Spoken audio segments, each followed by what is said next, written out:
Hello everyone. Thanks for being here. Sorry for being a bit late.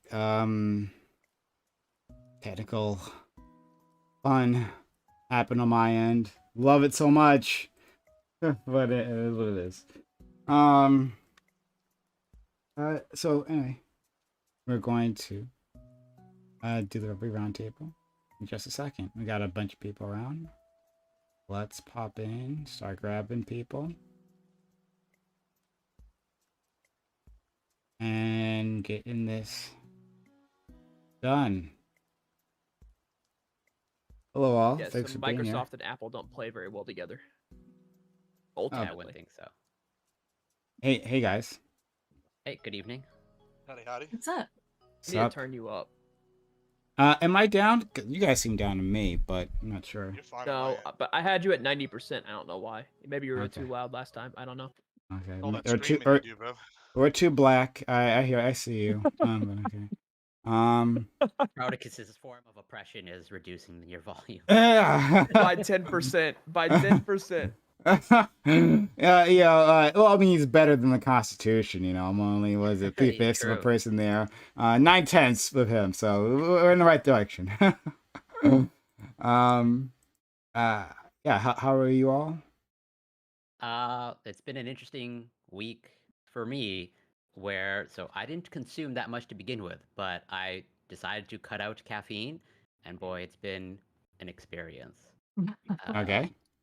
Good experience. Where no, not at least for the first 3-4 days, I just had a constant mild headache that just never went away. And then paradoxically, my sleep.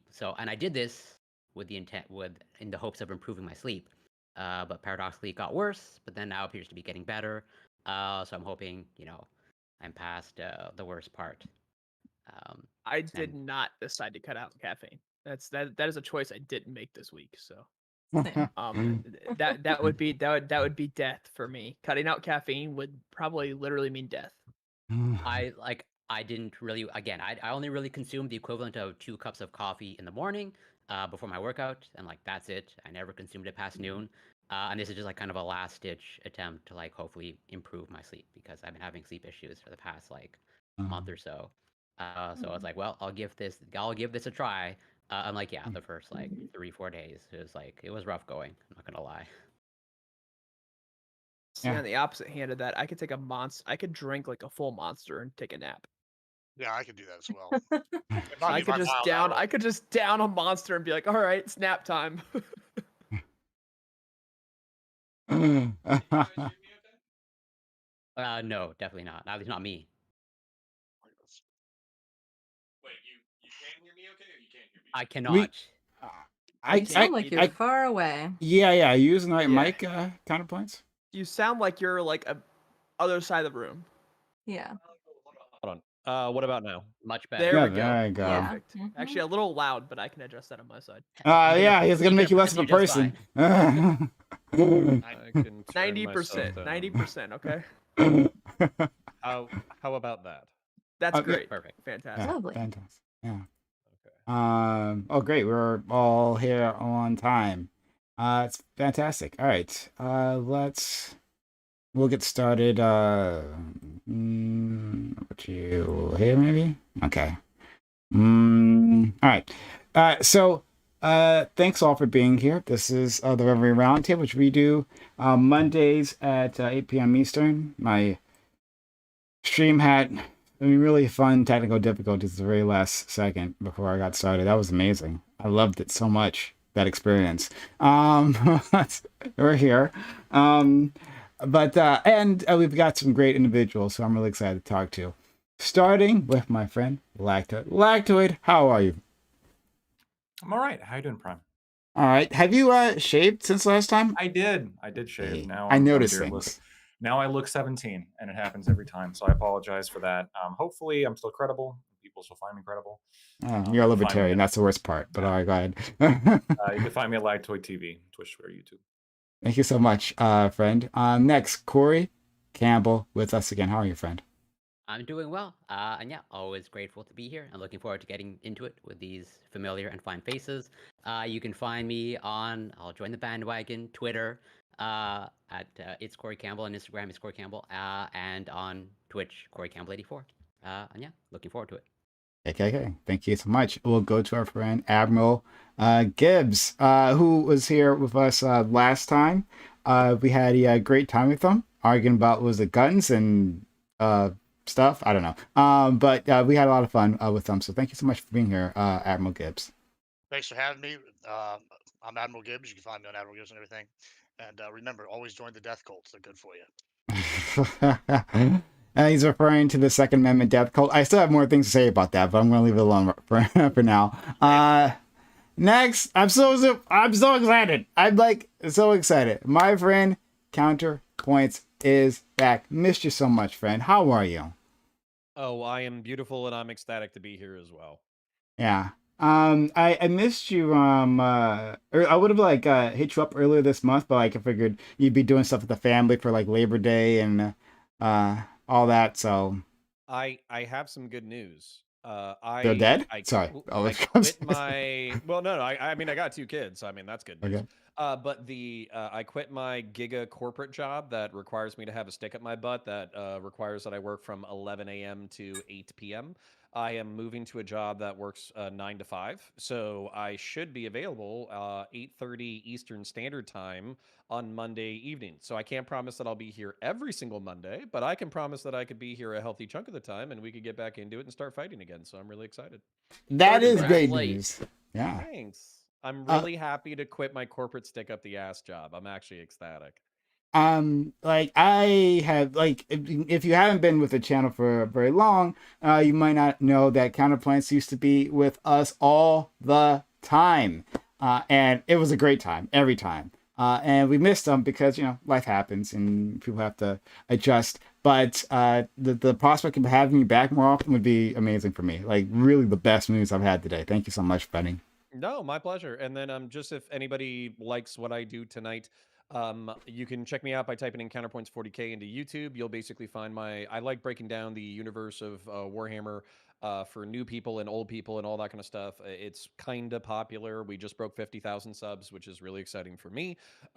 Then if you like my political stuff, I have a debate channel and an essay channel linked down in the description of my main channel. And then I recently was banned off of Twitter for violent speech. But my editor has added a new parody account called Counter Connor that I am vaguely aware of. So, you know, if you wanted to, you know, talk to somebody who can then in turn talk to me, you can follow at Counter Connor on Twitter. Wait, that seems like an impossibility to be banned off of Twitter. From what I understand, free speech was brought back to Twitter.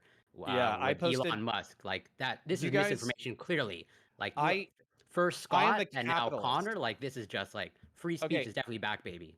I am a capitalist, but do you guys remember that clip where that guy said that he wanted to like double or triple unemployment and employees were too cocky and Yeah, that, Gunner. you know, Yeah. yeah, okay. So I quote tweeted that with I'm gonna kill you Squidward meme, and that was enough for a permaban. I'm not kidding. Wow. I'm not in favor of it, but it's just flies in the face of what I know Yeah, about free speech okay. on Twitter. It's fine. I thought Squidward, thought it was like Squidward memes are serious threats, so it is. Musk what has it is. spoken. Yeah. Sorry. Yeah. Yeah. Okay. said But false statements unheard of. yeah, hopefully you will. Hopefully they won't like start shutting down multiple accounts like they. I guess with Destiny got multiple accounts shut down, right? So hopefully that'll be the end of it. But all right, thank you for being here. We have our friend Pep, we haven't seen here in many months, but very excited to see her. How are you, Pep? Doing great. I'm happy to be back streaming a little bit. Hey, were you doing other things in life or? My mom had a heart attack, so Oh. I was taking care of her. She's Okay. doing better-ish now. She's recovering and stuff, but yeah, definitely had a lot of chaos going on around that. Okay. All right. I'm sorry, Counterpoints brought it up. Like he does that. He brings up people's personal business and makes it awkward for the rest of us. So I do Terrible. apologize for him. I'll pray for your ma. Yeah. Yeah. I'm sorry that you're that happened. But she's recovering, so Yeah, okay. she's recovering. Things are going great. It just, yeah, a heart attack will take anybody out for a little bit, so. Okay. Thank you. Well, thanks for being back. And next we have our friend Sprouticus, real American hero. How are you, friend? I am doing well. Excited to be back. It's been a minute, but excited to be back, especially about the topics. Looking forward to the conversation. I think I've talked to everyone here outside of Admiral Gibbs or Pep, so looking forward to meeting you two. But yeah, it's gonna be fun. Yeah, it turns out we got like a few people here we haven't seen in quite a bit. So it was really nice to have you guys back, including our friend Doobie. Doobie, our Dark Lord and Savior, is back with us. How are you, friend? I'm doing well. All right, that's it. No life Still engaged updates. somehow, though we're getting it more every day. Okay. But yeah, thank you for coming through. So let's just get started. And on time. This is unbelievable. Here we go. The topics are topic 1. NYC Mayor Eric Adams has been on a campaign to discourage new migrant arrivals to his city. New York's infrastructure is being overwhelmed by an increasing number of immigrants. The city is having trouble sheltering all of them. Mayor Adams has been accused of making the situation more dangerous through anti-immigrant rhetoric and policies. He's a Democrat, remember. Should the city, state, federal government be doing everything it can to assist new arrivals? Or are Mayor Adams and his supportive constituents right to discourage new immigrants from their city? And is that behavior inherently bigoted? So yeah, like I've been wanting to take a swing at Mayor Eric Adams, figuratively, for a long time. I don't get banned off of Twitter like counterpoints, figuratively, or for a while.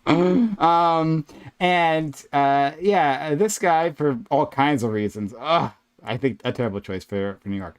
But any case, he is dealing with an issue, and that would be the wave of new arrivals.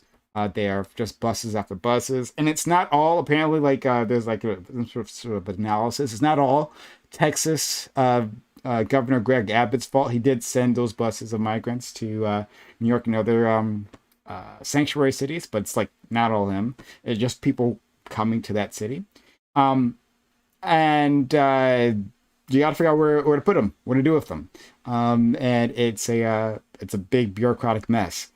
So I want to just talk about like what he's done and how you guys feel about it. So, our friend Lactoid. Yeah, no, I actually I think this is obviously, it's a problem when you have a Democrat mayor saying that's a problem, that unchecked migration is a problem, because that is kind of what's happening here. My understanding is that New York is spending a tremendous amount of money. The article mentioned $2 billion just from this specific crisis, but apparently New York for a long time has had a policy where you get free housing, you just get free shelter, paid for by the quote unquote willing taxpayers to live in New York, which I think is pretty wild.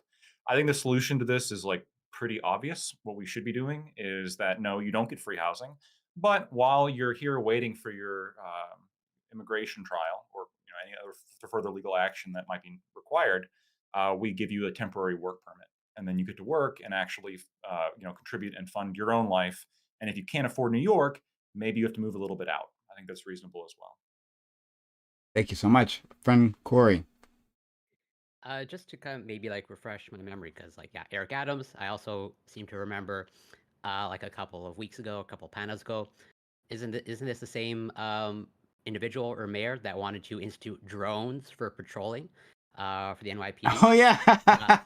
So this Yeah. got me thinking, maybe now we can combine both situations and now use the drones to drive out all the... No, obviously not.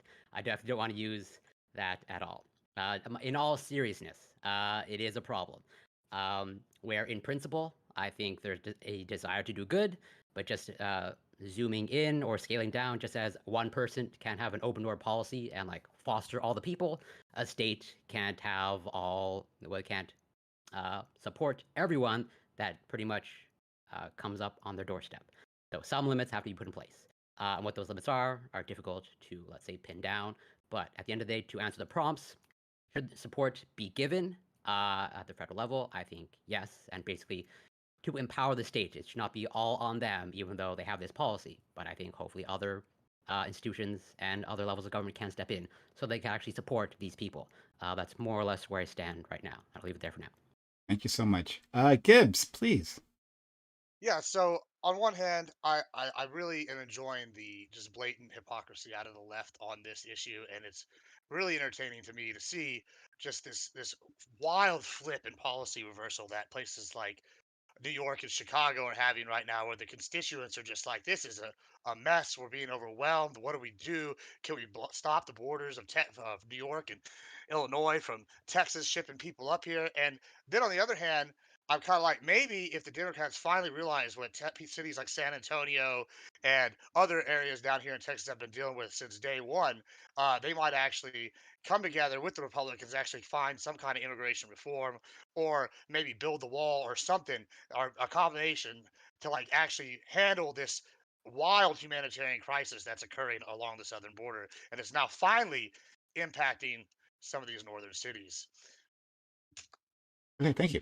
Counterpoints. Oh, I'm with Admiral Briggs all the way. I think this is hilarious, and reason being is because southwestern and western states have been complaining for like decades now. Like we can't take a few 100,000 people, every single month or every single year. We're running out of resources. We're trying to provide people as best we can, but the truth is that we can't let all of Central America or South America move to the United States instantaneously. And so if this is what it requires in order for, Democrats and Massachusetts and Maine and all that kind of stuff to kind of force them to practice what they preach, which is, no person is illegal and we should help everybody and burp derp. I think that's really easy to do when you're like a rich suburbanite or you're a rich urbanite. I think it's a little bit harder to do when you actually try to house all of Central and South America. And so I think that that there are legitimate reasons to move to the United States of America, but I don't think that that is the United States of America's sole problem, and that these nations, similar to I forget the Central American country, it might have been Guatemala or Nicaragua, went with like a really heavy-handed crime push to get their security issues under control. I think that was brilliant. And so I would like to see more stabilization of Central and South America. But yeah, I'll leave it there for the open. More heavy-handed crime approach, or a police approach to get crime under. Oh man, we're gonna have so many things to say about that one. I'm excited. I'm ecstatic. We'll go to our friend Pep. All right, so I think largely this is kind of a symptom of us mostly having a deterrent-based kind of immigration policy lately, where we're trying to keep people, well, a lot of people want to try to keep people from coming in, but when that doesn't work, as is happening, that leaves us without a framework to actually deal with the amount of people that are coming in. And I feel like instead we should focus on like collaborating between cities and states and both sides of the line, the party line, to try and make an actual like framework to deal with all this stuff.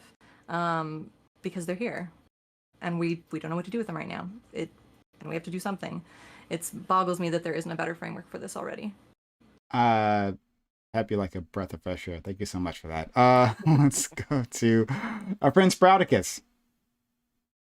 So first off, I have to laugh at the irony of the left saying, we don't need any more immigrants. We keep more immigrants away from us. I have to give that irony a laugh because it is quite refreshing, in this day and age of political warfare. But no, I there is a better way to do this. However, you don't want the better way. See, what we did with the Afghan refugees is we sent them to military bases to be until they were basically looked at, given a background check from the U.S. government, whether that was CIA, FBI, Homeland Department, any of these agencies were giving background checks, and then they were stayed on the military base underneath military control until there was a host family that was willing to accept them. From there, they left and went to that host family, and that is how we dispersed the Afghan refugees that came here from Afghanistan. There is a better way. The U.S. government doesn't want to implement it, and no one wants to implement it because it's a very harsh way to bring in refugees. Bringing them in underneath military control is a very harsh way to do it. However, that is the best way we have currently with the amount of refugees we have coming up from Central and South America. So there is a better way. It's not suggested. But outside of that, yeah, if cities are being overrun by immigrants, it's probably not the best idea to keep sending immigrants there. Well, it's a good idea to disperse them across the country. That way, there's not like these massive amount of immigrants that cities have to handle all at once. Thank you so much. Let's go to our friend TB. So I do want to be the third or fourth guy to say, haha, Democrats, fuck you. But I think that I think that's happened enough. But I think what you're probably going to hear from people on the left is, yeah, we said this should happen. We didn't say we should be the only ones doing it, right? So what actually needs to happen is the rest of the country needs to do their part to help these people. Though I agree, I feel like we're dealing with a symptom rather than the root cause, which is what the fuck's going on in South America and Central America. And I think that's been our problem for a very, very long time. So I agree with Connor. We do need to take much harsher action there to get that situation under control, or we're just going to keep treating the symptom for fucking decades, like we have been. Okay. Up to the panel. Just to maybe push back on some of the whatever perceived hypocrisy on the left, where it's like, oh yeah, well, we're all pro-immigration, but we don't want to accept them in our own states. But correct me if I'm wrong, and I could just be looking at the wrong data. But from what I understand, like the state that has the most immigrants is California. Am I incorrect in that assessment? Sure, it is. I think it's Are we looking Texas. at just states or cities? No, Well, it's Texas. California. Just And- on it's the a Texas border. shitload, even if it's not the most. I think we can accept that it's a shitload of immigrants to fucking California. Yeah. Sure. And based again, like I'm just going by a limited data set, but like pretty much of the top 5, like New York is up there. And no matter which way you slice it, whether you go by total population or just percentage of the population, there are blue states that are up there. And I think California is number 1 by a landslide. So it's like blue states are accepting immigrants, at least from what I can tell. Where it's not like I agree there is a little bit of some perceived hypocrisy, and totally there's maybe some you can maybe frame it as NIMBYism at a statewide level. But to say that it's only red states that have an issue with immigrants, or that blue states aren't willing to accept immigrants, I think that's totally wrong and not backed up by the data. Unless you have something So to share what with me. is Wait, hold what on. is So- back so- what so wait the wait what biggest is backed up by the sure. data is that what is backed up by the data is that Texas was having a problem with immigrants. Texas was having a problem with too many immigrants in the state. And so from there they started shipping them to New York, which was in and of Right. itself a whole issue. York and And and the Democrats were like, "But wait! You should. This is so racist. This is so xenophobic. Why would you send us the immigrants? You should be able to handle the immigrants down there. This is insane." And then now New York's doing the same thing, except not starting to ship them places. They're making the same complaint that Texas had. This is It's complete. ironic This is because complete New York bullshit. went But against Doobie, go Texas ahead. for the same Give you thing. some perspective though, Sprout, because yeah, it's true that that's happened, right? But what New York is looking at is I think over 100,000 immigrants in the last year, right? That isn't all Texas Okay. sending people on buses, right? So I think in the article it said that there's like this feeling of perception that people didn't realize how accepting New York is of unhoused people. And now that they realize this, they are flooding the state because they can go there and be guaranteed a house, right? For what seems to be Okay. like indefinitely, right? So if the word has gotten out, and that's why they're seeing a flood of people going in that direction, where I think prior to this word getting out, if it did get out, people might have avoided the state because of the winters or the harsh winters in New York, and so they would stay along the southern coast. It's not just the Texas governor said fuck you to New York, and now they're seeing it what the problem actually is. It just seems like this the what you have, I think, is like an issue of like idealism meeting reality, right? Like, yeah, we want to be able to house everybody, but if you have 100,000 people coming in a year, like, how the fuck do you house all those people, right? And how the fuck do you house the ones that come in next year? Just pay for their hotels indefinitely. But what's funny about this to me is this has been a They're problem that 5-star hotels. no it's been less. happening like for a while. Like, I mean, I'm looking at stuff just now, just in San Antonio. We've got over 100,000 immigrants just here in San Antonio underneath like freeways that they've set up camps for. We don't have any shelter in our migrant like facilities. This has been a recurring problem that's been happening here for months, years, a while. Like this is not just one city. This is like all of Texas. And people are sitting here going, "Oh, what are we gonna do? Y'all are being racist, yada yada yada." And we're like, "No, we don't have enough money to feed our own people here. Much less 400,000 people coming up on this caravan, 400,000 people on the next caravan, and then we ship people up to New York, and people start pointing the finger and laughing at us, going, "Y'all are just evil for doing this. Oh, the Florida guy's evil for sitting up during a hurricane. This guy's evil for sitting them there." Like it's ridiculous, and it's like, kind of like I like want to feel bad. I really do, but I don't. I don't because finally, it's like the rest of the country is finally getting the shock treatment that we've been dealing with this for years, and we've been screaming for help, and then people go poo poo. You put a mean barrier in the water, and we're just like, we don't have an I, answer. Maybe you can come down here and do better. so Like, so this is complete bullshit. So I'm gonna have to say it. Why? Like yeah, all of this is well, okay. I have multiple perspectives on this.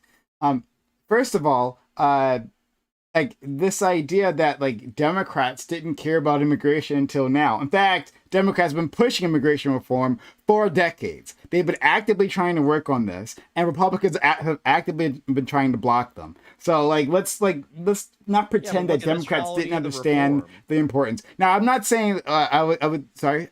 What'd you say? Like, what's the nature of the reform? So if the nature of the reform is like, basically the Open Republican borders perspective, more. yeah, the Republican perspective is like, we have enough people, fuck this, shut down the border, and then only let in people Yeah, who are like highly vetted. I hear you. I hear you. Republicans had a different idea, the more brutal racist idea. Yeah, indeed. No, I hear you. But the nature the nature of the reform, 24% of our the nature of population the is reform was actually closer to what my friend Lacto had said, right? Like, but Democrats have been talking about getting temporary work visas for people forever, right? Like getting them working papers, is that and not that a way, pull and factor? that way they won't be exploited by workers. So they can actually work here legally. They can actually be in the system. They can pay taxes, all that. So Yeah, but Prem, Democrats I have been think pushing you're that for a How long would that time. not pull And then more people? hold on. Because we stopped paying for their free house I well, hold on. That's cool. So and their medication. Oh, I, like I think, I'll- but I think Prem would say that they should still be housed, though, right, Prem? I would Even if they're allowed to absolutely. work. Of course he does. Say so. Hold on. I have a lot of things to say here, right? Okay. So there's that.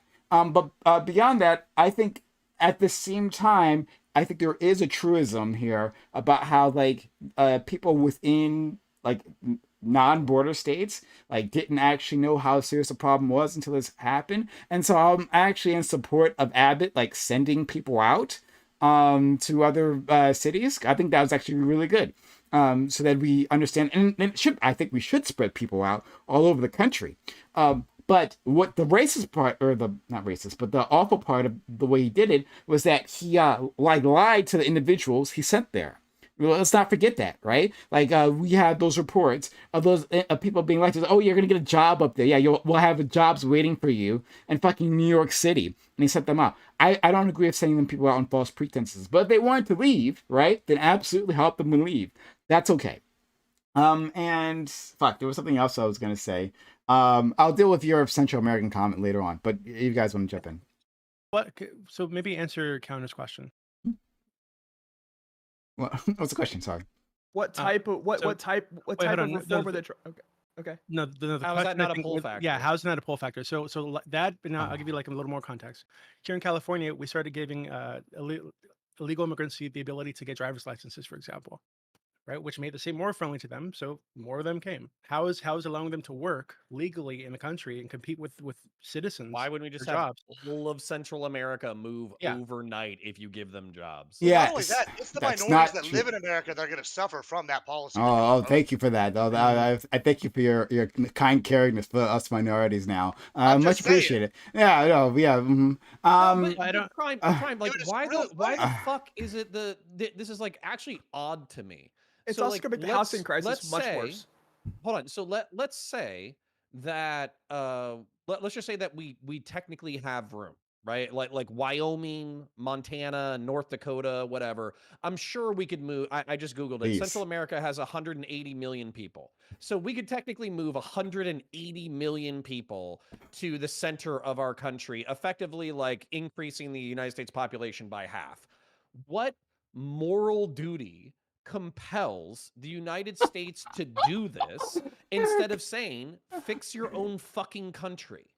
Counterpoints. I don't believe this is coming from you. This is amazing, right? Especially that such American comment. What? I got to get back to that later on. But the idea, first of all, the idea, this is like this like Western chauvinist idea that's Yeah. like complete nonsense, but they throw it out there all the time as if this is like a truism. But that if you like quote unquote open up the borders, right? Or any time a Democrat is in charge, then the borders are apparently opened up or whatever, right? If they're in a state of being open, that all of Central and South America will just move in, right? That like basically saw a everyone, picture of a no one family actually moving wants to their be in toddler their through own. No one wants to be in razor their own nation. No one actually loves their own country. All of them are just desperate to get to the not. U.S. Absolutely there's not the literally case. another People convoy are of coming 400,000 here leaving for right a now. reason, and part of the reason is actually us. So, so the other part that's galling about your statement is to say that, well, yeah, you should fix your own country, while that's being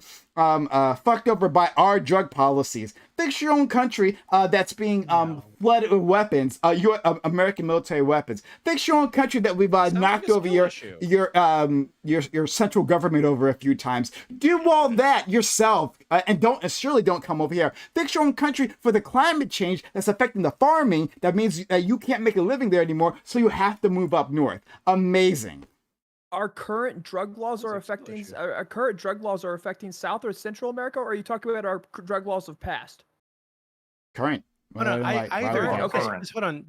These drugs are illegal in these countries too, right? So whether or not we make them legal, they'll still be illegal in those countries. So the cartels exist to make to sell these drugs into these. There was countries. pressure on these countries to mirror our drug policies, right? So aren't drugs bad? And so to have that war on drugs. These drugs. Which drugs should we legalize? We should legalize these drugs. That way, cartels in South South and Central America can feel free to do business in America with drugs. Like I'm confused on how exactly we're hurting them by saying, you know what, this is not a good practice. We shouldn't start like this mass transmit of drugs.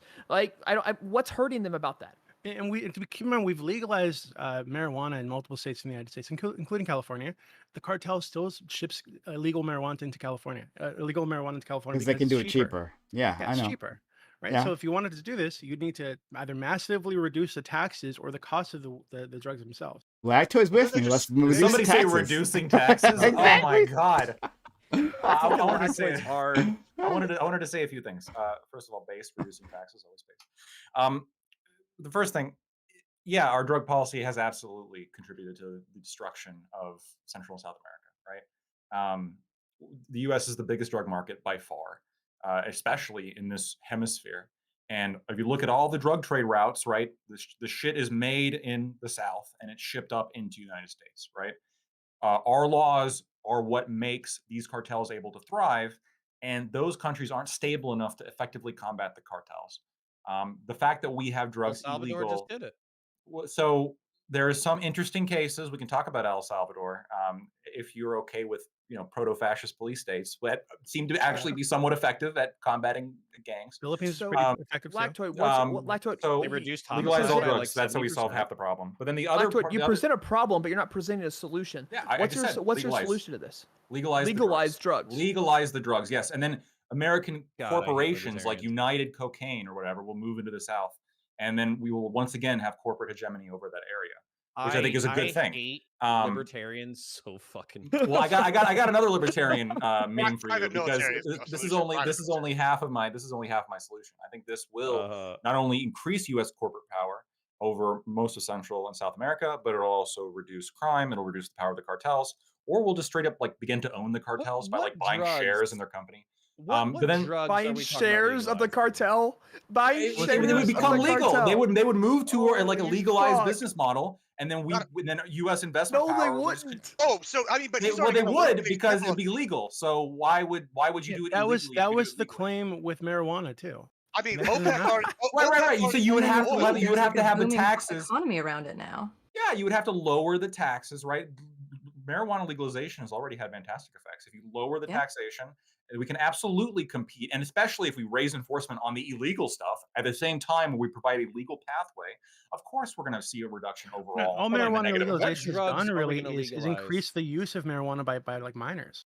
If Like we're talking that's about the the effect. legalization That's of all drugs it's and this done. That's effect, all we're it's talking done. about It's all Connor. it's done. Yes. Connor, if we're Okay, talking all about right. if we're talking about the legalization of drugs and this effect, we're talking about like hard drugs. We're talking about like methamphetamine. We're talking about Yeah, like so you're all the good with hard drugs. heroin, cocaine, Cocaine, yeah, absolutely. methamphetamine. But I wasn't done yet because the other I hate you solution is guys. not only do we we can stymie the push factor from these Central and South American countries by legalizing drugs and making their countries better and less gang controlled. But we could also reduce the pull Gosh. factor. We could also reduce the pull factor by, yes, I think granting work permits is a good What are idea. you what are you gonna do about the But massive amount of deaths? hold on. We allow Hold work on. permits. Hold on. Yes, we allow work permits, and then we remove the free housing and the free Medicaid that these people qualify for. Right? You just remove that eligibility. Then the pull factor is actually on the people who are self-supportive, which is the people we want in this country anyway. So there's no negative. How what are you gonna do about the massive amount of Americans that die after drugs are legalized? Like what are you gonna do about the That's massive amount of happening now. Americans that Yeah, overdose? We're going to take them to a hospital instead of what currently happens, which is them dying afraid Unless of they have no seeking out insurance, help right? because this They shit. don't have any Unless private they have, insurance. They don't get the hospital, right? well, of course, yeah. The doctor is Oh my not your gosh. slave. That seems reasonable to me. Oh God, I hate you guys so. Oh my gosh. I really do. Like I would have to pull this apart, but like it would take me fucking 10 minutes just to pull apart all the bullshit that was just said. But like literally, hold on. What do you really disagree with? Bringing in hard-working migrants and solving the gang problem. That's all I propose. So I think bad things should be prohibited and not encouraged by alcohol? society. Should Like alcohol be banned? alcohol, like tobacco, like come on. Those are not the same level. Puritanical bullshit. So hold Oh, on. cigarettes kill way more people than any of the fucking drugs you're Yeah, they proposing should be to have banned. to keep legal. Okay, so At the number one, same hold on, rate? let's do this. Let's do this one by one. Okay. Same rate. And I think that what you'll find if you're being intellectually honest is that people who drink alcohol and people who smoke tobacco are largely economically productive and socially productive for a majority of their lives. So they might have like hangovers and cirrhosis and lung cancer and all that kind of shit. But the truth is that you can abuse alcohol and tobacco for like decades before it finally catches up with you. And you probably die in your 50s and your 60s, not in your What about 20s or cocaine? 30s. I mean, I When feel it like I know a lot of comes productive to- people. I'm in the legal profession. I can tell you, a lot of professionals go for very long periods of time using cocaine. Okay, Yeah, and so- they're very effective. Great. High productive. Then maybe cocaine is different than heroin. How about Maybe meth? I I am know a lot of focusing this on is heroin. meth. I mean, Well, same now thing. we're negotiating, right? Now we're already getting Uh, cocaine, which is like half the problem from Colombia. You know, and then we could Uh-huh. like get to heroin, and then how much is that I'm- really I going to mean, be a problem lactose if already we has a working regulate it? example in the real world. If you look at OPEC, that's basically what they did. The OPEC's an oil cartel. Why can't we just have a nationalized drug cartel somewhere? That's the same concept. I love the concept. Portugal Yeah. decriminalized Okay, shit, and they can saw their deaths go I- down. They saw Yeah, Portugal's did deaths you down. see what's happening in Portugal right now? Now that they fucking privatized all of the fucking social safety nets. Based. I don't even know, but it sounds based. Yeah, and No, that part it's sucked. terrible. Literally, usage and fucking crime has gone up like a And that part motherfucker. was really bad. Because they really Tangential. fucked up their drug like literally, rehab hold on. ability Can was I really share bad. this because I But- am a statist and the libertarians and are Corey fucking is next. wheeling Go all ahead. over the goddamn place. Hmm? Sorry, you want Corey to go first? You go next, other and then Corey sadist. next after that. Okay, yeah. So basically what happened was with Portugal, they decriminalized their drugs, but then they didn't legalize it. They didn't encourage people to do heroin and cocaine and meth.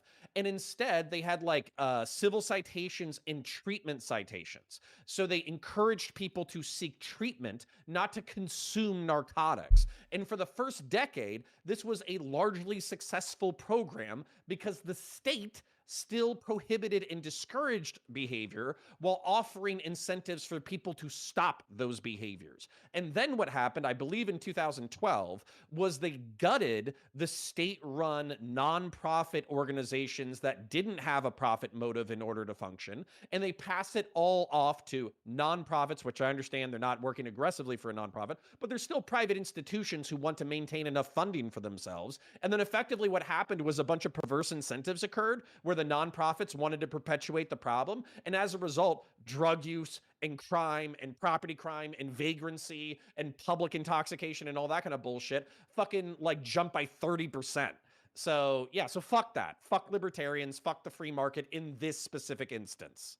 Okay, really quick. I Googled, it took probably 2 seconds, and I just Googled something. I'm pulling it out of my ass right now, and this says you're wrong. So it says that the PPP model that they switched Good to in one. 2012 actually lowered operating costs and provides superior performance in comparison with their prior healthcare system.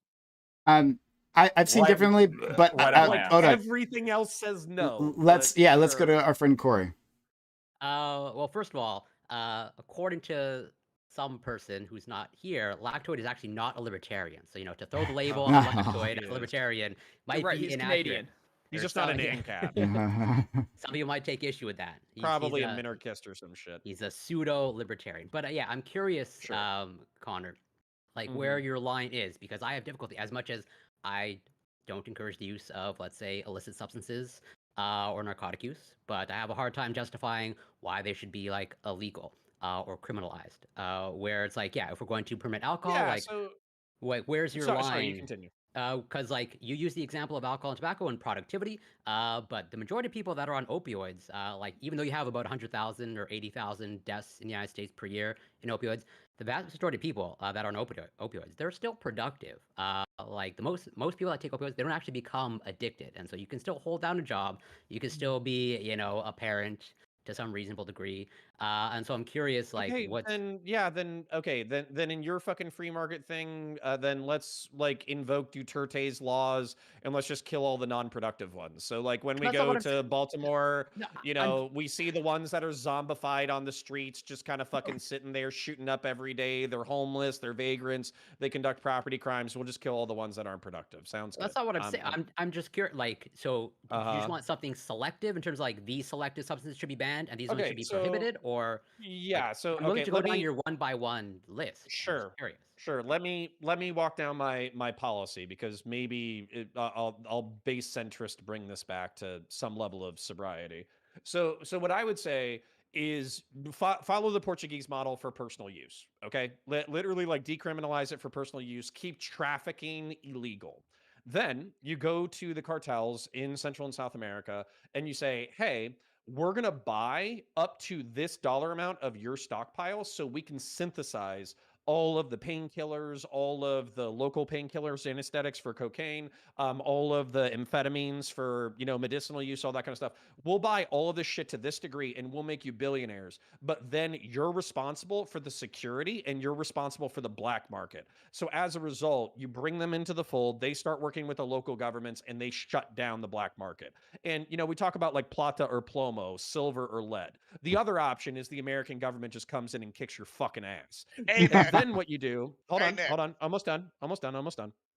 And then what we do is we continue to prosecute traffickers, we continue to prosecute dealers, we do the Swiss and Portuguese model for individual users, and we keep it decriminalized but not legalized. And then that way you're not literally creating an entire generation of drug addict, useless shitbag zombie monsters in every major American city on the fucking planet because you want to live in some fucking anarchic libertarian dick sucking shithole. Okay, well maybe not. I have a stigmatize them too response. heavily. They're not all whatever. I have a response to the statist. Yeah.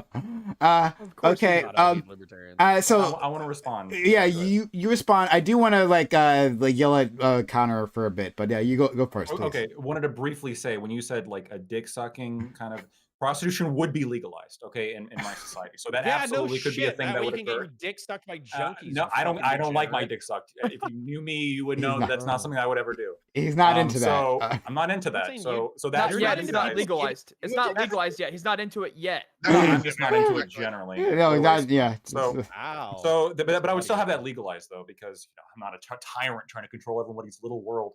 But here's the other thing here. Portugal, in the past 10 years, has had a crime drop at about 20%, 18% exactly. So almost about a fifth.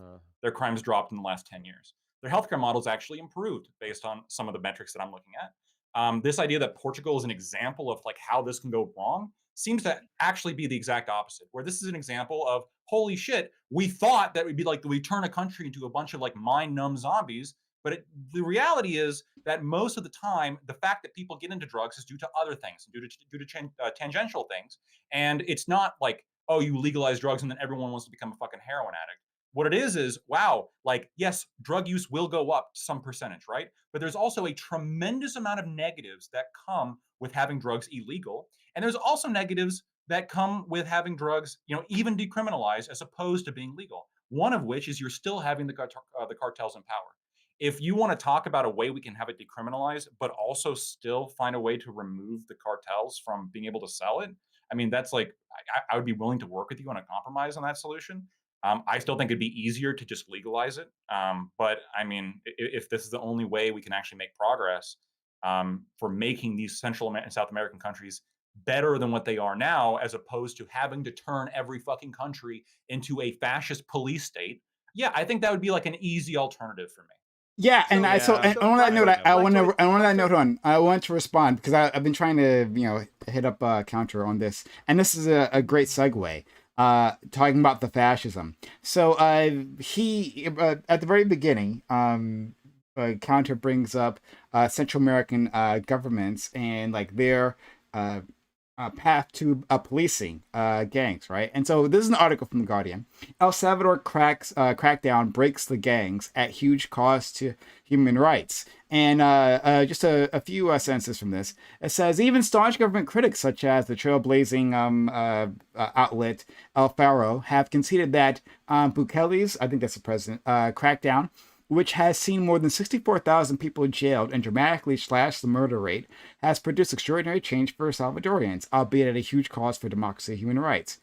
Thousands of innocent people are believed to have been arrested since the offensive began, some simply for resembling criminals or after anonymous tip offs, while more than 100 have died behind bars. And so this is the thing that people point to as like a model we should be following. Now, El Salvador, one of the most dangerous places on earth because of those gangs, and they took action, and I hear that, right? But like, let's not forget that those civil liberties are gone. I remember I saw a video talking about this guy. He was like a fucking like a tech worker, right? He was taking his kids to like the beach, and then a police officer spotted him, asked him a few questions. He's in the back of a van, and he's in jail for a year or so. Like, this is what our friend Counterpoints is talking about. Let's emulate that. This is the thing that we should move forward to. So when we talk about fascism in government, this is what we're referring to. And instead of doing that, having just a deterrent response, like Pep was talking about previously, like why don't we have something where we help these people, help these countries transition to a state where they have opportunities in their country, right? Like we put American investment to those countries.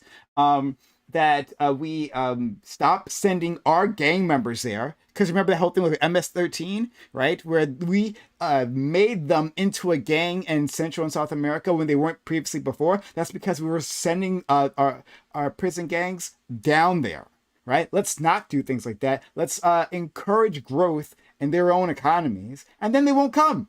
Why don't we try that instead of like just cracking down?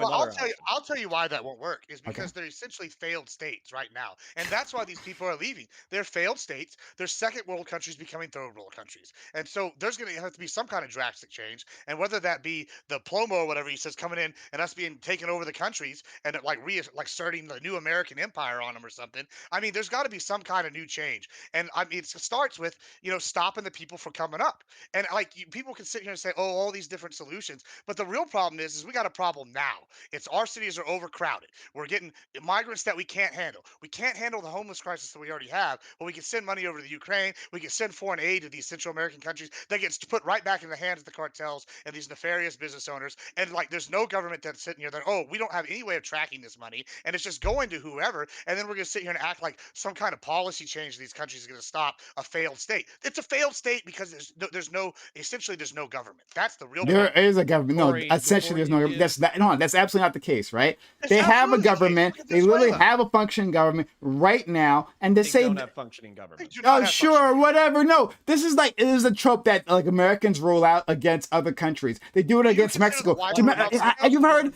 If you're old enough, you've heard like I'm the gonna be, I'll be Mexico is back. a failed state, like run through the news outlets multiple times. Like if you pay attention, they'll say, "Oh yeah, Mexico's just falling apart. It's just about to fall apart." I was watching another video on how they do this with Pakistan. Pakistan's a failed state, guys. Every few years, it's a failed state. Rather than talking about like the complications these countries have in their relationship to international politics and international finance and the reasons why you might see violence to their country. They're actually a failed state, and so that like we can't actually deal with these people. They're backwards instead of just like looking at the country and dealing with what you have there. So And I I want just to want ask to add on to Lactoid. that quickly because if in fact what you're saying is true, Admiral Gibbons, which I disagree with, like, what do you think is going to happen if they do actually fail, where you have all surrounding have border failed. countries fail? So okay, so what is the better option to pretty much like let things fail, or like I to mean, hopefully prevent you know- that, to take steps like? So you're saying now, given the current state now, there appears to be this incentive in your mind to come to the United States, and you think that's going to get better if they actually fail, where they're actually like totally destitute countries, and I- there's going to be no further incentive to come to the United States? I'm curious what your rationale is. I'm arguing that they're already failed states. And so when y'all bring up El Salvador, it's bad, right? But this guy came in there, there's human right violations. But this guy's sitting there standing up saying, we're going to fix this country. We're going to crack a few eggs to do it. And that's rough. That's bad. But now we can't say El Salvador's a failed state. They're on the right track. But if you look at countries like Guatemala, Venezuela is basically the Weimar Republic before, Hitler took over. It's like they're walking around with buckets full of money to buy a loaf of bread. I mean, it's a failed state. I don't know what your definition of a failed state is. What I is mean, if your we have- definition of a failed I state? mean, Because I would it's say all over the place. Venezuela's a Apparently. failed state. Even if I Guatemala's a failed state. I mean, Mexico's Nicaragua's a failed state. Mexico. even if I I grant don't you, know if I'd grant. I don't know if I'd say Mexico's a failed state, but you can't I say would. Venezuela, like Colombia. Yeah. All these other countries aren't failed states. I mean, just because it's not Rwanda, like having mass is Canada a genocide, failed state? it's not a failed state. Is Canada a failed state? No, but it's on the Hold on, path. hold on, hold on. No. Argentina is y'all soon keep- going to be a hold on, hold on, redeemed hold on. state with the new Y'all- president. Y'all The keep libertarian, like smiling. the libertarian. Hell yeah. Y'all keep smiling smugly. But during the Iraq War, for like 17 years, there were peaks where Mexico had more per capita violence than Iraq. They were literally at like 25 to 30 per 100,000 homicides. And why they was were that? effectively in a fucking civil war because the cartels have more power than the And government. and where do the So cartels as a get their money? result, And they where are do their failed cartels get their states. money? And where do they get their You money? doing cocaine, Lactoid, doing cocaine. I don't do Philby having cocaine. a secret heroin addiction. You cunts. I don't do heroin. I don't do cocaine. It's you three. Don't blame me. So I don't know. Based So, on your behavior, Lactoid, I'd still so question about Lac- cocaine use. so I do Lac- amphetamines like an adult. Lactoid, Amen. and to back you up, Connor, I do amphetamines every morning as well. But Legal ones, you Lactoid, hypocrite. Lactoid, Legal ones. Lactoid, legal ones, Lactoid. So Synthesized in a German so lab. you are pro legalization of drugs, full Hell stop. yeah. Hell yeah. Legalization of prostitution, full stop. Someone in chat brought up a question, and it made me want to ask you that very same question. The answer is yes. I don't go ahead and ask the question. You are pro drug addicts who are using prostitution to make money for drugs. You are pro people offering them in their very vulnerable state food in return for sex. Yeah. So if you look at Prime's chat where that was asked, I actually responded to it saying true in all capital letters. Absolutely. Gross. That's your Look- definition of a good society. Yeah, no, sex work is work. Okay. At the end of the day, these No, are I'm not consensual saying sex work transactions. is at work. I'm saying offering food in return for work is. So you can't gross. offer food in return for work. I would say no. Okay, hold on. This That's shit ridiculous. Is so hold on. This shit is so disconnected from reality. And I'm gonna fucking anecdote Andy this shit, okay? So my father-in-law, he works in a drug treatment facility for men. And basically they come in fundamentally broken, don't have their families, don't have their friends, they don't have any finances, they don't have any savings, their teeth are rotting out of their heads, they have major fucking health issues and all that kind of shit. And they enter in on a voluntary basis a 2-year treatment program. And effectively what a lot of these grown ass 6 foot fucking burly men say is that I had a heroin addiction or I had a crack cocaine addiction. And because I was so addicted to this substance, I was willing to sell my ass and my mouth in order to sustain my fucking addiction. And as a result, they have deep shame, deep trauma, borderline suicidal as a result. And you're just saying, yeah, okay. It's your So a ass lot- to trade. It's your mouth Yeah. to trade for drugs. Yeah, sure, whatever. Based. Well, so Good a for lot you, of this, King. a lot of this Like, has are to you do. fucking kidding me? I'm not kidding you. A lot of this. So first of all, I don't know how throwing them in a cage helps the situation, right? Which is what we currently do. I already said B, decriminalization. sure, okay. Well, then now you are to the left of the vast majority of like this country at this point. Okay, like when it comes to the hard drugs. Okay, conquer down to Panama, so I'm well to the right of the country. Sure, sure. You're to the right and to the left. I understand, right? But the Overton window currently is a lot of fucking like, brain diseased Americans are like, yeah, we should throw people in a cage if they happen to possess cocaine. Like crazy shit. This is the situation Why is that that we're in. crazy? So I know we got one right here. So like that's where we're currently are. And then B, a lot of that trauma, which, I want to, being an addict is not a good thing, and doing jobs that you don't want to do like sucks, and doing a job that you don't want to do that's like deeply personal obviously sucks too. I'm sure the coal miners like who have black lung now because they had to work to feed their families in Appalachia, they're probably fucking traumatized about the whole situation too. I get it, right? There's sacrifices that come with work, but at the end of the day, like if we destigmatize this and we say, okay, like we should work on helping you get out of addiction, but like work is work, and if it's a consensual transaction, it's none of our business, and move forward with that idea, I think in the end result is going to be a good thing. This entire conversation is making me a fucking groiper. I'm about to go join Nick Fuentes. I swear to Christ. Y'all need some fucking. Y'all need some Christian authoritarian bullshit in your fucking lives. Y'all have gone too far. Yeah. Okay. So listen, I'm partially memeing, and I do have like a meme solution to this that I would like to get into. But at the same time, like this is obnoxious, and I'm kind of tired of the like the opinion that's so disconnected from fucking reality. Guess what? Selling your ass and selling your mouth in order to score enough money to get drugs is not a morally neutral position. And if you basically say like, if we destigmatize it, oh, I'm sorry. So if I meet Frank, the 6'4" fucking toothless drug addict down at fucking Walmart, and he's like, yeah, I suck dick for a living. It's been destigmatized. I love it. You think that I'm just supposed to treat that like another fucking job? Go fuck yourself. That's no, you don't treat it like another job. Wait, you don't have to treat it like another job, right? I'm supposed to respect him like a coal miner. I'm not even saying you have to respect it. Good for you, Frank, going down into the dick sucking mines today. I hope you fucking get some money. Yeah. I'm not even saying you have to respect it or that you to think it's like a good thing.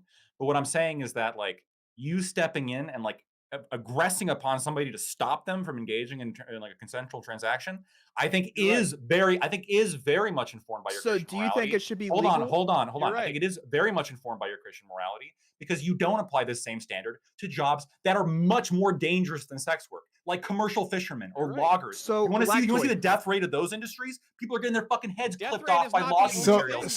But who cares about their family? Let's go to Sprouticus. Let's go to Sprouticus. I just wanted to say though, that like the best part of this conversation has been watching Pep's facial reactions to the things that we say. Have been very amused. Putting that out there. Let's go to Sprouticus. So Lactoid, in your opinion, because your whole thing is that it's consensual, right? That's your entire thing, is it's consensual, right? In the way all labor is. Correct? Yes. Okay, Yes. cool. Gross. So in your opinion, do you think that it would be moral, or do you think this should be allowed underneath the law for someone to sell their life to somebody else and say, you can murder me for this much money, and then that's paid to my family? Yeah. So you I'm in favor of literally think people legalized can suicide. sell their life away to be murdered? What about legalized slavery? assassination? Do I own my life or do you fuckers? Like at the end of the day, what does this come down to? Yeah, Well, I hate I'm individualism. just- I hate libertarianism. This is so stupid. Gay. We don't have to. Libertarian. So hold on. So He's a libertarian. you can set up your camp on like the peripherals of like the extreme portions of my ideology. And yes, I will even bite some bullets because I'm not afraid to do so. But what I will say is that what the actual policies are that I'm advocating for on this panel are like very much reasonable. Like, let's figure out a way to like remove power from the cartels. Connor, I even said like I'd be willing to like move into some sort of like decriminalization, semi-legalization kind of area if it meant we can remove power from these cartels to begin with, because that's half the fucking problem. The reason why people want to come to this country is because the places where they live right now are shit, and the reason why they're shit is because they're run by cartels. It's a fucking they are failed states, and it's because of the cartels. It's not because of the people there. They're just trying to escape. Can I share a meme policy? But if like it had broad popular support, I would actually 100% support it. So I literally think that the United States of America should expand its influence like into sure, under some power sharing agreement or whatever, but I literally think like everything north of the Panama Canal should become like one political entity. Essentially, you could call it like the northern United States of Getting the America or some Amero shit. up and running. Yeah, and like I mean, people joke about American Empire, but that's just because I want to make it muscular because I don't like pussy shit. But I literally think that like we could add 10 stars to the American flag, incorporate all of the Mexican states. Well, you know, I mean, like we're kind of joking because of how unrealistic it was, but I actually do think that Mexico would benefit from like American security culture, and you would also eliminate the requirement to cross a dangerous, deadly border for economic opportunity because we would become one economic zone. And this Don't is you why want I the know Roman Empire this all is over again. this is why I know Games just as counterpoints. much as the next guy, okay? But this idea is like very. You would agree this would have like terrible ramifications on the international stage, right? Annexing part of Mexico. Not mean, part of all. If they're blowing up Russians right now, they're doing the same thing. What are they going to All of do? Mexico. Holy shit, they'll have a war with us. What they're are we not going to gonna do? do A nothing. bloody Sweet war. Stella. Yeah. They'll shut Yeah, down if you and this is what you think, and this is what happens. This is like the brain that you get when you think that countries are failed states. You're like, oh, I guess the American military can just run through them, just like we did in Afghanistan, right? Like we just got crushed them, and then there was no problems after all, right? Like after that happened, it was just peace and rainbows. Anyway, like it's a shorter yeah, okay, oh, fuck. I had a response to counterpoints, but I'll go to my friend Doobie. I'm just trying to get like a gauge as to where like Blackoid's mind is. So you said earlier that sex work is work. It's not really a big deal if someone's buying their drug of choice with their body, or someone's like trading food for sex with a homeless person. To be clear, I would put it in the same bucket as like gambling, tobacco, alcohol, like those kind of industries that I think are like bad and should generally be discouraged.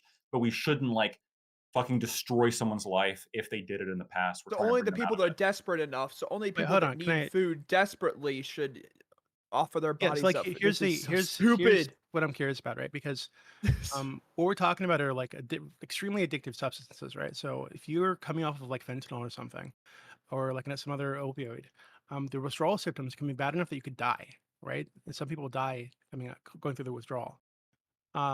So if somebody's like very addicted to one of these substances, and you find out that your friend found this person, gave them just enough money to buy the minimum amount they needed to get by for the day in exchange for sex, you wouldn't see that as like an immoral thing to do with an extremely addicted person? No, in fact, that'd be helping them like wean off of it, right? Jesus. What? Wait, what? Okay, well, what if you found out the person came back the next day, and your friend gave them just enough to get through that day, and they're continuing on every day? They had this extremely addicted person, just working in the dick extremely addicted, like a 18-year-old coming by to give them blowjobs so they can survive the day. So ultimately, like I said, I would put this in the same bucket of gambling and some other things, but I want to talk about gambling specifically. Because I think gambling. I think gambling. You don't see that as like immoral, though. Right? No. In the same way that when a casino sets up an industry which is entirely geared towards, in a somewhat predatory manner, like triggering someone's limbic system to the point where they keep throwing money at a fucking robot until they're out of money, and like, oh fuck, now they're fucked. Yeah, there's something about that like definitely is like not good in terms of having like good or having a negative effect on that person, and probably like generally coming off of a gambling addiction. People die due to gambling addiction. I just want to kill themselves. I'm not talking about killing themselves. I'm talking their body gives out because they're going through like extreme withdrawal and they have no support. So hold on. What Lactoid is trying to say here, and I'll try to defend him a bit, right?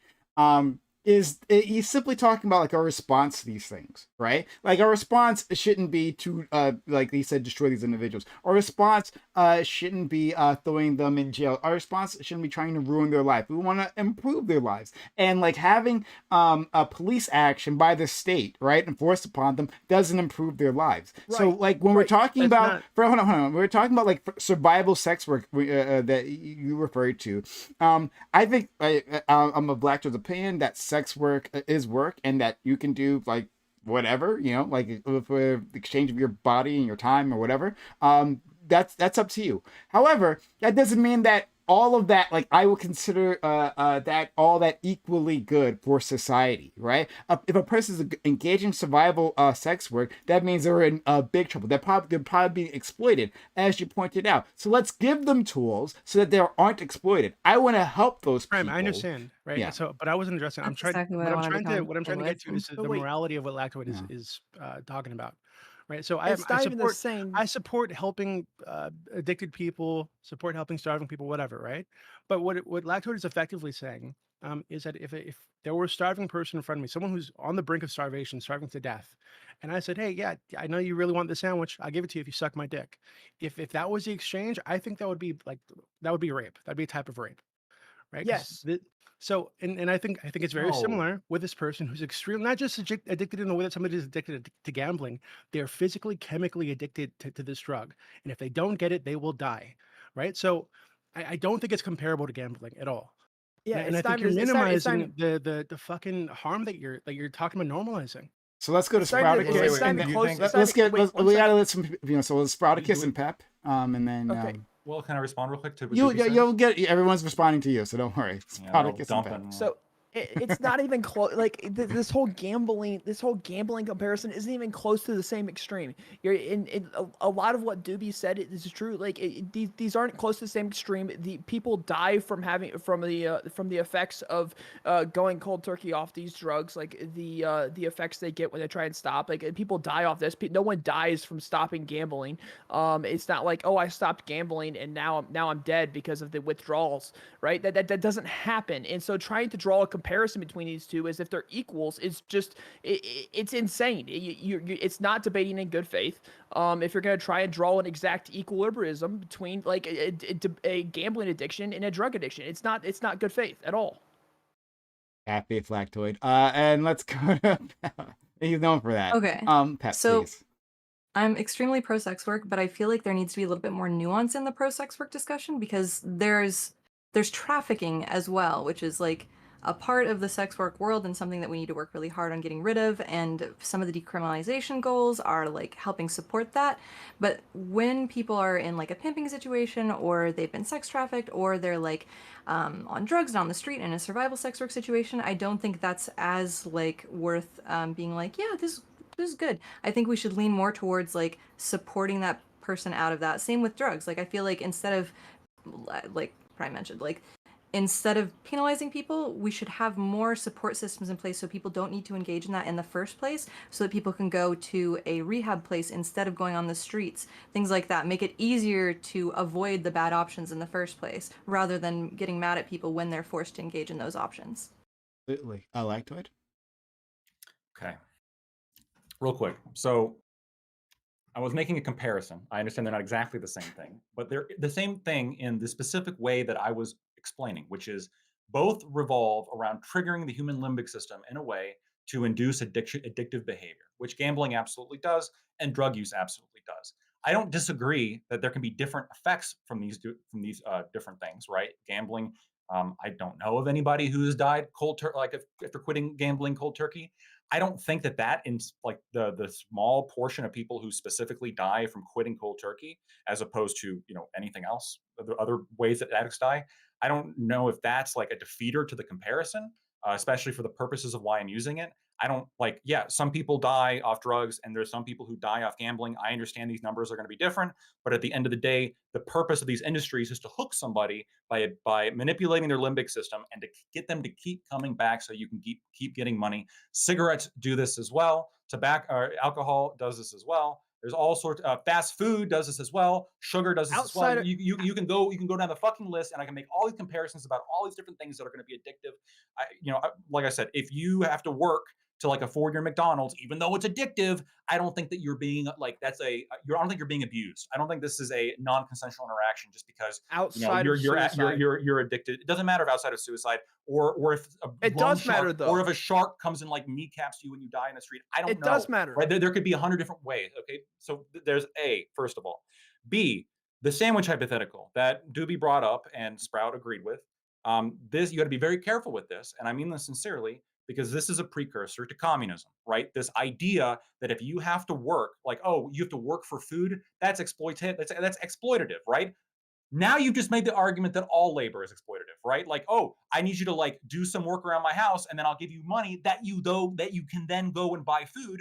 Well, now we're just talking one extra jump between, well, hold on a minute, I have to do work for food. That's unconsensual, because otherwise I'm going to die without doing that work. Oh, the farmer has to go and grow the food. Well, they don't consent to growing that wheat. That's, oh my God, it's forced labor. This is slavery. Like literally this, yes, you have to work. You have to meet other people's needs if you want what they have to offer. And if what they want is a construction job in order to get food, if they are the ones growing the food, yes, you got to go build a house. Or if if they want their dick sucked, yes, you got to suck the dick. Okay, the market demands what it demands, and that's the way the country works. Can I ask a question? The Can I ask a dick question? Let me ask one. Let me ask one question.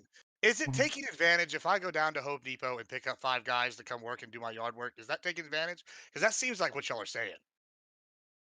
Like, I mean, what is Who's it? Hold on, paying? hold on. Wait, So- are you who's said- that- you who's said that there They was question? even in give that work question. permits? Can they Please stop. hold on? Can these Wait, Yeah, I migrants mean, even consent to the work? am I taking advantage of because I Please need my stop. deck built? This The is answer is slavery. yes. The Hold on, so sandwiches. the answer is yes. There is exploitation built into the capitalist system. That is just true, right? But I think there are different types of exploitation. Some are worse than others. I.e., if somebody is flipping burgers at McDonald's, right, to earn a living, right, and that's how he's being exploited, because if he doesn't do this, he doesn't get money, he can't pay his rent, he can't eat, et cetera, he ends up on the street. That is still him being exploited, right? And in most cases, the employer's going to pay him as little as possible to get those eight hours of his life every day, right? So that is a type of exploitation because he needs that money to survive, but it is not as bad as somebody exploiting a drug addict for sex.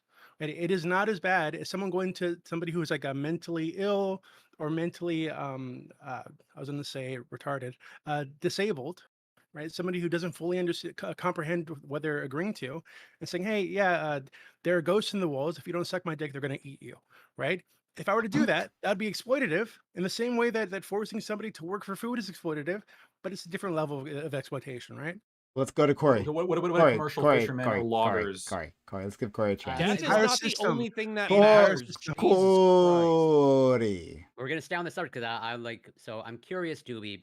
In your example that you gave with the sandwich, like, so then what should occur in that situation then? Like, what's the alternative of like Hey, how again, it's They So, started so, that. so in apparently. the sandwich hypothetical, right, where if someone's starving to death, and I say, hey, yeah, if you suck my dick, I'll give you a bite of the sandwich, right?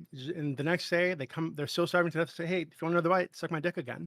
I think in that situation, if I found out a person doing this, I'd put them in a cage, right? And I, well, of course, which take care of, person? Which take care of person? I would take care of the Person starving person, exploiting. put the exploiting person in a cage somewhere. Okay, maybe kill them. because Yo. Okay, but I'm curious, what would you do with the person who is searching out the sandwich, the one who's being exploited in your who's starving to death, I would help them. The addicts. What does that Yeah, mean the though? addict. Yeah, what are the Like, policies for I that? don't need a Hold on. 5-point plan, but help them Okay, how hold in on. what So broad I way? agree with Connor a bit, probably, right? I think decriminalization is a good thing, but I would include like mandatory state funded rehab, right? If you Yep. get caught with drugs, if we find that you're addicted, we will pay for your rehab because long term that's better for society, right? Making you a productive citizen. I'm totally fine with that. But I do think there has to be a limit on this. I think if it happens Yep. 2 times, 3 times, 4 times, I think eventually you go in the cage too. Yep. And I'd include as part of the initial thing that they would need to narc on their suppliers. Well, That real would quick, also so be required. Doobie, the rates of court, like the rates of success for court ordered rehab are like astronomically low, about 2%. So the chances are like they That's will because they can fail. currently walk out. No. I wouldn't If let it's them walk court, out. if it's court ordered, they can't. Like you have to go if it's court ordered. That's not true. The court orders you to do something, you have to do it. That's how like No, do courts rehab work. facilities have the legal or like a legal requirement or ability to stop somebody who's trying to leave? No, a judge does. Like a judge can order The you to judge be isn't in a specific there. area. I understand. The judge Well, isn't. the- I'm the not co- talking. I'm the- not talking about letting them go home and then they show up at rehab on the weekends. I'm saying they go to the facility that day and they stay there until they're better. Okay, So now Stitch and Adams drug hospitals, yes. So Is okay. anybody familiar with this? I need to Hold see. on. Yeah, I need to see the success rate. It's well, hold on. It's another meme solution. So Stitch and Adam, they want drug treatment facilities where basically they're jails, but you have like a minimum amount of like human comfort. And then what you do What's is the you give minimum? people unlimited access to the drug of their choice. But if they want to leave, then they have to be clean. That's interesting. I don't think So- any of us here are in favor of that. I know. Oh, I'm so in favor of that. Oh boy. Yeah. I 100%. want Very to know good. who's Fucking paying for all graveyards. these ideas. Like, where's this money? coming Let's. Well, So I they'll want either to. be So dead or they'll get clean. It's one or okay. the other. So two things here. One. To our friend Pep. I largely agreed with what you had to say before on sex work. Except I have like thoughts on sex trafficking and our common understanding of that, because I think that's actually a more nuanced conversation than we ever have any sort of discussion on. And I would like to have that with you later at some other point in time. But Absolutely. yeah. But if you've been familiar with this channel, you are familiar with the handicap siren song, right? It just kind of draws people in. This is like the libertarian earworm, right? You know, like I'm a pop communist, song. Libertarian earworm, where a pop song that just kind of gets to your head and it repeats over it. Yeah, so like we're gone far down this route. Like we've talked about blowjobs quite enough. I think we've hit our quota for a prime panel. I think. Ask So a I'd question. like to. Never.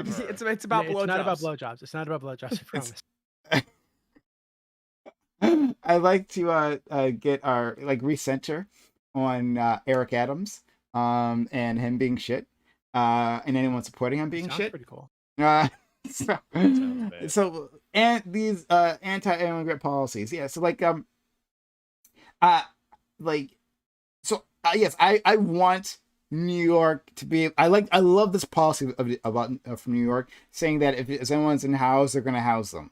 Right? Eric Adams trying to get rid of this policy. Fuck him for doing that. Chad. But like I can understand the practical realities where they don't have the money to do this or the infrastructure to do that. So I would want them to get support from the state. I get what Republicans or conservatives have been saying about this Schadenfreude from the immigrants going to like the blue cities and then like having hair on fire. But like those southern states had a lot of time to build up infrastructure to handle this. Not to saying that it was going well. I'm not implying that, right?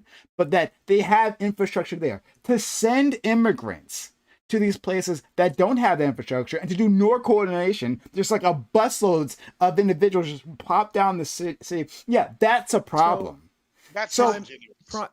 The It's issue, not the issue, disingenuous. the That's issue exactly is what most of happened. the issue is Full most fact. of these That's not people what aren't. happened. Most of these people. That's aren't exactly what immigrants. happened. Most. I can most tell of you these, definitively that's not what most happened. of these Like, people- I'm looking right now. Like my parents work. My mom works with the migrants like a lot.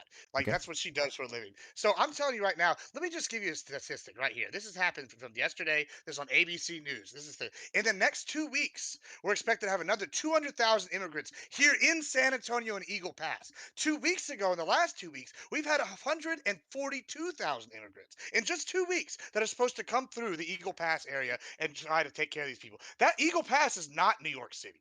Eagle Pass is a small suburb of San Antonio. That's just one city down here, and they're sitting here boo-hooing about 100,000 people in New York and going, "We don't have the facilities. Y'all should handle this. Y'all should have this." We don't. Nobody can No, plan. hold on, no. for these They trains didn't of say that. 100,000 Hold people. on, but see, but here's the dishonest part from you. They didn't actually say that. Once again, We asked for help. hold on. Wait, and Democrats have been begging to give you guys help forever, right? To handle the That's not situation, the to help actually we're bring. Hold on. asking for. No. But they've been begging to do this, right? I shouldn't say that. I should say that the Democratic Party has been like dicking around with this, but still, I hear you. But we have activists on the left have been actually putting forth solutions to handle these issues, wanting legislation. The left isn't new to this, right? The left have been talking about this for decades, and it hasn't gone through. And it was never the point from even the Democratic Party that like the southern states should be left on their own to handle it. No one ever said that, right? But what they are saying now is that like it is not unreasonable to say that like a city like was it, I don't know, Philadelphia, I'm not sure if they sent places to Philadelphia or something, but that they may not be prepared to do this because yes, this is an issue that they're new with, right? Like that's new to them, and so it's going to be even harder for them. Like if you don't have like nonprofits on the ground who are prepared to help these people, that'll be an issue. You'll have those nonprofits in the southern states. Again, I don't want to leave it up to them. I want to give them resources. I want to change our entire immigration system. But no one ever said. But this idea of just sending out to these other states and just saying, well, you're just complaining for nothing is insane. Prime. These people are not southern states. Sorry, Sprout. Sorry, I've just been waiting for a minute. You're good. Go ahead. Southern states and conservatives don't want more resources to house immigrants. We want a controlled fucking border. And as a sovereign nation, since the inception of time for the last 3,000 years of statehood, states have controlled their fucking borders. So don't give us fucking nap. And there are easy ways to do that. And there are easy ways to do that. You know what there are? No, don't vote. Yeah. Nope. Yeah. So it's real simple. Give people paths to either citizenship and That's like immigrant. They Yes, have it's a pull. these It's a pull factor. Absolutely. And I want them there. Hold on. First, okay. This is okay. Hold on. This is so weird. Right? Because what I was gonna say before to counterpoints, right, is that like I know he's not a racist because like he's offering to like make all of Central America into Americans, right? Like and racists don't want that. But then on the other hand, he goes and like it's a pull factor to bring in these people. Yeah, we'll have more Latin individuals. Absolutely. Why? That's okay. Why? Why would you make them Americans? You want to make them all Americans to begin with. That's your foreign policy. Like I'm talking about doing it slowly. We also get the land though, right, Prime? We also get the land, for sure. Yeah. Well, 1, we get the land. 2, we get Cancun. 3, we get like the pyramids and all that cool shit. 4, we get Belize. They have an excellent Jaguar National Preserve. I want to go see that shit. And if I could drive there without producing a passport, that would be fucking sick. But the reason why I meme about invading down to Panama is because I seriously think that it's not even benign neglect. It's like malevolent neglect. We have like the worst of all worlds where we can't have a border. We still have an active drug war. We have capitalists arguing for mass immigration because it gives them cheap labor. We have like a minimum wage that puts like a shitty price floor on the minimum wage. And then we have fucking people like Lactoid who are like, yeah, well, just deregulate everything. And if Juan wants to go fucking down to the blowjob mines, then it's his prerogative. So like, honestly, like we have like the quintupling of worse worlds, whereas I think what would actually be good is having El Salvador, Mexico, Nicaragua, Guatemala, all that kind of stuff be like stable states. And so the reason why I was screaming why at you is because if we took 320 million people and we just moved north of the Canadian border, I think it's the right of Canadians to say, this is Canada. We have our own history, our own language, our own culture. And as a result, if you come here, you're going to integrate. And on top of that, we're not taking all 330 million of you. We'll take 3 million of you because that's how many think we can integrate within a few generations that we think will be economically productive because that's our national interest. Okay, look. Canadians don't have rights; they're socialists. Okay, so let's get that clear. But go ahead. Sorry, it's about this. These aren't immigrants in the way you would legally use the term immigrants. This is illegal immigration, and most of them are coming here in search of a refugee status in the United States. They're not coming in Because with they know they're it's not legal. they're not coming in with green cards. They're not coming in with work visas. They're not coming in with whatever visa they might need legally to immigrate. They're coming in searching for a refugee status. And I caught some flack in the very beginning from your chat about having these people underneath military control until the background check is done, until a host family is willing to take them in, until et cetera and so on, go down the list. But that's literally what we did with refugees from Afghanistan. This would be But the it's the way same to take coverage, care of though. refugees from South America and Central America, is to have them underneath military control in a military base that is and then basically when they get a host family, or when everything's figured out on the outside, they get on an airplane and they go to where they're supposed to go. But unless we do this, we're gonna keep ending up with problems to where they keep mass migrating to like certain cities or That to certain populations that That- these cities not gonna be able to take control of. I gotta be um, honest, that's not gonna work, and I'll tell you why. The people that came from Afghanistan, you know how many of those people there were? There wasn't 400,000 of them on each caravan. Like this is like millions. It's millions of people over the last couple of years, and you're acting like we could just house millions of people on military bases? You're out of your mind. Like it's 400,000 not people possible. per caravan? We had That's absolutely 2.7 million nuts. Like refugees what? from Afghanistan. Two, okay, I don't know. I don't have that number, but I have some Uh, doubts. We had 400,000 people per in caravan? 2023 we had at least 8.2 million in 103 countries. The United States share of it was at least 2.7 million. Like, bro, I mean, you're sitting here acting like we could just put millions of refugees on the United States military bases, not compromise national security, not That's what we compromise these did military. with the Afghan refugees. Not all of them, and like there wasn't Literally what we 2.7 million. did. There was not 2.7 million host homes keeping these people at their house either. This is just like fantasy Well, land. no, wait, Like, wait. They're families, right? We don't need 2.7 million host homes. If there's a family of 6, they go with one host family. Like this is stupid. yes, it is. I agree. It's just not. No, Can you're I- making a can stupid. I- You're making Sprout, the stupid claim that we need Sprout. 2.7 million host family. The fuck? Sprout, So where are you getting this dumb. Hold on. 2.7 million What? number? Okay, from? hold on. I just Yeah, googled Nobody, it. And that nobody seems like has way. answered this. There's no way it was 2.7 Unless I'm million. off. Unless I'm off. I got Unless I'm. 97,000. Wait. Million, Unless I'm. 97,000. Well, holy shit! Can I talk? Unless I'm off on what I googled in the quick amount of time I Googling search. Give me 1 second. I'll get you a more accurate number.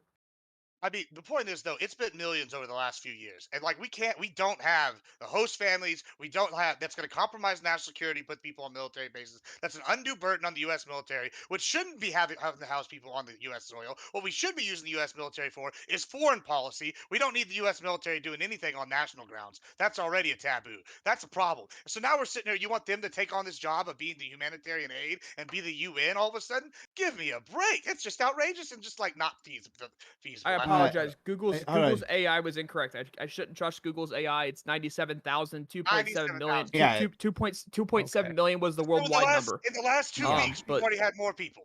Hold on. It's like Did all of Juby Afghanistan. want to jump in and then we'll go to counterpoints? Well, because like I said, I think I said earlier that I feel like this is like a situation where like the ideal is meeting reality. So Prime, like, what would because it seems like you like the ideal, right? You like the idea that New York will just house everybody who comes to their borders, right? It's like the Statue of Liberty thing, right? Give me your tired, yada yada. So what would you suggest they do? Do they just keep building houses and passing them out to these migrants? Like, what's the solution here long term if they're going to keep accepting these people and then housing them indefinitely? No. Okay. So I so what I'm in favor of, and I believe I said it when I previously, right? Yeah. Is that I'm in favor of New York housing the unhoused, right? So that's different from housing immigrants. So like I want us to be able to get these people on their feet as fast as possible, right? Give them work visas, and then Right. allow them to and allow them to work, right? And bring in income, and then I want New York separately for completely different reasons to build a shit ton of housing, to reallocate buildings that are currently there into housing, or in also like surrounding areas. I want to bring down the cost of housing. I think we definitely Right. need more units. Well, I'm glad you Wait, brought one that up. second. I'm Gibbs, glad you brought. Gibbs, please wait. Okay. Prime, do you believe in like a right to housing or a right to the house? Absolutely. Oh, right to housing, not to a house necessarily, but Okay, right to It housing. could be like an apartment or something. Yeah. So So the reason I'm asking is because when you say you want them to house the unhoused, and you want them to get on their feet, etc. But what I think with the policy is they're going to be housed for 2 months, right? Then after those 2 months, if they're not on their feet, they're just out. They're out on the street, I guess. Um, so what if they don't get on their feet, right? What if you give them the opportunity to work, and for whatever reason they're not, right? They're choosing not to do it. Maybe they can't find enough work to pay for the extremely high housing prices in New York and rent prices in New York. Do you just house them indefinitely, whether or not they get on their feet ever? Like, I guess what I'm asking is, like, do you support just like giving anybody who needs a house in New York a house indefinitely, whether or not they're ever going to find work themselves? Um, Because it seems like right now that's a situation, right? They're getting housing indefinitely, whether or not they're ever going to seek the ability to support themselves. so I will be making very clear what my position is here. Absolutely, yeah. I would actually prefer people to be housed, than to be on the streets, because the consequences of being on the streets are far worse, right? Both for them and for society at large. Right. So absolutely, yes, we should house Okay. people even indefinitely. Now, here's the reason why I can say that so confidently, is because I know that most people, the vast majority of individuals, will want to work. Will be looking like 'cause, like. Like some of the housing that the immigrants are in now, right, are like these like giant like tent structures, like these like FEMA camp like tent structures where they're just like, because they don't have any places to put them, right? Right. So These aren't the conditions that people want to be in. They want to get work. So I want to give them the ability to work. I want to give them opportunities. I want to put investments in their hands. Maybe help them create businesses. I want them to do all of that, right? That conservatives love. Ain't that right, Elected, right? We want them to be So productive. why not apply for What do you do? why not apply for a work like, visa before coming in then? Why not Hold on. apply But, for a uh, work visa? I would Oh, love to. he said- Yes, but let's he do said They that. wouldn't even hold on, but Prime, you said they wouldn't even need a visa, right? So even if they're not seeking refugee status, even if they're not seeking a visa, even if they're not seeking citizenship, if they show up, you house them, right? So if that's the case, like, what do you do when people find out, hey, this place will house us forever and never kick us out, no matter what the fuck we do? Why wouldn't that place just get flooded with migrants, or just homeless people in general from across the USA? Well, first of all, I think it should be national policy, so there's no reason to go to New York specifically. And then that would help deal with that issue, right? Like, let's put them in fucking Iowa, right? Like, Iowa's like super goddamn white. It would definitely Nobody wants to go there. benefit from the browning. let me Yeah, I jump know, in on this right? But housing like, thing. but just finally, no, almost there. Like, when we're talking about this solution, it's more than a one municipality solution, right? If we're just looking at New York and then making these decisions, then anything we're going to do is going to be completely unworkable.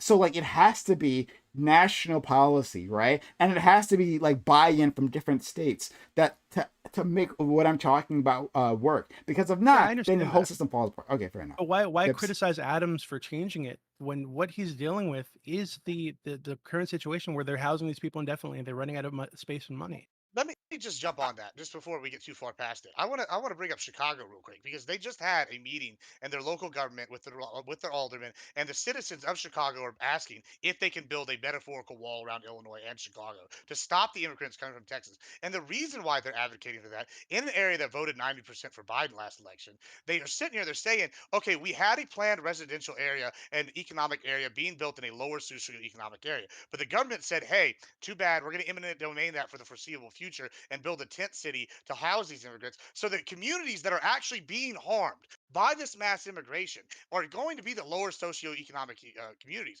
So we're doing this at the expense of our own citizenry, which is what the U.S. government and all governments have a duty to first, is their own citizenry. Their governments back home have failed, and now these people want to come here and take advantages of what all the benefits of being a U.S. citizen, and we're doing it at their expense. So when we sit here and say, oh, we should just house all these people, we can't even house the people that we have already here. So now what are we supposed to do? Just start building and to eminent domain all these lower socioeconomic areas? No, it's awful. It's bad planning. Um, I think Lactoid's what? Discord messed up.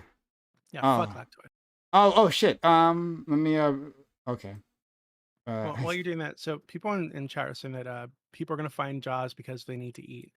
and I agree with that, right? Obviously, people are going to want to have some kind of an income, but if your housing is taken care of indefinitely, maybe you just need an income to cover your food and whatever else you want to do, right? Maybe you just need food to cover. You need food, you need your clothes, you need your PS5, and that's it, right? You don't need housing because it's taken care of.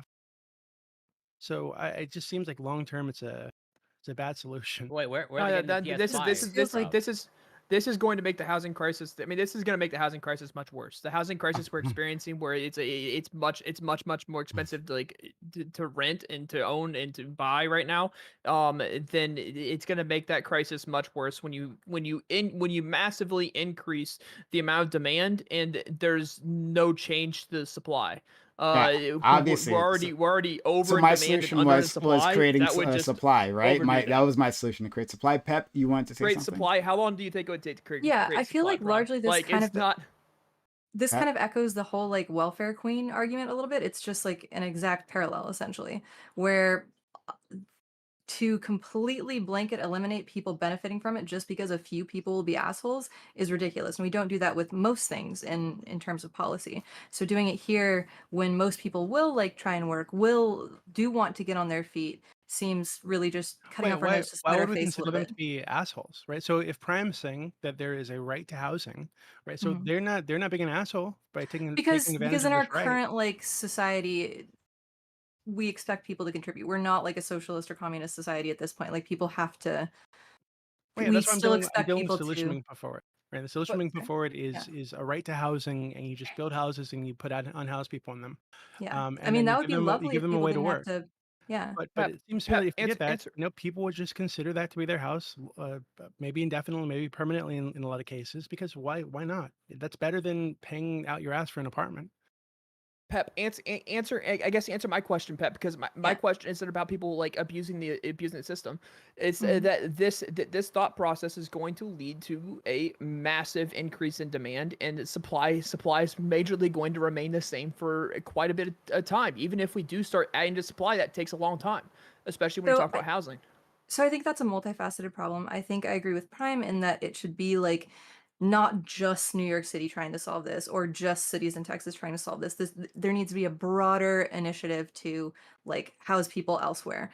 It's just not feasible to I mean, the entire nation is facing a housing crisis. It's not just well, New York that's City facing a no, housing no, no, crisis. no, no, no. There's a ton of unoccupied homes. There are a ton of there are like 3 real estate companies that own just like a metric fuck ton of houses, and a lot are not rented. There's like a lot of empty homes in a lot No, of I already places. Like disagree with Maine, I those. think is the most. Yeah, okay. So I disagree with those. I disagree with those companies. I've called them out on multiple times. Okay.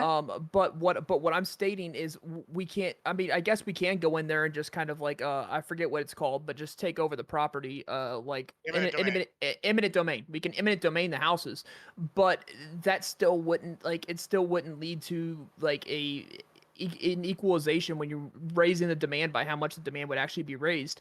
There would So actually because be we new can't have a building of perfect housing. solution, like no solution No, the at housing all. crisis. The housing crisis will be made much worse. The housing crisis that we're What? facing Okay, right now, hold on. I where gotta these ask you a empty question. houses are being sold for massive amounts of money. Like I bought my house in 2019, and it's in 4 years it's gained $80,000 in equity. And so like for the Hold up. massive amount of Yo, Admiral, I gotta ask you a question. What, like, honestly, what the fuck is the moral imperative for the United States to house the entire fucking world? Like, this is literally all I hear when I hear fucking Prime and Corey and fucking Pep. They're just like, yeah, we should build more houses. And, you know, Maine has a lot of white people and they're boring. So we should just buy all the houses there and give it to all of Mexico. And Yes, Wyoming's that's what we boring as said. fuck too. And That's exactly how I big, feel. Yeah.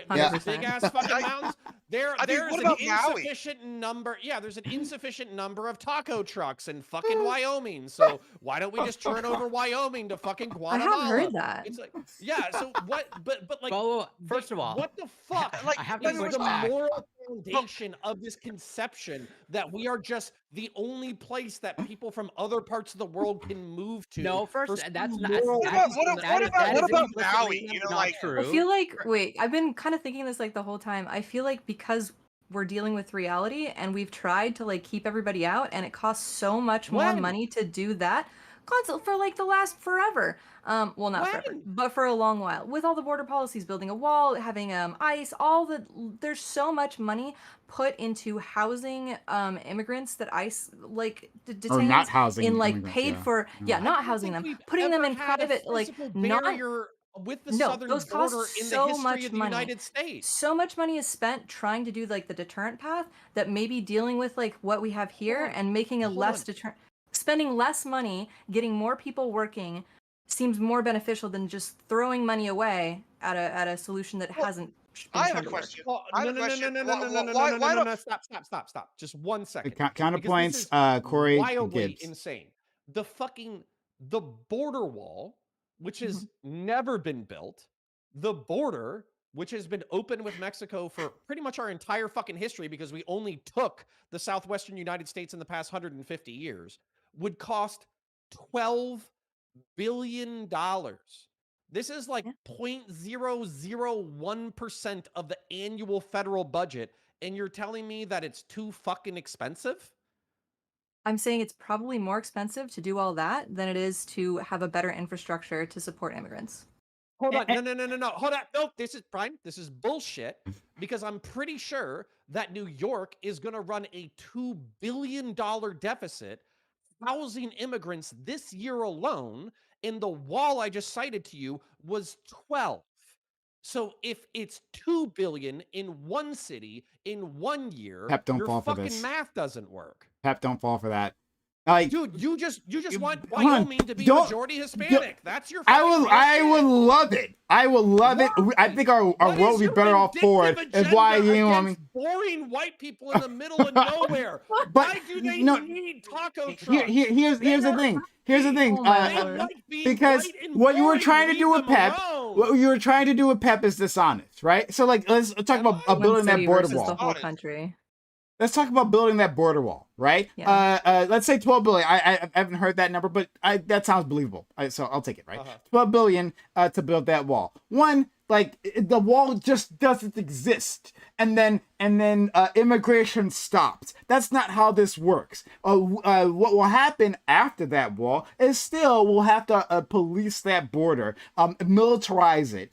To keep it quote unquote secure, whatever that fucking means, right? And still, because still people will make their way over the wall, just like they're doing right fucking now. So so putting that number out and saying, well, it's 12 billion as something sort of static number. And Pep, please deal with that, right? Isn't New York eventually going to like surpass that in its housing crisis? That's bullshit. So it's an ongoing cost. Annual Pep Also- talked also, about. it's is worth noting- 25 wait. billion. Also, it's Connor- worth noting Connor- that Texas spends 13.4 billion a year as of March 8th in 2023. So Connor, On what? Connor, why on not? caring for so the Connor, cost what of about, dealing with and caring for illegal immigrants. So Connor, we what about the immigration? Like, what about the immigration from the United States? What about those numbers? Can we incorporate those numbers into the addition of the immigration to the United States to kind of like Americans backfill the leaving? immigration from the United States? Yes.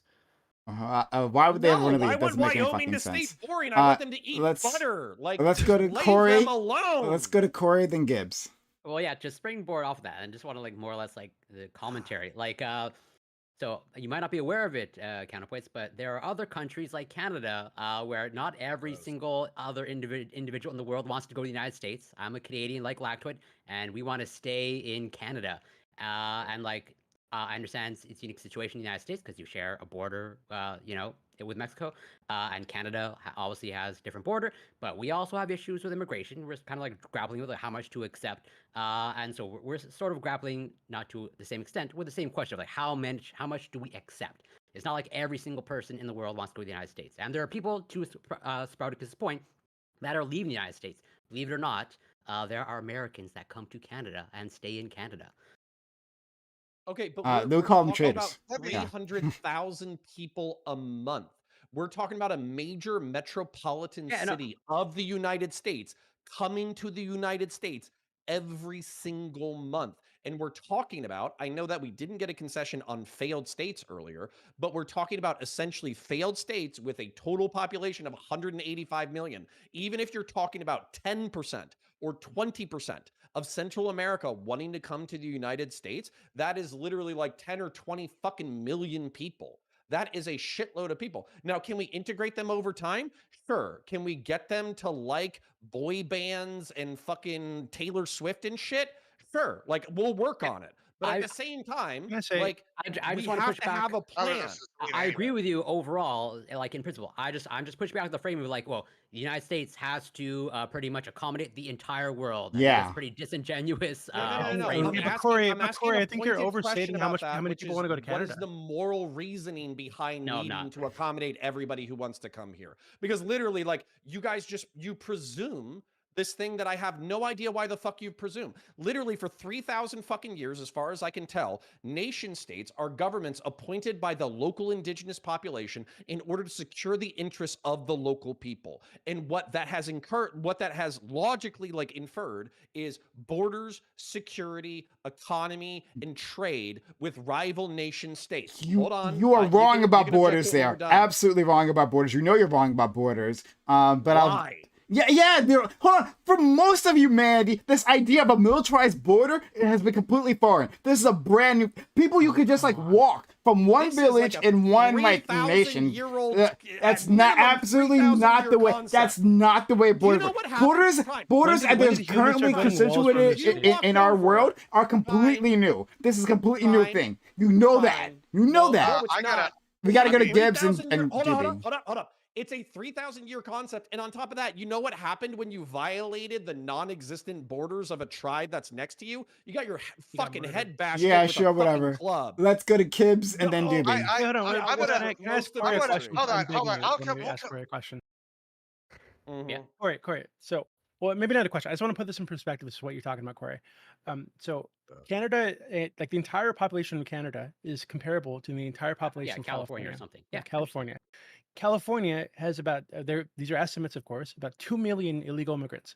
Canada, the upward estimates or the highest estimates I saw were 500,000. So in these two comparable like places or population sizes, California has 4 times the amount that Canada does. So I feel like you're overstating how big an issue it is in Canada, like at all. I They think have a housing shortage. yeah, I also like, think I said like that Canada, not to the same extent the United States, and I also pointed out that Canada shares a border with the United States, and the United States shares a border with Mexico. I think that I outlined that pretty clear. Of like, yeah, you are in a disproportionate situation, and that it's a more difficult issue for you to tackle than Canada. I Okay, well, fully when Connor acknowledge that. says housing the entire world, right? There's a survey done in like I think 2021, 2022. The last time I looked this up, where they found that like I think over a fifth of potential migrants, so people considering leaving the country, wanted to come to the United States, and that was like 120 million people, right? Who said that their destination, their goal would be to go to the United States. So it's reasonable for Connor to say, "Hey, how the fuck can we house all these people?" Right? That's all. That's like what a third of our population, something like that. 120 million people. Like, and by I mean, the way, Doobie, here, hold on, real quick. I think we can. I just think it's going to be fucking awful. So, like, wait, why aren't we telling people like, hey, your country sucks, fix your country? Like, what the fuck? first, Go ahead, Kibbs. I want to say first, I'd much rather listen to Selena than Taylor Swift anyway. But moving on from there, I want to say that like listen, oh my god. we talked about some Truly. numbers here. Y'all talked about what 12 billion for the wall, 2 billion in New York. Let me give you a number. Maui, the estimated recovery cost for their housing destruction that they had with the wildfire is 5.5 billion. I said this earlier, and nobody really said anything about it, which is kind of confusing to me. Is that the government has a duty to its citizenry, right? And our citizens are struggling to have their own housing. We have like our own drug crisis, our own homelessness crisis. And now we're housing migrants, and we can't even provide for our own citizens. No one has a plan for Maui, but we have a plan for like housing these people indefinitely in New York. That's outrageous. And the idea, while I'm on that note, the This idea is that we just haven't had walls. I mean, I don't know if you remember ancient history, but Samaria was, back in the day, they had walls. And that's like one of the first civilizations. Assyria, they're famous for skinning people alive and nailing them to their walls to deter people from invading their country and taking them to stuff. So that's, 2,500 years ago. I mean, this is a concept that's been around, the city states of like ancient Greece. You know why the Spartans didn't have walls? Because their military was the walls. So the idea that these areas didn't have borders that they protected vehemently because the resources are like not something that we just have enough of is just outlandish, and it's just like goes against all of human history. Pep. The idea that like, oh my gosh, why are we not spending this money on Maui is like one of the most tired like tropes of anytime money is being spent on something that isn't directly American. People don't want people are like, oh, we should spend it on America, but then that never Let's go happens with either. Flint, Michigan. Then why don't we go spend the money there? I would Agreed. love that. Yeah. How about Ohio after the train thing? But no, we're gonna go I Agreed. would spend money. love that. How? That Yeah, sounds great. but we're not doing that, and we're doing it at the expense of our citizenry. No, hon, no, okay, because this is you do you see what he's doing there, Pep? Right, like he's saying that like because we're doing this one thing, right? We're assisting these immigrants. That means the money isn't going to this other thing, right? And Like that's not that's helping. like the oldest conservative trope But of it all isn't. time. But it Yeah, isn't going. Oh, it is. Okay. It yeah, is. yeah. But hold on, but that's not how the budget works, and that's not how we Yeah. allocate resources. That's just not how that works at all, right? Yeah. It's not that. Gibbs. It's not like a but for us assisting these immigrants, right? We wouldn't have we would be able to afford for to all help out these the other wonderful Ohioans. things Yeah, for like Americans. that's Yeah. obviously I not the can- case. Go ahead, Yeah. I can do counterpoint. this. I can do this better than lefties. So Gibbs, their point, which is why I viciously dislike libertarians and fiscal conservatives, is because we talk about these issues like Ukraine or the fentanyl crisis or the immigration crisis. Why aren't we spending our money on our own people, the veterans, et cetera, et cetera? And I think that you probably earnestly believe that we should be prioritizing our citizens from like a fiscal or governmental policy. I really Absolutely. do. But when it comes to Republicans, the people that we vote for consistently, they use this rhetoric, but when they get into office, all they do is pass tax cuts and actually don't try to institute any kind of social or governmental reform that would actually improve the lives of Americans. So while I am completely sympathetic to your perspective that a nation state should prioritize its own citizens, I do think the lefties have a point that ultimately Republicans, elected Republicans, they don't give a fuck. It's just a cudgel I mean, to beat I would people up argue. with. I would argue that in this case, the argument is basically that both parties like have a different idea of what needs to be done, right? I think we can all agree to Sure. that. And so the Republicans, and especially the southern border Wyoming needs taco Republicans, trucks. yeah, sure. I'm Hispanic. I know I look like it, so I mean, I'm sympathetic to the taco trucks. But the thing I'm saying is like the Republicans sit here and go, "Hey, we have farms on the border. We have all these other things. We need to stop the influx, right? And then once we've stopped the influx, then we can argue about immigration reform and get this done." The left doesn't seem to want to do that. They want to argue about the immigration reform first, and then worry about the after effects of what happens to these people that are happening down there at the thing. So I'm not saying that the federal government can't spend money on both things. But I'm saying they're currently not because it's deadlocked in Congress over which thing we're going to do, and so we need to pick something and we need to Oh, make a it's move. not. That's not what's happening in Congress. They're deadlocked over which thing. Congress is not doing literally anything. So let's Yeah, I not mean that's a pretend. deadlock. And yeah, Well, but that's well, and not. I know But it's somebody. I not know over somebody these two else. things. Is what my I point is. know another person might be waiting to talk, but I want to make this point real quick. Elected Republicans, they want to act like the border is a crisis so they can get the rhetoric and the votes and all that kind of stuff. And I do think it's a crisis, and I don't think we need to house the entire world. However, they also know that our agricultural industry is largely reliant on migrant labor. And so as a result, they can't actually lock down the southern border because if they do, then you thought food prices were Yeah, I'm fucking trying to bad legalize because of migrant labor. inflation. Food prices will be fucking horrible if we don't abuse effectively a slave population for our cheap produce. So we'll go to I'll be Lecter right back. next. Yeah. Okay, hey, I know I hit switch mics. How do I sound? Do I sound audible? I know it's probably Sound like a should- goddamn libertarian, which is awful. Go ahead. Okay, so Not a libertarian. I'm glad that my microphone is functional. I'm going to sing the siren song a little bit real quick, if I could be given the liberty to do so, the liberty No. to do so. Nope. No So liberty. The Fabian liberty. counterpoints to just What shout he's on. looking for. Yeah, he hates financial conservative or fiscal conservatives and libertarians and people who think, hey, there should be limits to spending money. I think that the point that Gibbs was making though is that it is somewhat of a zero sum game here in the fact of if you're spending money on one thing, you're not spending that money on something else. And if you want to spend money on both things, you have to go and take more money, right? And so it's very reasonable for somebody to say, well, I don't want the government to come take more money. And I would like the government to address these specific issues. And I think that the money that we're spending on this stuff over here, we could just move over to address these issues without having to take more money.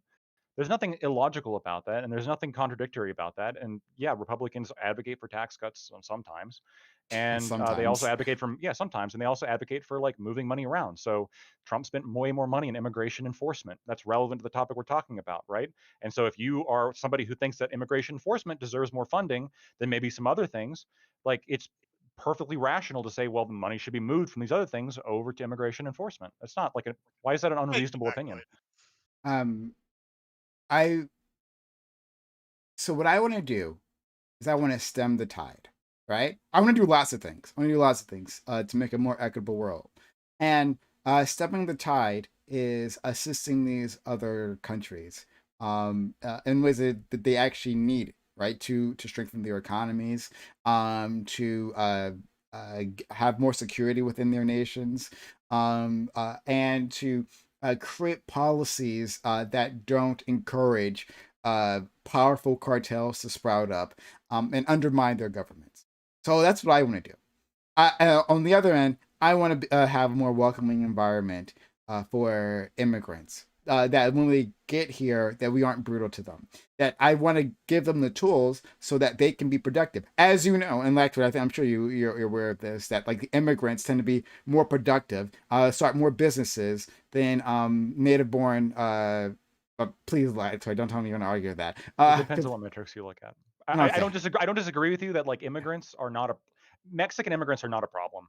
Like I'm just saying like they're when you especially when you look at Central and South America and especially Mexico, like when Trump said they're not sending their best, like when you look at the actual numbers, they're pretty decent people overall, and I don't understand why people have such this idea of like when you say stem the tide, to me that like makes me think of like an invasion of orcs. It's Like World War Z. Like, there was so many if we people. have World War Z, like if we just like, and the wall didn't even work in that movie either. So like if we just like had a policy of like, yeah, you come to this country and you work if you want to like make your way in this country like it used to be and like it should be, then anybody should be able to come in.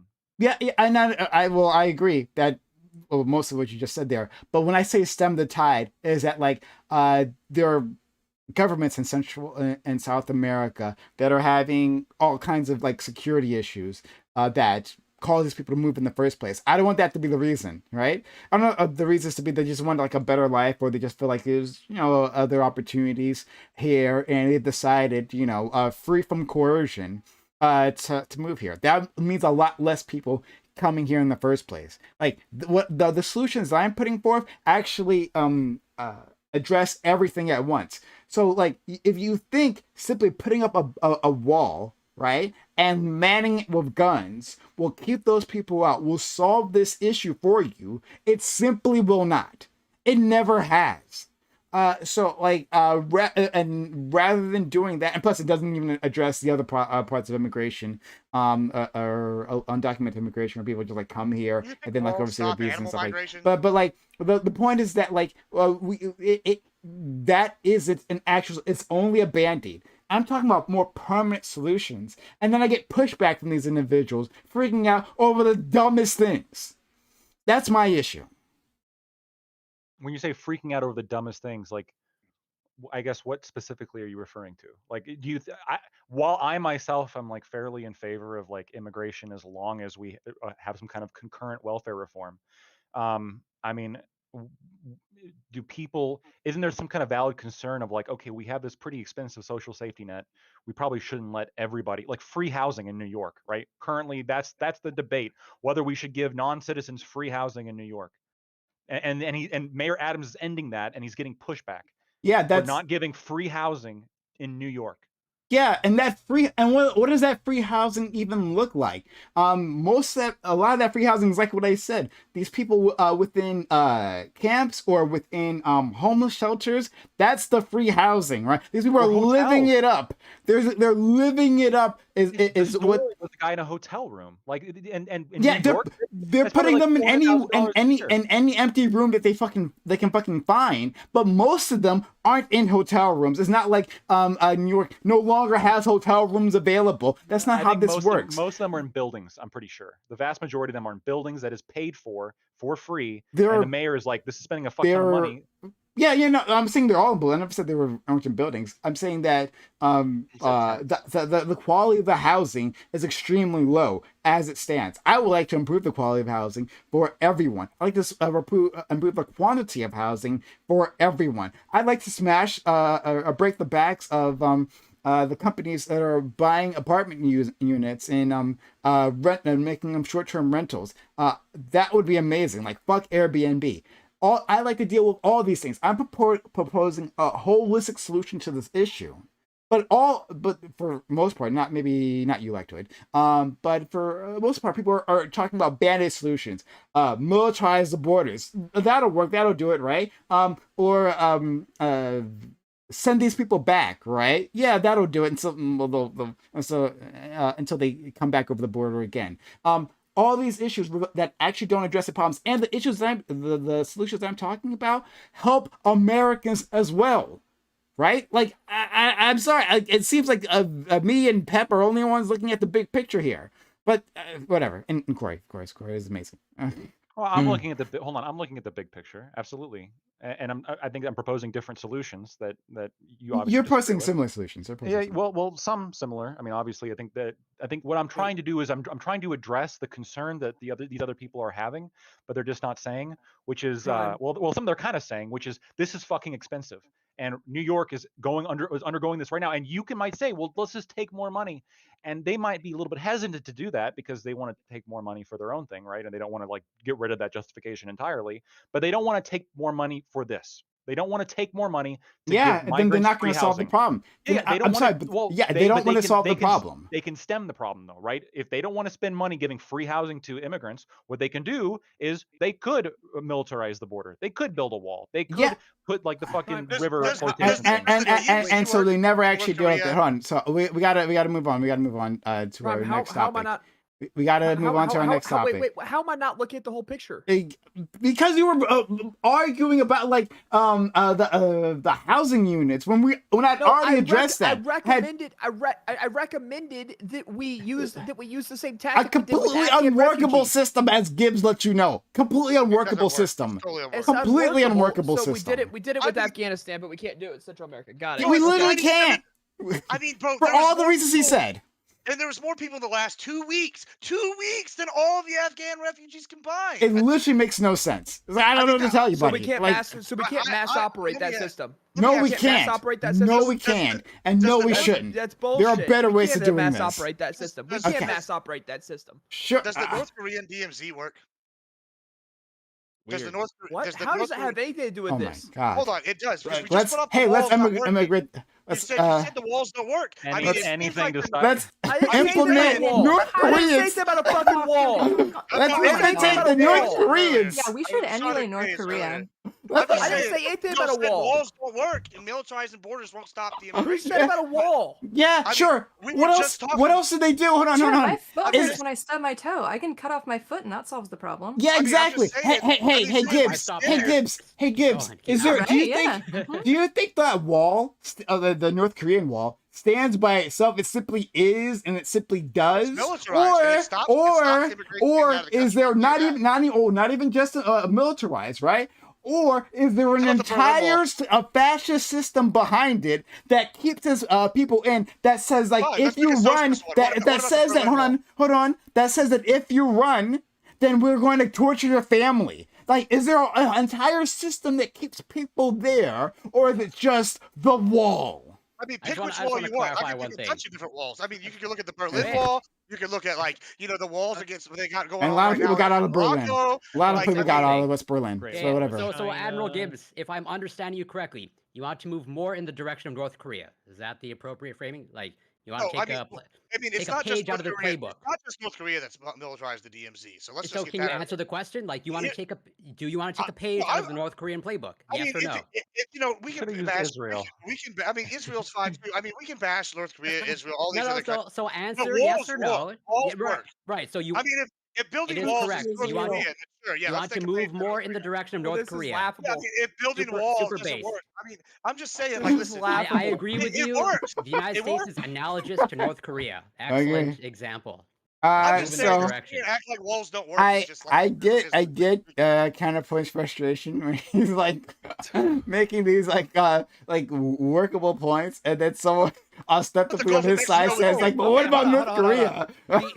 Hold on. The only reason why I'm not backing up Admiral Gibbs right now is because all I have is like additional, really well thought out expansions on his idea. Like you're right. The Rio Grande is too long. It's too long to install the wall. That's why we need to invade down to Panama, and then we have the canal. It's a water barrier. We have the Coast Guard. We can put a moat up. We can put crocodiles and alligators and malaria and all sorts of crazy shit. Laser beams Well, on their yeah. heads. So But honestly, like I want to expand on his ideas, not shorten well, those. I'll But, Why expand stop as there? well. Just take all of South America, then no walls, right? Let's no, that's for Gran Colombia, the project of Simone Bolivar. That was a failed That's true. dream that he had of a unified South America. Which would And be frankly, amazing. I think we need to find a competent, intelligent ruler down in South America to take on that project. I agree with you there. But like the only thing that you've been missing, right, Uh-huh. is you haven't been talking about the invasion of Canada. It has to happen, No, right? no. Empty space, Yes. like endless empty space. Like that It'll country be is very massive. important during global warming, It's and only we will logical, put yeah.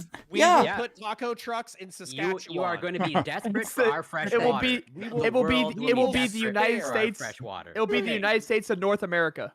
Yeah. Okay, I have a negotiative thing, okay? I want to leave like Wyoming and Michigan alone. I just want to leave the Nordic whites together. They can be blonde-haired, blue-eyed, they can eat fried butter, they can be very boring, they can talk like people from Fargo and all that kind of shit. But then I will allow you to colonize all of Canada with as many Central Americans as you want. Poor lactoid. All of them. Okay, all right. So let's move on to our next topic. This has been a lot of fun.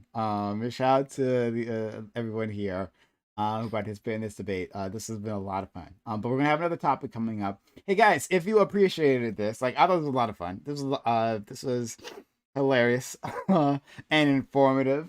And like ideas I never considered. Right? Like, have I ever really considered the DMZ? I haven't, right? I gotta say that's like this is my own thought process that are lacking here. But that's why we have friends to step in and help us out. But yeah, if you want to help us continue on with all this, consider supporting this channel by subbing to the channel. All right.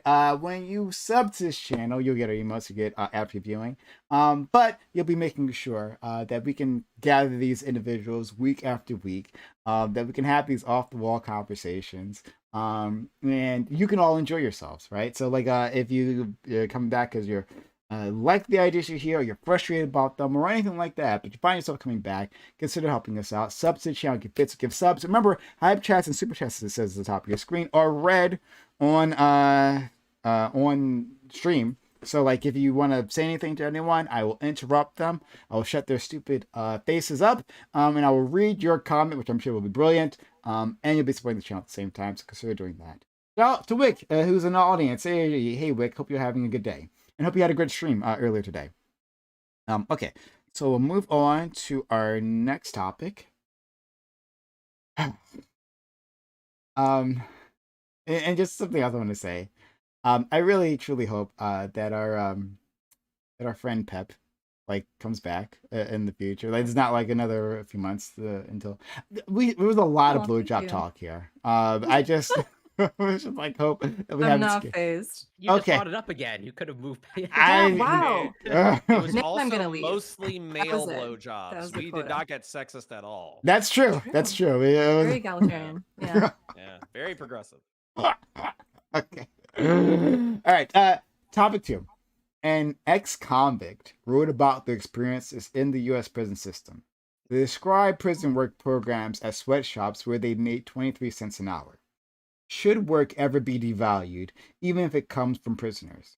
Should the U.S. Constitution be amended to clearly state that prisoners aren't slaves? Or would it be worse for prisoners if we gave them the standard minimum wage and that took away opportunities that they may value? Or even if you don't want to say the standard minimum wage, like start increasing wages, and that decreases opportunities. Um, so I'm really curious what you have to say. I think I hope the political lines here, the fault lines are a little uneven, not what we usually hope they are or expect them to be. But anyway, yeah, I have an issue personally with the fact that we have what people are calling sweatshops in prison systems, and the fact that these people are paid so little, um, and that our constitution just like allows for it. We kind of just made that exception when we were banning slavery. So I want to see what you all have to say about that, or is this a fantastic state of affairs? That's Corey. Let's go to Corey. We know pro sweatshop all day, every day for him. Well, there's a meme answer here, given what we just established of blowjobs being work. But in all seriousness, to answer one of the specific prompts, uh, so should the U.S. Constitution be amended to clearly state that prisoners aren't slaves? I would say yes, in my opinion. For the rest of it, I'm a little bit mixed, and I'll probably just be mostly learning from the panel because. So the question that I have, or I tried to answer on my own, of like, does a person have the option to just like not work, or like what happens if they just refuse to work? And it seems like it varies state by state. Where I think to some extreme, it's like solitary confinement, and other ones it seems like work is voluntary and they don't have to. But based off of, and also given the fact that I recognize that both in Canada and the United States, there are some laws that are unjust, and so I have issues or concerns with people being in prison sort of unjustly in my mind, and therefore being coerced or forced to work. But in principle, I think there is some sort of system that can work, but that is not exploitative in this manner of like 23 cents an hour, where something like minimum wage, I think hopefully should be workable. But I'll leave it there for now. Okay. Aiko gave a hype chat earlier, $1 hype chat. Thank you so much. It says, Corin has a prime spot. Is he the fairest now? Oh, absolutely. I think Lactoid's still whiter though. indeed. Indeed. But okay, thank you so much. We have Admiral Gibbs, the new challenger there, for that. None of y'all have blue eyes, so y'all are all fake whites, don't y'all know? Admiral Gibbs, please, we'd love to hear your opinion. So I mean, here's kind of my take on it. There's always been the concept that whenever you commit a crime, you go to jail and you come out, that you've done the concept of like you paid your debt to society, right? And when I look at prison costs and how much it costs to house the average prisoner, we're giving them housing, we're getting them 3 meals a day. Even the worst prison in the United States is what, the one in Arizona, where it's designed to be just awful and they're kept in isolation for 23 hours a day. These people still have it better than, say, we mentioned North Korea, a North Korean death camp. So the way I'm looking at it like this is not necessarily that it's modern day slavery. One, we should definitely not make it in the constitution. We don't need to add a constitutional amendment, first of all, that says prisoners aren't slaves. Uh, but two, I think that the argument could be made that there is some injustice due to the fact that minorities seem to be disproportionately like represented in prisons. However, I don't think that the work camps and the working situation is the significant issue on that. And the idea that they're like not making very much money, well, they're using this money in commissary and whatnot. So they're sitting here paying back their debt to society. They're using this money within the prison economic system for the most part, from my understanding of it. Okay. Let's go to counter. Yeah, so I think that people should have to do something productive while they're in jail or prison. I do think it's fucked up to not pay them a living wage. Also, well, not a living wage, but minimum wage. And then I think that this could be beneficial for a variety of reasons. One, if they committed a crime with a victim, they could basically, if you're paying the minimum wage, you could have them work off their restitution and it wouldn't be at 17 cents an hour. Also, if they didn't have a crime that where there was a victim, then they could work for their own commissary. And then also, I think they could work in order to save up enough money that they would have a down payment for housing or for food or for living expenses when they leave jail or prison. I think part of the problem with recidivism is the fact that you get out, you're a felon, it's hard to find a job, you don't have access to a lot of material resources, and as a result, your incentives to commit crime again in order to get money or to survive is increased. I think that you could decrease this by giving people skills, allowing them to work, allowing them to make a decent wage, allowing them to manage their own finances, and finally allowing them to save up for a future expense. So I do think it's a little fucked up to force people to work for 17 cents an hour, which might be enough in order to get a honey bun after 8 hours of work, but it's not enough to put a down payment on an apartment. So I'm actually okay with upping it to minimum wage for prison labor. The minimum wage in this country is still dog shit, anyways. And then finally, I just think that there should be opportunities to volunteer as well. What I mean by that is there's different roles, like I think they call it like pits for parolees or whatever, where people who are working in minimum security prisons can work with animals and all that kind of shit. It's good for the inmates, it's good for the animals, all that kind of stuff. I would say that program, I would not require them to pay the inmates to work with animals. That's probably a cooler way to spend your time than making license plates. So as a result, that should be like a volunteer opportunity where the inmate says, I'm okay with not taking a wage because I get to do this cooler thing. I haven't had a honey bun since like high school. And I used to love those That's things. like jail. That's like top That's level actually jail my shit. that's actually my Yeah. stripper name, Honey Bun. Prime, have you had a fudge round you haven't had to pay taxes on though? That's the question. Fudge. I I used get to it. I used to tear those honey buns up like a fuck. Oh my god! Now I'm like super hungry now because of that. Like, I gotta get myself a honey Channel's bun. over. Gotta go. Uh, both a literal one and a figurative one. It'd be great to have a girlfriend. All right, let's go to Sprouticus. All right. Regarding this topic, I wish Connor wasn't so based. Because then I would have had some actual topics to bring up. But Connor brought up a lot of them. But no, I think that volunteer time should be included in prisons. I think that the prisoners should be paid at least minimum wage, as to provide a way, obviously, for them to pay back restitution, and a way for them to have something, some type of something as they go out, of the prison system. I think that prisons should be more reformative than punitive. And I also think that during active war times, there should be the option of go to war or go to jail. And all of those really like shitty jobs that no one's really like being recruited for. That's the job you get. If and maybe it's more of a restrictive, and maybe you got to do a couple of things. But I honestly think that they would be paying back their country a lot more by actively being in the military during active wartime than they would be in sitting in a jail cell. So I'm completely back. I'm completely down for go to war, go to jail coming back during active war times. But during active peace times, they should receive minimum wage at the very least, and then volunteer opportunities such as like the pits for parolees kind of idea. Wow. Go to war 40K penal allegiance. That's what or, we need. or go to jail. We'll have fun with that one later on. Let's go to our friend Pep.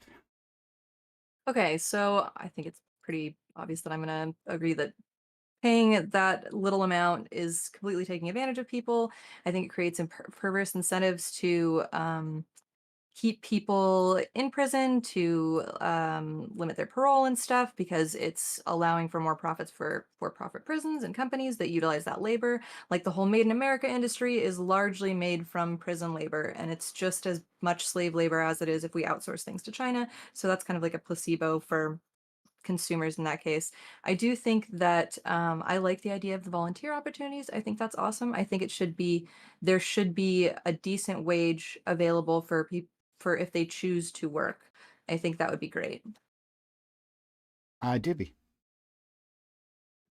I think that so first off, fuck the guy that wrote this article. Okay, in my society, he would have been executed. Right, he was a drug dealer. Right, he was in prison for I think it's like 8 years or some shit. No, actually, like 13 years. He's a drug dealer making up to $50,000 a week selling drugs into his community, into the like and across state lines. This man contributed to the destruction of God knows how many lives. He should be dead, actually. So the fact that he's complaining about this is ridiculous in the first place. That being said, other prisoners, I think that um, if we're going to provide these people with training, job training, education, medical care, therapy in a lot of cases, if we're going to do all that, then I think it's reasonable to expect them to work, right? I don't think it makes sense to treat them like any other person working a job. They're not any other person working a job. They're repaying a debt to society. right? So if that means that they get paid very little for doing work, while everything else is paid for, well then fuck them. That's what it is. I actually don't think they should be paid anything, right? Given all the shit that we're already giving them. But if we're going to, at 17 cents is fine. Thank you so much, Doobie. All right, the bloodthirsty response. Let's go to Lactoid. Yeah, so I hate to beat a dead horse, but this is actually one of the subjects that I'm very, very passionate about, which is that the 13th Amendment is based in many ways, and the exception for allowing forced labor as punishment of crime is absolutely brilliant. Okay, let's think about this for a second. This concept that we pay for somebody's housing, their food, their medical treatment, and full time surveillance while they get to sit around and soak up our resources, our stolen resources like sponges, as punishment for a crime is absolutely insane. We literally just talked about how doing this for migrants is too much, right? Oh my God, these innocent migrants, we can't pay for their housing and stuff, but we're going to pay for people who do this, who committed violent crimes, sitting around playing cards and chess all day is not punishment sufficient for rape and murder. All prisoners, every single one, should be forced with pain compliance if necessary to work in a reasonable capacity that we can force them to, and Yeah, I that agree. all the earned resources should go towards covering their expenses and reimbursing their victims, because in my opinion also the only crimes that should exist would be crimes in which you can identify a victim. Further, and maybe this will reach my more leftist friends here, working for prisoners is actually really good for them. And there's evidence of this, right? The most recent evaluations found that people who spent a greater proportion of their overall confinement time working a job in prison had less misconduct, lower recidivism, and increased post release employment. So this guy in this article who's saying, "Oh, like it doesn't actually help," that's actually just incorrect. Like that is disinformation. And as we all agree, disinformation and misinformation in articles should be combated. So at the end of the day, we make money, we get justice, we help victims, and we help perpetrators reform. There's no logical argument against this unless you have like this very like deep philosophical principle against forced labor generally.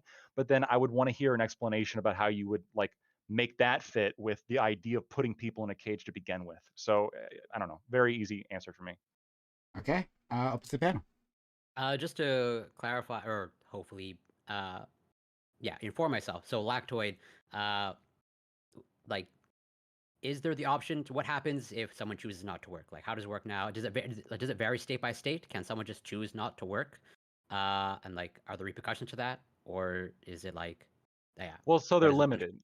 Yeah, so there's limits in place, right? So you can compel people to work, but there's like limits on how you can compel people to work, right? So right now, a lot of places will, they'll give you the bare minimum, and then if you want commissary, then you have to work and get that money, or if you have people on the outside to put money in your account, et cetera, et cetera. There'll be like certain penalties if you work or don't work, but so while this is quote unquote force, it's not universally compelled, and a lot of people in prison don't work don't work like at least they don't work a full-time job, and there's some percentage that don't work at all, which I think is a Yeah, okay. problem. So there is sort of like basically there's no actual threat of like violence per se. At least not in, I'm Right. sure we can get into the minutia of what is violence, but physical violence. You're not gonna be beaten if you don't work, right? I think that's a Right. fair And, and assessment. and well, and this has to do with the fucking cruel and unusual shit that's like been interpreted to allow you to kill somebody, but to not allow you to like use some minimal pain compliance to compel labor.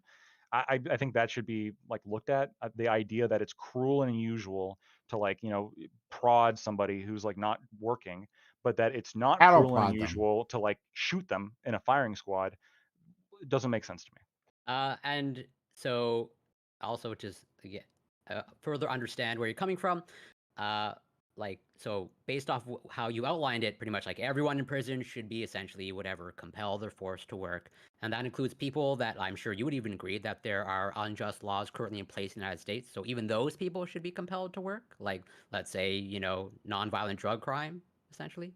Yeah, so I obviously wouldn't I don't agree with the concept of nonviolent drug crime. The thing we have to realize though is that the vast majority of people in prison are there for violent offenses. Yeah, no, I agree with that. But And the ones with the longest sentences are there for violent offenses where they attacked somebody or hurt somebody directly. I mean, sure. victim, like we kind of look at prisoners as like, and of course they use a drug dealer as the fucking example in the article, right? Because a rapist wouldn't get any sympathy. But it turns out that like when you look at most prisoners, oh yeah, they beat their wife, they raped somebody, they shot at somebody, they hit somebody with their car, like et cetera, right? Yeah. So would you want some sort of distinction between Federal, like right? do Yeah. you just want some sort of blanket of like everyone in prison should be forced to work? Or you want some distinction of like, wait, non-violent drug offenders or non-violent criminals with no identifiable victim, Yeah. those should have the option. I'm just Yeah, curious. yeah. So It's like the way you if we're gonna put them in prison, I wouldn't make them work because they have no victim to pay back. So like I wouldn't put them in prison to begin with. But if we for some reason had to come to some kind of compromise where we put them in prison, I wouldn't make them work. The rapist though, we should make that person work. And I think we should all agree that like shouldn't we make this person work? I mean, is this crazy? I mean, you do something like that? I actually might disagree with you on that part. Like, and Oh I'll God. say, and I'm only going to say it for this reason, is that sometimes the work is an escape, from your hard, like, whatever you're doing the time. You might be in one of these like really bad prisons like in Arizona where they're, like I said, they're isolation 24 hours a day. It really depends on what you think your goal of prison is. If you think prison is sit there to like punish people, then no, I don't think that we should be allowing these people any kind of like time to go out there and work and have some time outside of their walls. But if you think it's reform, then I might agree with you on that aspect. But like, no, I don't know that I want to let the rapist do the chain gang and have the opportunity to like, I don't know, have some kind of be walking down the street in the middle of the city picking up trash or whatever. Like that's not necessarily something I want. Is that something you want? Absolutely. And for two reasons. First of all, like again, all the stats show that it's good. They're going to be making money that we can give to the victims and compensate part of what we're spending keeping them. But then also, all the people that are driving on their route to work, they get to see the consequences of breaking the law right there on the side of the road, right? With the chain gangs. Well, I don't want to be part of the chain gang. So like I directly see, and I think this is a big issue, right? When you don't see the consequences for your actions, it's not going to hit as home for you. But if you look over and you see like the chain gang of pedophiles, like, fucking like building a wall, why not? I mean, there's things that we can make these people do that would be way more effective than what they're Well, currently yeah. doing. Wouldn't public executions be fulfill that role for I you mean, much I better? think. Hold on. I think Lactoid is retarded, so he doesn't support executions, but I do, and I think some of them should be publicized for sure. There It we just go. seems like a waste of labor, right? Well, like, why would you get rid of these like labor? Some It's people, free.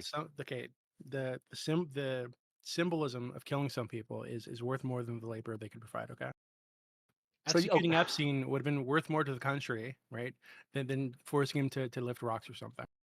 I don't agree with this, okay? And here's the reason I don't agree with this, okay? So I'm not religious, but most prisoners are, and if you're a Christian, you believe, okay, I just believe in Jesus and going to heaven. Um, like, why is killing them a punishment? Okay, Nah, most people, no. So nah. most people, Listen, yeah, go. listen. Compared Sorry, to a sorry. lifetime of forced labor? Yes. So Lactoid, sorry that I know this is totally unrelated, but this is also kind of ridiculous. So Christianity, like you understand that even Christians believe that they are going in front of the creator of the universe to be judged for how they conducted their lives. And yes, and on top of that, like faith or whatever is supposed to be the thing that grants you access to Christ and you can be atoned and all that kind of bullshit. But you understand that that's not your decision making. That's up to God. So to pretend like the whole term, like God fearing, the reason why religious people use the term God fearing is because they're literally terrified of the judgment of the creator of the universe. No one like there are delusional people who think they're going to heaven, absolutely. But to pretend that like, oh yeah, just dying randomly as a Christian is just like, yeah, that's like Tuesday. I'm going to die next Tuesday. It's totally cool. I don't have any vibes about this at all. That's like a fundamental misunderstanding of like theology and human psychology. So we can go into this and maybe so hold on. We can go into this in It a might be bit. too much of a tangent. I said too much. It might be. I know for a fact that your interpretation, which you're allowed to have, obviously, is not what I hear from most Christians. Which is, if you accept Jesus, you're in the green, right? You are golden if you Let accept me him. answer And this. Let me answer this. especially the kind of prisoners who have like Why done don't those horrible why don't things. those Chri- why I don't think those they are going to Christians be much jump more off likely buildings to then? like Hold on, accept so these. those Christians that you've been speaking to, if that's what they believe and they accept Jesus, why are they alive? Why haven't they gone to Yeah, they should paradise? kill Let me themselves. answer this as a pastoral resident. For one, the reason they don't jump off buildings is because suicide is deemed as a sin. Two, Boom. But they believe in Jesus. there is the thought process in dogmatics of Christianity is that when you die, that the blood of Jesus is to cover up your sins and that you'll be seen as righteous. Three, what Counterpoints is saying is also dogmatic in Christianity, that you will face the Creator and you will be judged according to your sins. That doesn't go away. There's not a whole lot of like revelation into how you get judged for your sins. But many of people have akined it to like seeing a slideshow of everything you've done wrong. You had to answer to God and the creator of the universe as to what was going on through your head when you did this so wrong. But overall, it's like you go through a court trial, but Jesus Christ's blood atones your sins. So you still go through the court trial essentially, but Jesus Christ's blood saying no, his payment is paid in full. His blood speaks to Um, you. Yeah, I like think honestly, like death, It- like you guys seem to see death as like this horrible punishment. I actually see it as like well, too good. it's not even that, right? If like let's say Epstein, right? So let's say he didn't kill himself, quote unquote, and he were still alive today, right? I don't think it makes sense to say that we would be killing him to like punish him, right? It's not, it's that, but it's more than that, right? It's the symbolism of the killing, right? We're revoking his ability to be human on this planet with us, right? And the He's fact that so that could bad Would he he happen, cannot crucified? exist. the fact that that could happen to a billionaire, to anybody, right? Because they've done something that we deem so terrible, so destructive, that we no longer want them to share the earth with us. No matter, they could offer themselves up for daily beatings, and we would still say no, right? They could offer themselves up for daily torture. Still, no, you don't get to live anymore. You don't get to be a human anymore. I think the what that says, not just to the person, but to society, I think is more important. When you say what does it say to society, like okay, Thus from the starts numbers the I've day seen, the of death penalty is not like particularly effective at deterrence compared to like life in prison or like I mean, other like it's pretty comparable effective for punishments. stopping reoffenses, though. It's not public enough would be the Well, argument. well, hold on. Lifetime like hard labor, I think, would also like be pretty effective at preventing recidivism, right? I mean, Wait, hold no. on. Yeah, I mean, hold if you're on. Well, dead, you can't I reoffend. think it would, right? I think it Yeah, would, but of if you're in course. a But I chain don't gang, think. you also can't reoffend, right? Being watched 24/7. But I mean, maybe. I don't think it makes sense to allow somebody who's done something heinous to continue to live. I get it. I understand what you guys are saying, and like there's this like internal sense of like fulfillment and justice you feel when this happens. But what I'm saying is that while I can recognize that, I'm like looking at this like in a very logical way of like, okay, I want the victim to be better off. I don't want to accidentally execute the wrong person, so I want to be able to let them out in the future if we find out that we were wrong, which has happened, right? I want to um, you know, I, alleviate some kind of like burden to society if we can extract some kind of labor out of them, like not just for the victim, but also to like which for is society. which is why Seems I like made the argument, reasonable. which is why I made the argumentation that the only people that should be executed is the people that it's known like dead to rights that they did it, such as Dance Nicholas proud Cruz, face. such as Nicholas Cruz in Florida. Oshkar Nicholas Tsarnaev, Cruz yeah. should be executed. There is no argumentation to he did not do it. Nicholas Cruz should be executed. Based. Okay. I just don't agree. So Gonna be- Quick, go ahead. Yeah, I'm curious just to understand how your system like works. So you're in favor of public executions. Like, are you like, how does that look like? Are you in favor of like, actual like a public like crucifixion? Like this person should be sort of essentially like Yeah, beaten put it and on made TV into. at 8 o'clock at night. Let's go, prime Uh, I time. don't know. Yeah, put it I don't know on how you get to YouTube. crucifixion. Pardon me? But I think we could use one of those what are those like pneumatic guns they used to kill cows?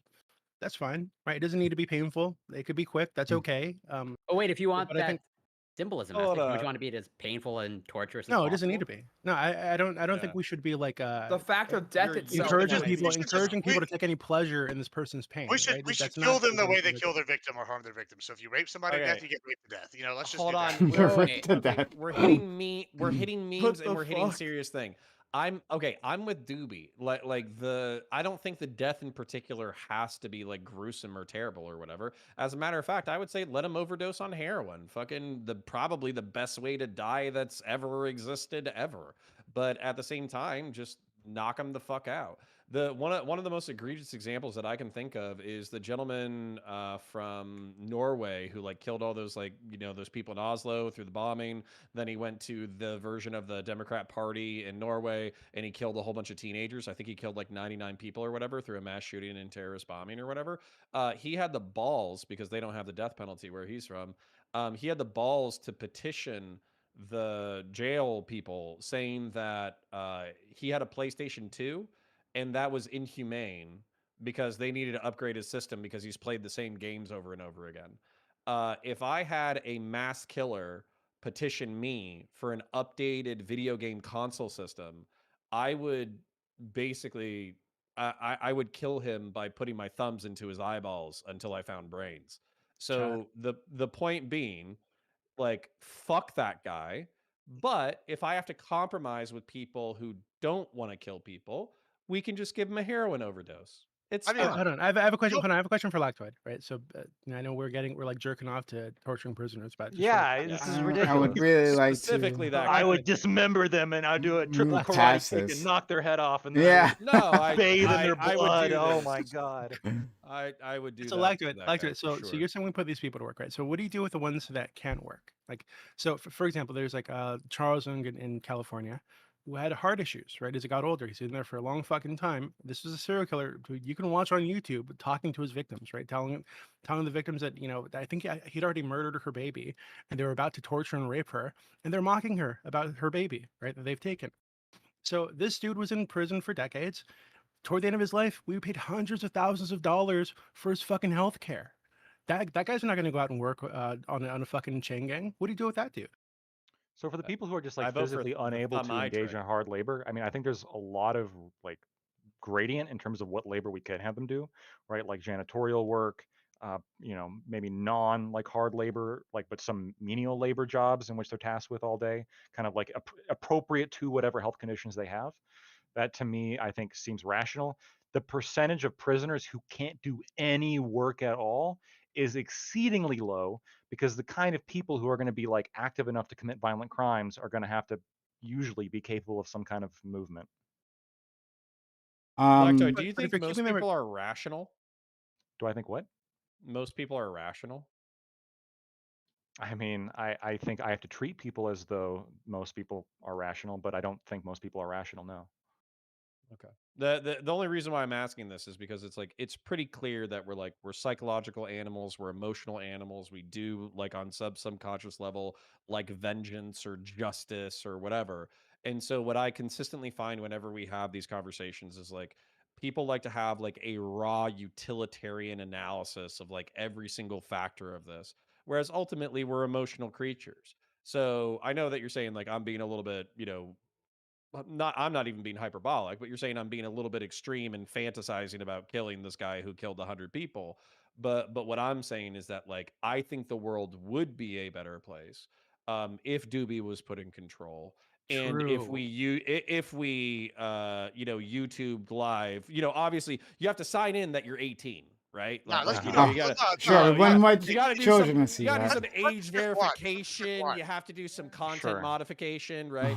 But where you give that guy a heroin overdose and you're just like, hey, if you're a serial killer or if you're a mass shooter or if you're a terrorist and you're considering going down this line of work, then this is what's going to happen to you. We are going to Sure. put you down on live TV. Go fuck yourself. Yeah, I get it. And like I said before, like I even said, I understand I guess the emotional gut reaction.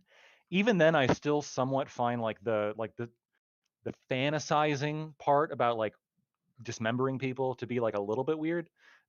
Just because like, I get it, the sense of justice, but at some point, like you gotta, I guess, take a moment and think like, okay, like I understand that I'm angry and I got that out.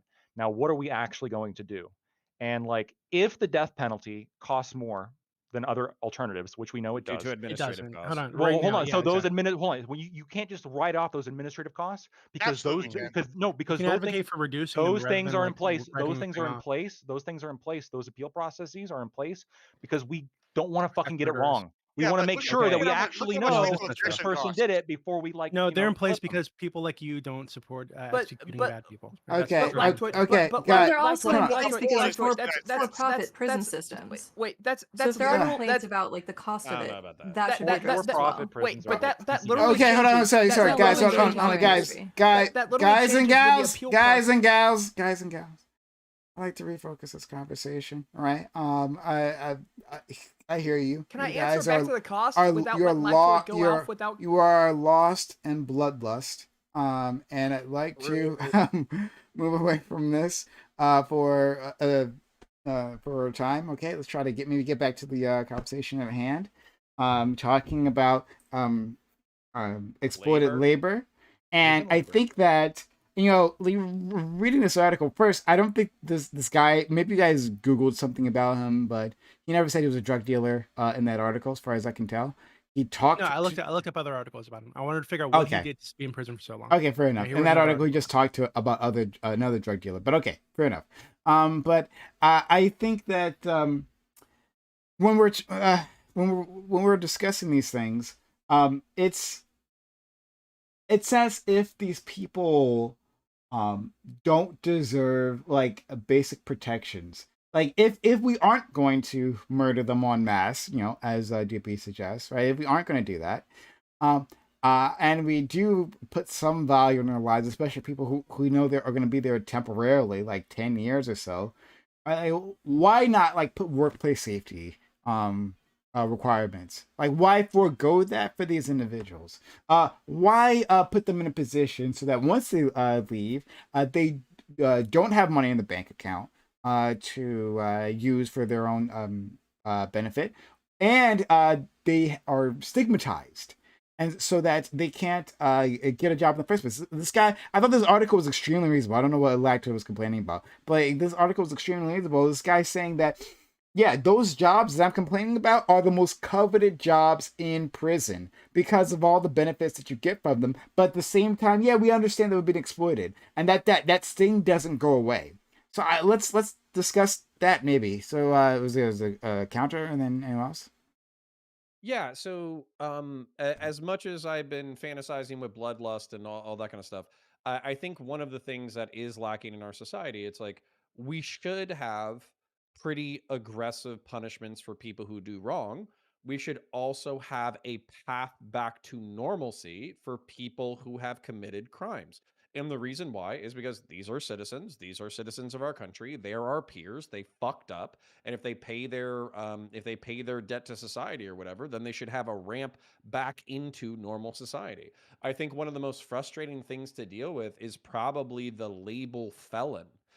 It's really easy to get felony as a label, and then you're basically put into an economic class where you're only allowed to work retail and restaurant. So you kind of have a choice of working retail and restaurant for the rest of your life for slightly above minimum wage, or returning to a life of crime. And I personally am not surprised that a healthy chunk of young men look at making $8 an hour in a kitchen at Taco Bell, or slinging fucking weed or coke on the fucking street and making, a few $100s in a night, and they choose the more dangerous, more lucrative job. And so, yeah, I absolutely think that you're right that we have to, as much as we want to punish violent criminals, we also have to build a path back into society for everyone else. So if you I think control F the transcript here, the number one thing that'll pop up is blowjob. Second is tacos. Interesting combination. Let's go. Was it Sprouticus, and then was it Doobie who went to jump in? Not sure. Yeah. Yeah, I think that prisoners should be given a fair wage, such as that fair wage can be used to be paid restitution off. And prime, I'm kind of curious. You seem to have an issue with my go to war, go to jail stance when we're in an active state of war. And so I'm interested to get at that because I think it is entirely proper for people who are incarcerated to have the option to join the military in lieu of going to prison. What's the restrictions Set, on that though? Like, what do you are we saying? Like, we're gonna send like Cannon murderers fodder. over there? Yeah, are we gonna make them the penal colonies from 40K, and we're sending out the penal legions to go fight in the front lines? You They're get a gonna be pitchfork Obvious, and a knife. yeah. so I mean, like, so what is the requirement for this? Like, obviously there'd be certain restrictions to people who would be who would be levied this option. And it probably I don't know where I'd put the line. I'd have to have a longer are you discussion on where not we at put the. all Wait, one second, concerned? one second. I don't know where I put the line. We did have the line somewhere at a certain point though, because I think in 2005 to I don't know what year it ended, but we did have go to war, go to jail as a policy, at least in 2005. I don't know Did when we? year it started or what year it ended, but at least 2005 we had go to war, go to jail as a policy. I mean, Did like, we? let's I think This think is about the the the impact. Prigozhin idea, right? Yeah, You get It the was prisoners, you put them unofficial. in the military, and you send them off. but it I wa- mean, do you not even have It any was concerns with it violent was at offenders it trying to was fight better? I one can second. One second. It was at I the can leisure. It was at the leisure of the judge. So the judge could offer this as an option to the offender, in lieu of in lieu of jail time. It was at Gibbs, the I can give you policy. So I would say that this, weirdly enough, even though you would want violent people in the military, I think that like violence should largely be prohibited. And the reason why is because if you have undisciplined violence, that's actually a problem, not an asset. So I think that should be prohibited. Also, I think that basically, let's say it's like a drug dealing offense or something like that, the person should be able to take an ASVAB, like the test that allows you to determine what your job would be. And maybe somebody who wasn't like slinging coke 30 seconds ago, maybe you don't make them an intel person like the next day. But you know, like whatever they qualify for. So if they're like motor transport or kitchen or something like that, you don't have to put them on the fucking front lines to give them a Yeah, job that's so socially productive. I I'm gonna want I say this is a terrible goddamn idea, and I I'm gonna tell I you why. Why? so I want Because to. Okay, I do want to respond. And then I like knew go to men like Doobie. this. And then we'll go to Gibbs. So he asked because he asked me the question. So go to where to go to jail. So I also think it's a terrible idea for, but maybe for different reasons. I think that putting such a policy in place uh, encourages us to recreate the private prisons problem. We have a war machine, imperial war machine that wants to be fed more bodies, and so we encourage will put incentives in place to increase that pool of individuals sent to war. I don't want to do that. I don't want people to feel compelled. They have to put their our lives at risk to repay their debt to society. I think there are much more effective ways of doing that. So no, I wouldn't be for that. Yeah, I'll leave it there. let me Well, it's an let me option. jump You in can go to there. jail. Let me. Quickly, though, I do want to go to Doobie's. Been waiting patiently. I just want to say it's a terrible idea. I mean, we can look at. They already have reports already come out that the U.S. military is already ripe with like white supremacist organizations making inroads. We also got problems with the cartels have been sending ripe. people up. And Define ripe. hold on. I mean, there's lots of reports out there saying it's a problem, right? There's another lot of reports saying that cartels have sent people in, they've gotten their citizenship through like whatever, and then they go in there and they learn to be military people, and they go back and use these techniques to go back and fight me or whatever. I mean, then we look at Afghanistan. We had an influx during the Afghan war of a lot of opium coming in through the U.S. military due to the fact that we have soldiers over there. And now you want to take a group of people that have already violent offenders or drug dealers or whatever, and put them in the military, give them training, and then put them in an environment where they can bring back more of these things that they were already having brought in. And you're saying that's a good idea? No, it's just absolutely it's a bad idea all around. And like, and that's not even factoring in the human rights violations that I mean I would probably advocate for if we were going to do this plan, which is use them as cannon fodder. But like, no, It's not like it's a using them bad as idea. cannon I mean, that's, fodder. I mean Oh, that would be the only argument you can make that this is makes so sense. insane. This United is so States insane. military doesn't even do cannon using fodder. it's not using them as cannon fodder. It's offering them the opportunity to join the The United States honor. military. Yeah, That's the only reason why we should do it. And Because it's off. Wait, it's offering them that opportunity to join the United States military, not to be put into like the French Foreign Legion. I'm not arguing for like the American Prison Legion. Okay, like this is so stupid. I mean, that's Let's exactly go. what you're advocating for. Yeah, No, I'm let's go. not. Let's go to Doobie. Let's They give him wouldn't Doobie. get a gun, right? That's the only like they would just No, like let's have give like them a gun and no training. no. They would just like dig trenches or like scrub the toilets. Like we wouldn't actually arm them, right, What? Sprout? Who knows? They could be a cook. I Why don't don't we make care. them There's veterans? other jobs out. There's other jobs Y'all- outside there that don't require Doobie, combat. Yeah, Doobie, that's I'm sorry reasonable. for That's interrupting. reasonable. No, I'm sorry for interrupting, Doobie. Just real quick, y'all understand that we've done this before, right? Like Yeah, I've it was bad. served with people who came from bumfuck Midwestern towns, My and they drill were sergeant, busted. my drill sergeant Yeah. joined the military instead of going to jail. My Y'all are drill all sergeant did advocating that. for Wagner right Yeah. now. And Y'all are all they saying Wagner praised is it. doing the right thing in Russia. That's what y'all are all Well, hold advocating. on. So I want to actually use this as a story because I think you guys are a little bit crazy because you assume that every fucking criminal is like a hardened fucking gangster for some reason. Like a kid got caught dealing pills in college. It was technically a felony amount. The judge says I can send you to jail and or prison, or you can come back with enlistment papers and I'll suspend your sentence. He came back with enlistment papers. He went in, he did his 4-year stint, he got out. He's a fucking smart motherfucker. He's like an electronics maintenance tech. Like there was I don't no know if that's problems. legal. It probably isn't, but I- this judge is probably like 70 years old and he was doing the same shit Yeah, since he the just didn't give a 70s. fuck. Yeah, Yeah. probably. That's fair. Let's So go there's to some old Doobie. judges that'll just do shit, and you're like, I don't know if you can do that, and they're like, ah. Yeah. You're I right. did, But, I did in the Probably 80s. The state can't appeal, so why not? Doobie, please. So to Prem's original question, right? I think one of the issues is that in the United States, at least, prisons aren't enough like re-education centers, right? I think that it'd be beneficial if they had like very strictly regimented routines throughout the day. You're required. I mean, right now, therapy is available, job training is available, but they're not required to do it. I think those things should be required. If you're in prison, you're in there to get better, not sit around on your ass all day. And so very restricted like schedules for everybody that comes into prison. These like whether it's job training, therapy, group counseling, whatever it is, you need to be doing these things to become a more productive, stable person, right? And if you're not, then you go into fucking you go into the hole, right? And you get the bare minimum till you're gone, right? That's what I would do. I think that the idea that the fact that we allow people to have like tattoos for like gang affiliation in prison is fucking ridiculous.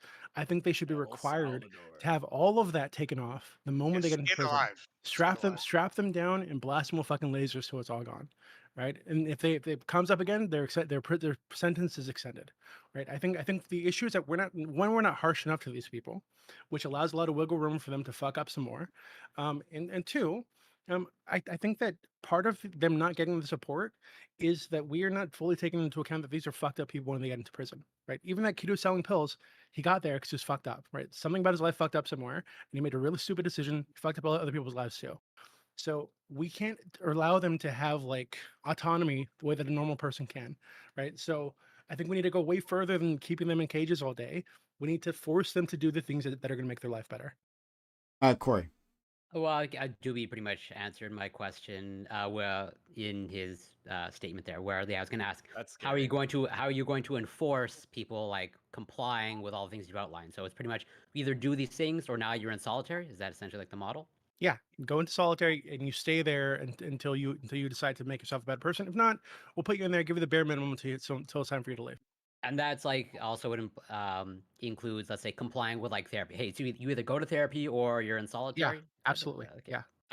Yeah, well, we'll either fix your mental issues or we'll fuck you up more. Exactly. It's just we have two options. Yeah, Either exactly. you're going to do the things that you need to do to then you're get gonna better need when you're out of therapy here, for all the solitary or confinement we're that going to we fuck you up enforce. for the rest of your life, right? These are the options. You either go to therapy in jail or you'll need therapy after you're clinically insane from the solitary. Traumatize you. Well, okay, so I understand where you're coming from, but you know, I think there are some, let's say, glaring issues in trying to. I think this is like a fundamental misunderstanding of how rehab works. Not that I have a perfect understanding, but so to what Lactoid brought up earlier in terms of like forced rehab, the people that successfully do it, it's like, you know, in the single digits, because generally speaking, rehab is for those who want it, not need it. And if the desire isn't there, then they will not do it. And that's why you have generally it's multi-variables, but that is one of the reasons why forced rehab is largely unsuccessful. And so if you're going to, let's say, try to enforce, let's say, therapy and complying with work, I don't know how much, like, I'm not opposed to run the experiment, but I see some very deleterious outcomes over the long Like term in what? terms of like forcing therapy. I think that's going to do. Well, I think the reason forced rehab doesn't work in the United States is because we don't actually force them to do it, right? So the judge says you need to be at this place. but the judge isn't there keeping them there, so they walk out. Right, that's what happened to that guy in New York who walked out of rehab, which was mandatory, by the way. I think it was like his second mandatory rehab that he'd gotten. He walked out, caused some trouble, and got choked out on the bus and died. Right, so like this is Subway. Subway. I'm sorry, and so it's not. I think this is the reason, right? If they were actually forced to stay there, go through the withdrawal pain, go through these fucking group counseling things that they don't want to do, I think that long term this would be better for them and for everybody else in society. I don't think we Okay, can rely on them to come to their senses and want to change their lives. I think you need to force them there in a lot of cases. So I have an early family engagement. I did DM Prime. I kind of need to shut myself out and go. But before I go, I wanted to make this point. I know we throw a lot of things at the wall in order to see what sticks based off of our like ideologies and all that kind of stuff. But I just want to point this out to like the liberals and the libertarians and the centrists and all that kind of stuff, who might like they actually want to preserve like normal grass touching society. If the world falls apart, I'm voting for somebody like Doobie. So make it work because otherwise this motherfucker is going to be in charge. So True. so save the republic, whatever that requires. You need to go canvassing, you need to do some soup kitchens, you need to help a homeless person cross the road. Save America or else I'm voting my dead Doobie into body. power. I'm curious, is Doobie going to run as the frog avatar, or is it going to be the face reveal? That's what I'm most Well, curious I've we'll actually been figure it okay. out. What's Frog funny is avatar. I've actually been approached to run for local office like repeatedly, so like, Yeah. it's not that far out of Yeah. the question. Okay. So Oh, the God. local fascist office is If we but ever- centrist fascist, like anti-theist, pro LGBTQ, just wildly anti-criminal. It's actually a very esoteric brand. But Of counterpoints, could you imagine? Could you imagine the attack ads if anyone ever linked Doobie? That's real life. Like You're just assuming that using I will this. ads debate roll matter the at fuck that out of all of point. them on CNN. Okay, we'll talk about the dogs on CNN. Uh, We'll talk oh, about wow. the hamster fleshlight. Just use this. Okay. Just use this program alone, right? And it writes itself. But Yeah, thank I'll have you. Lactoid be my lawyer. Yeah, exactly. I'll Counterpoints. defend hey, the dogs if- thing with you, Doobie. I got you. If y'all don't mind, I'm gonna shout myself out and go. I'm sorry, I have a family obligation early tomorrow. But my name is Connor. I'm sorry if I was a little wild. I was a little bit crazy, but I do love these panels partially because they do get wild and crazy. If you want to follow me, Counterpoints 40K is my main channel. Google it in. I talk about the science fiction / science fantasy universe of Warhammer 40,000. If you like political screaming matches such as this, where we scream about the blowjob factory, and we also scream about I forget what Tacos. tacos in Wyoming and how we're going to conquer Canada or annex down to the Panama Canal and the new Manifest Destiny and all that kind of stuff. If you're into that kind of thing, then check out Counterpoints. Counterfire actually is the new name of the channel. That's down in the description. And then finally, Counterpoints is my essay channel, which I don't do enough work for, but I'm trying. So Prime, thank you for having me. I'm looking forward to the next one. Parasocial love to all of you people. Thank you kindly for giving me Likewise. an excellent night. I've already Cheers, invited Yeah. you to 20 other weeks of this. Okay. All right. Just like assume Sounds it's in there. great. I Yeah, will. buddy. All right. Sláinte. Okay. For the rest of you guys, I am here. now Prime. Yes. Indeed. Yes. I don't think anyone could tell the difference. No, no difference. No difference whatsoever. But yeah. Oh well. If you guys want to go down this route with DB, we can still do that, or do you want to? That's Tell me- Tell me That's the why it question. would be a bad idea to force prisoners to not just go to therapy and shit, but also go to. Did I job not training cover program. that already? Go to education. Because if you for don't educational get program. therapy, did I not cover that already? If you don't get therapy, that you're gonna need therapy after so many hours or so many days of solitary I think confinement to where you're most clinically people- insane. Because solitary God. confinement does make people clinically insane. I think you need to be clinically insane to want solitary confinement over like going to class and going to group counseling and working a job in the prison. I think Or think just to if be you extremely prefer- stubborn. If that's the case, then you're just not useful to society. So yeah, be in solitary confinement, go fucking crazy, and end up on the streets somewhere. I don't give a fuck. The only caveat to be, do you agree? And I guess you would just be in favor of killing them. So let's assume for a second that you're not. People who are like violent criminals enough that they're not going to get out of prison. Like there's no point in making them take classes, right? Because Yeah, then I mean I would kill them. right, but like you would even if you couldn't kill them, you'd prefer to make them work instead of send them to Yeah, therapy. I right? would still they would just not get the therapy because they're never getting out. They'll just work forever. Okay. Let me Safe. ask a question Hey, about the safe. the Bridge wages. built. So to y'all work keep talking about forever, to Assuming no pay killing. whatever I'm, family they I fuck think, up. yeah, I can reach Doobie, right? And once you get past the killing, right, he's a very reasonable person. once the wonton slaughter is we pass, yeah, there's plenty. Go ahead. Well, Going with executions that idea first though. then. So can you So guys so I know you guys are like opposed to executions for some stupid reason, but like what's I'm wrong with not. Blackwood's idea, right? So if somebody is a serial killer or something, what's the problem with forcing him to work forever in prison and all that money goes directly to the families that he hurt? I don't have a problem with that, but I think the family should get 7.25 on the hour. That's reasonable. Well, okay, let me ask this. So y'all are talking about raising the amount of money these people are making. I mean, and y'all are saying we're gonna give it to the families. I mean, like, I'd be pretty pissed if someone killed my kid and then I was getting 7.25 an hour from this guy. Like that's all I'm getting. Like, give me a break. I do have this question though. What do you want? 15 on the hour? Let me just hear me out there. So Your here's my kid's question. not worth that. Here's my right. I mean, I don't have any kids, so they're not worth anything. But yeah, I mean, here's my question: What are you saying? is that hold on? Is that basically if we are going to raise this amount of money that they're earning, how much are we going to tax them? Because I feel like I get taxed a lot. So these guys are getting we're spending $47,000 a year on average to house these people, feed them, keep them in there, and then now they're going to be making 7.25 or more an hour, and they're not paying taxes. Like, what's going on here? Like, I mean, this Oh, is not fair to we the can American tax them, citizen, I Jay. guess. I guess we can All right, tax. let's tax it. So fine, let's give them whatever wage y'all want, and then tax them 100% of it.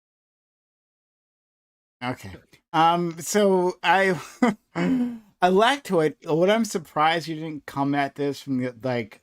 So I the way I structured this, I had you in mind, friend, as I do all every day, all day. But I structured that question at the end about like a losing opportunity. So I was expecting you to do some line about like, well, if we raise the minimum wage there, the prison minimum wage, then less companies would want to use that workforce, and then that would be bad for the prisoners in general.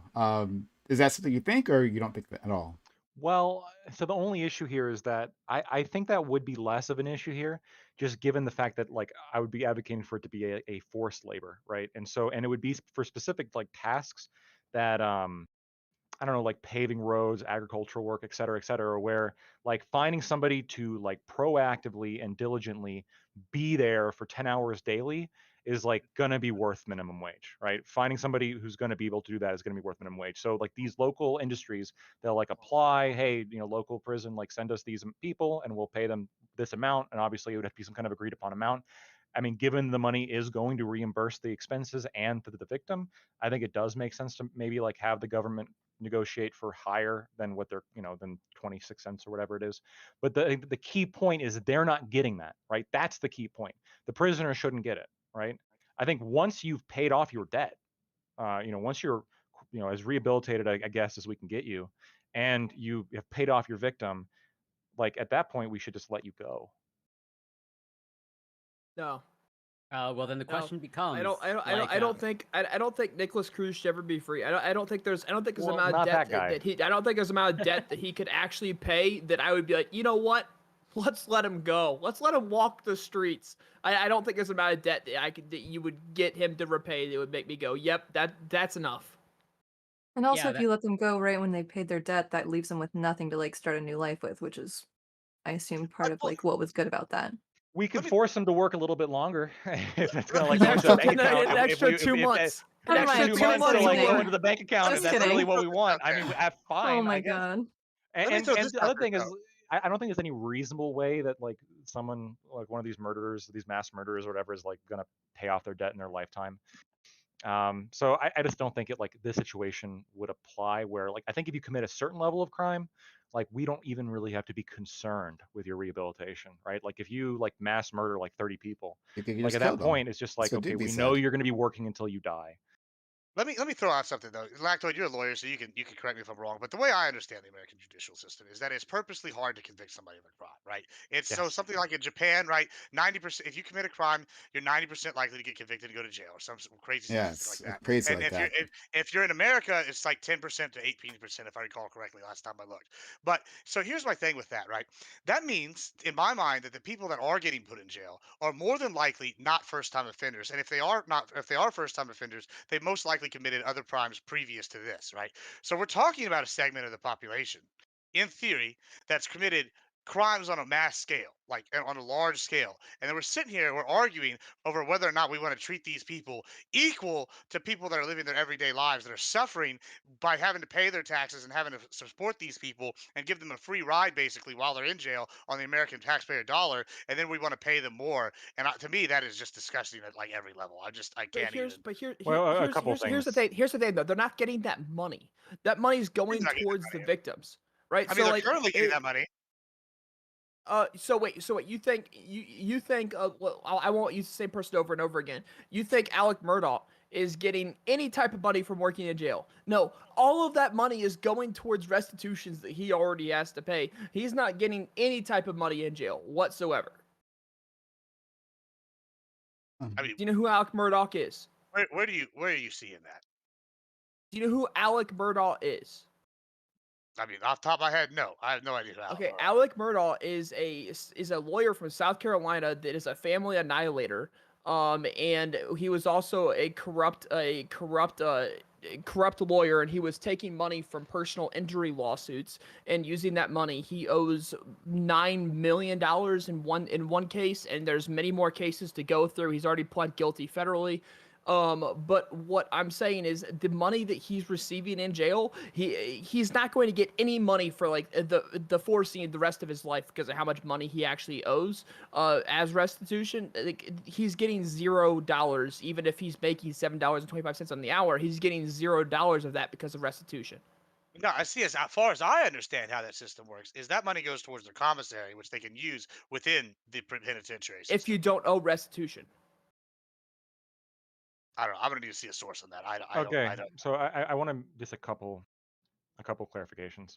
So I don't know what the actual. I know that the vast majority of people convicted, like based on DOJ estimates, did it right about 98% or so, roughly. So I mean, if you see somebody convicted of a crime, the likelihood is that they did it because the state's only going to bring charges most of the time if they have like a very solid case. Um, that being said, though, when you say like, well, if it goes to trial, or like, this percentage is convicted, the vast, like 97% roughly of like federal, and then 96% in state, or 94, somewhere around there, of cases are plea bargained out, right? And so, like, just looking at the conviction rate from a trial is a little bit inaccurate. The vast majority of people accused of a crime, like at the, at that level, they're going to be plea bargaining out. So, like, punishments are being handed out, like, way more than just So 18% of the time or 20% of the time. so here you go, Gibbs. Here you Weird go, Gibbs. using This is DOJ according statistics to about how the CDR. DOJ is doing. But okay. This is according to California Department of Corrections and Rehabilitation. So Trust the government. it basically it's designed to track any and all obligations the defender may have, such as restitution, fines, and direct orders for victim restitution. For those offenders who have fined direct order, the direct order obligation will be set aside first, effective January 1, 2007. And then on top of that, any money deposited into the account would be garnished at 50%. Which means any money they're making goes towards the restitution that they are obligated to pay. Any money that is put into their account for commissary or by third parties is garnished at 50% towards the restitution, and then they have 50% of whoever put money into their account for commissary that they can use. But 50% of that money gets pulled for commissary. I mean, gets pulled for restitution and for direct orders, etc., and so on. So is that so? Maybe I missed it. Like what they make, 100% of that goes to restitution. Yes. Okay. Yes. All right. I was gonna ask about that. All right. Fair enough. Well, not. I'm not sure if it's fair enough, but I mean, Yeah, is like, that what the is- society aren't they that? getting, I was gonna say, aren't they getting like just like pennies then, or just a couple of dollars? Like, is that actual like what's the They're rate? getting 23 cents on the hour towards restitution. Okay, yeah. which I mean, that's like Makes no sense. Okay. Yeah. All right. But are So they working 10-hour days every day? Okay, they're getting $2.30 a day for towards restitution. It's not enough. I agree. It's not Not enough. even $1,000 a year.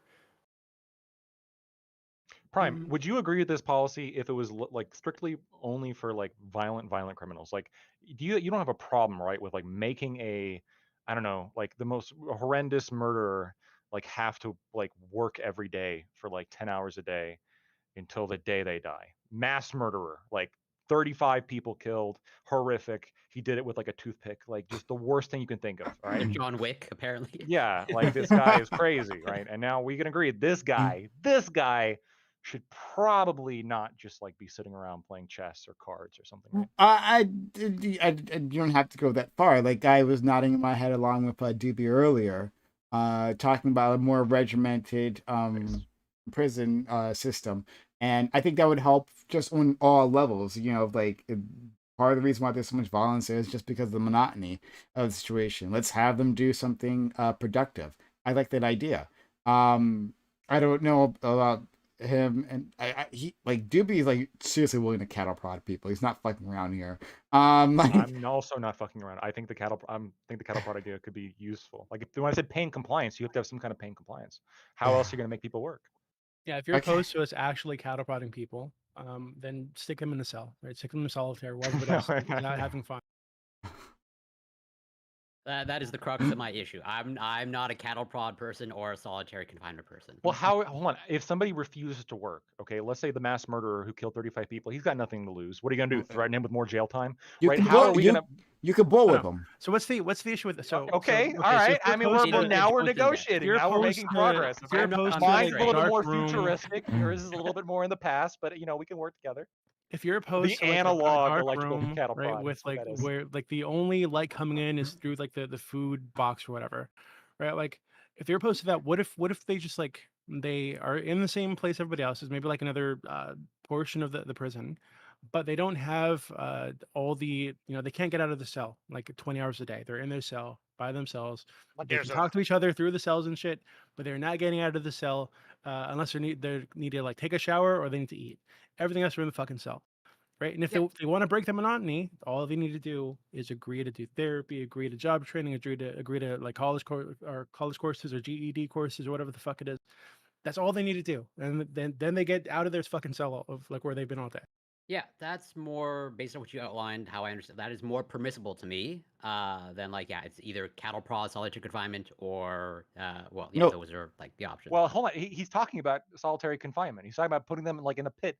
And the only question here is like, first of all, so that's why I just might have They're misunderstood. opposed to the pit. They're opposed to the pit. I'm talking. we are opposed to the pit. Okay, we Well, don't I'm like the not. pit. No, You're Doobie's opposed. not. I'm You got not. I'm whip, with Doobie on cattle this one. prod, pit. Aunt Gibbs, what's your Or proposal? just like it looks like a normal prison cell, right? But they don't get to get out for like 20 hours a day or 22 hours. Yeah, a day. that's more. Yeah, Well, like they're in not Arizona. working. Then they're They're not in a working. typical prison Yeah, cell. so they're not working, but they're also not in solitary, so maybe they won't go crazy, or they can yell at each other Like- through the cages, whatever. But Yeah, they're the not. whole gonna point Even is in to make them solitary, work some for of them you. have television. So I you. mean, you can sit there and watch the Who Kardashians has all day. television in solitary? I'm going to give you an example. The Arizona Supermax. One of the things they have for good behavior after 6 months, you're eligible to get a television, and you're in your cell 23 hours a day. So these guys, you're sitting here acting like, oh, If you're they in can't have it. solitary, you're not in good behavior.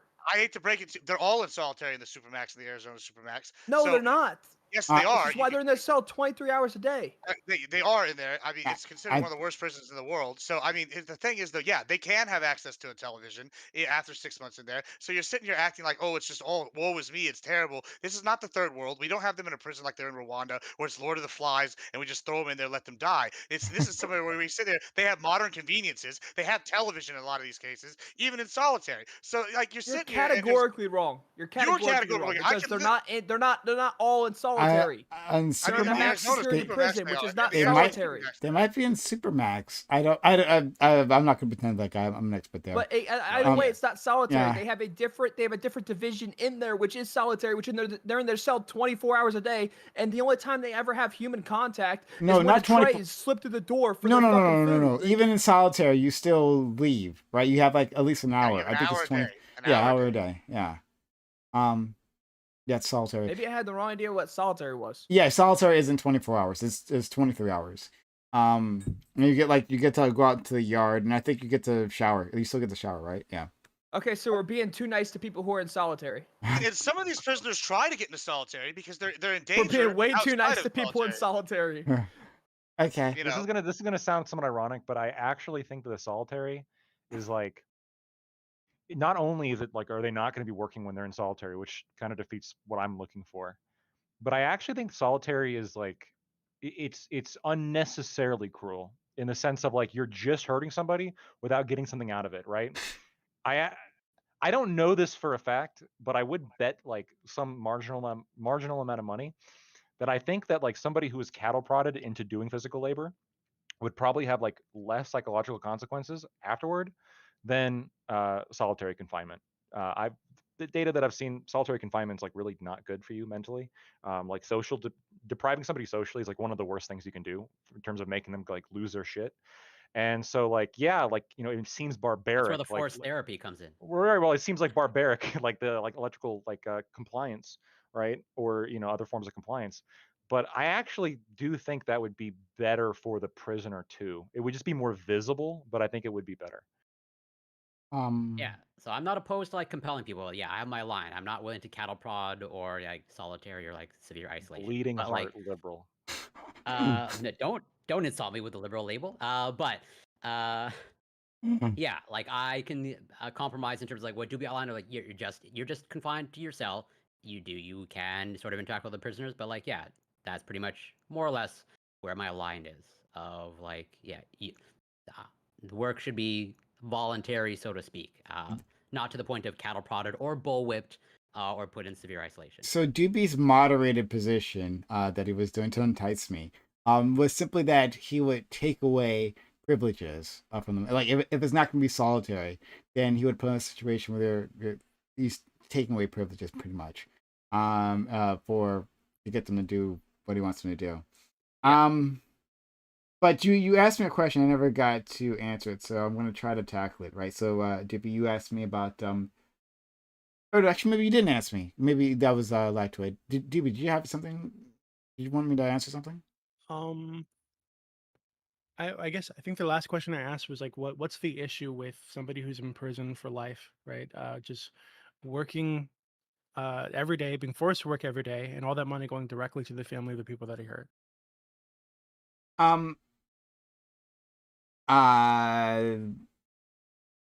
So, but they're gonna be in the jail for the rest of their life.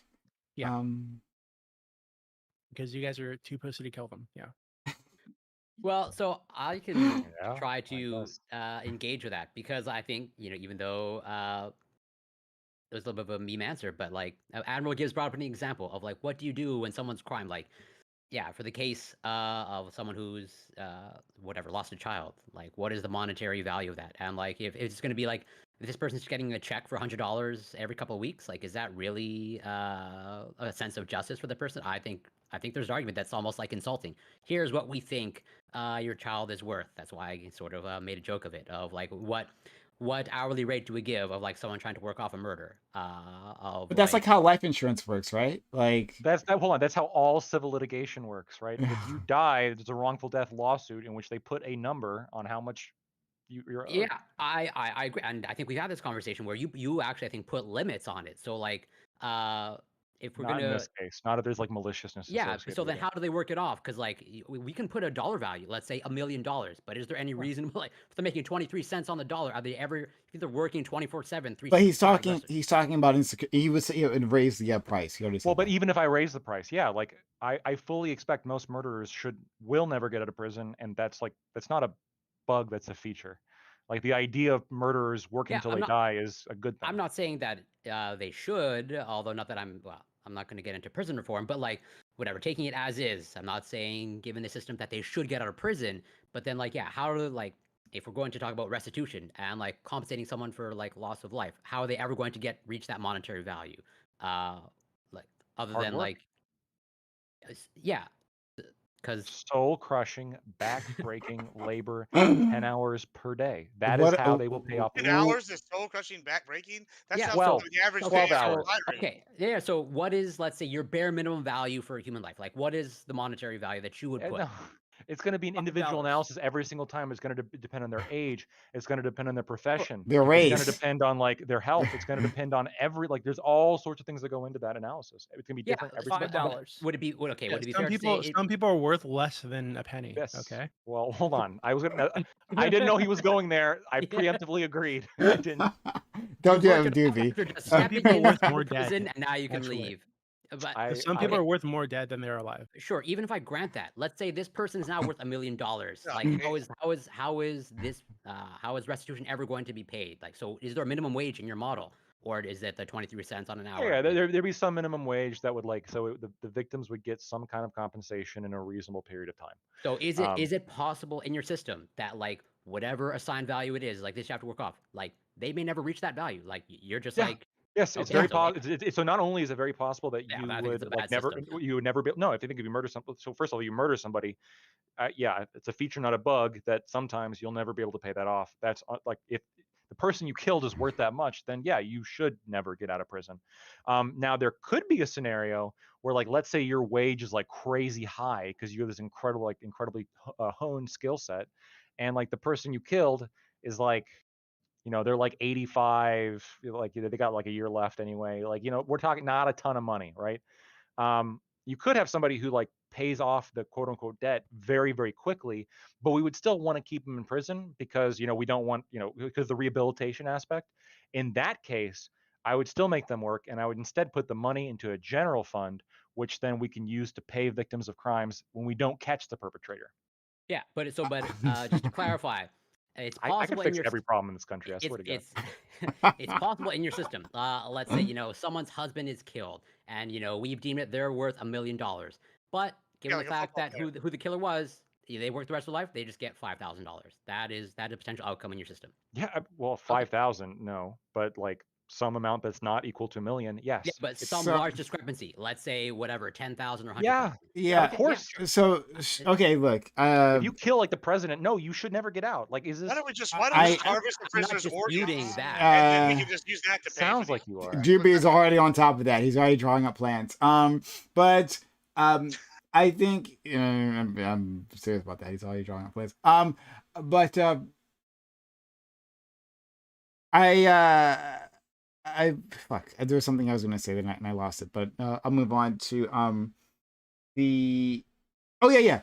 Part of what they're saying is that it's okay that this is not like ever repaid. That like that as long as you're getting something, so that like is it better to lose someone you care for and then not get anything, or is it better to get something to I'd ra- assist, right? To I'd help much pay Um, for rather your therapy, because like you'll I, need that if you just hit a Pay for your felony charge. therapy, right? Yeah. personally, I'd much rather instead of getting paid, watch them suffer the same consequences that my family member had to suffer at their hands. That would be much more like therapeutic to me, in my opinion.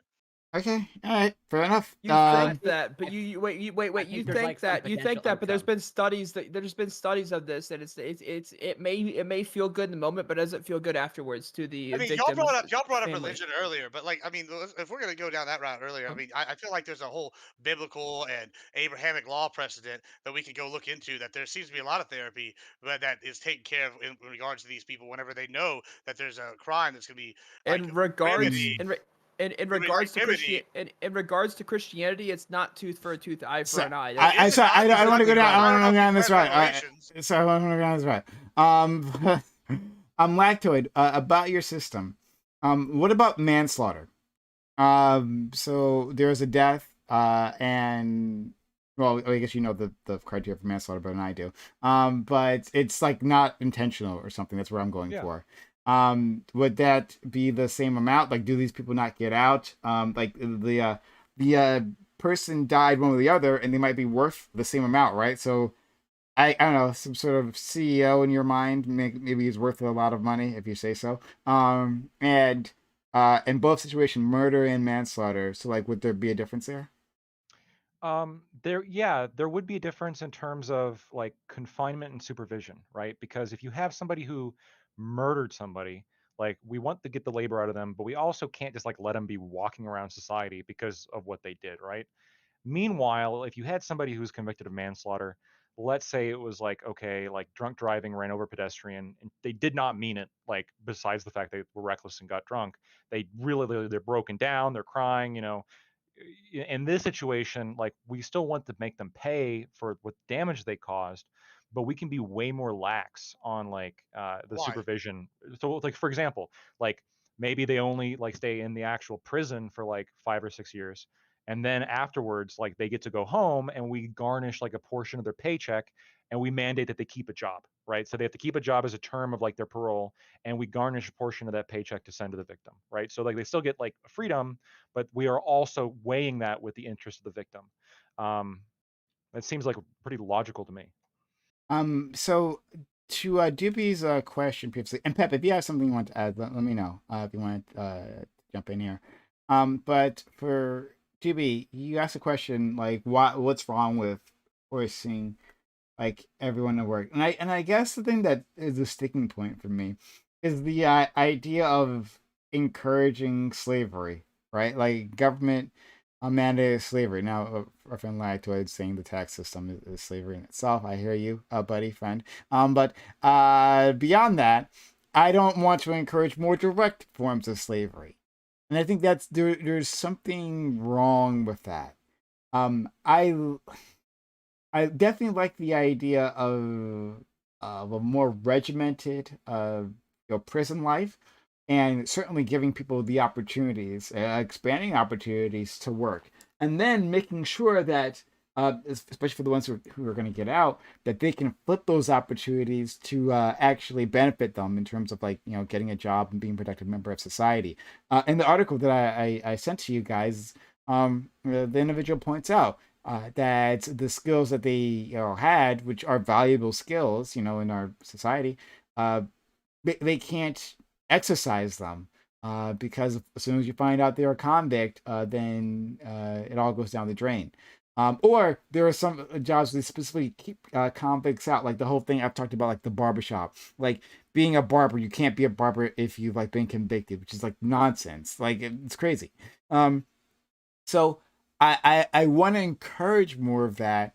But like I have, for unknown reasons, I have an aversion to slavery. So Doobie, like that's your answer. Um, why? Why do you have an aversion to slavery? So if we're going to call this slavery, right? And I guess at some level it is, right? It is forced labor. They are technically getting paid, but the pay is going somewhere else, right?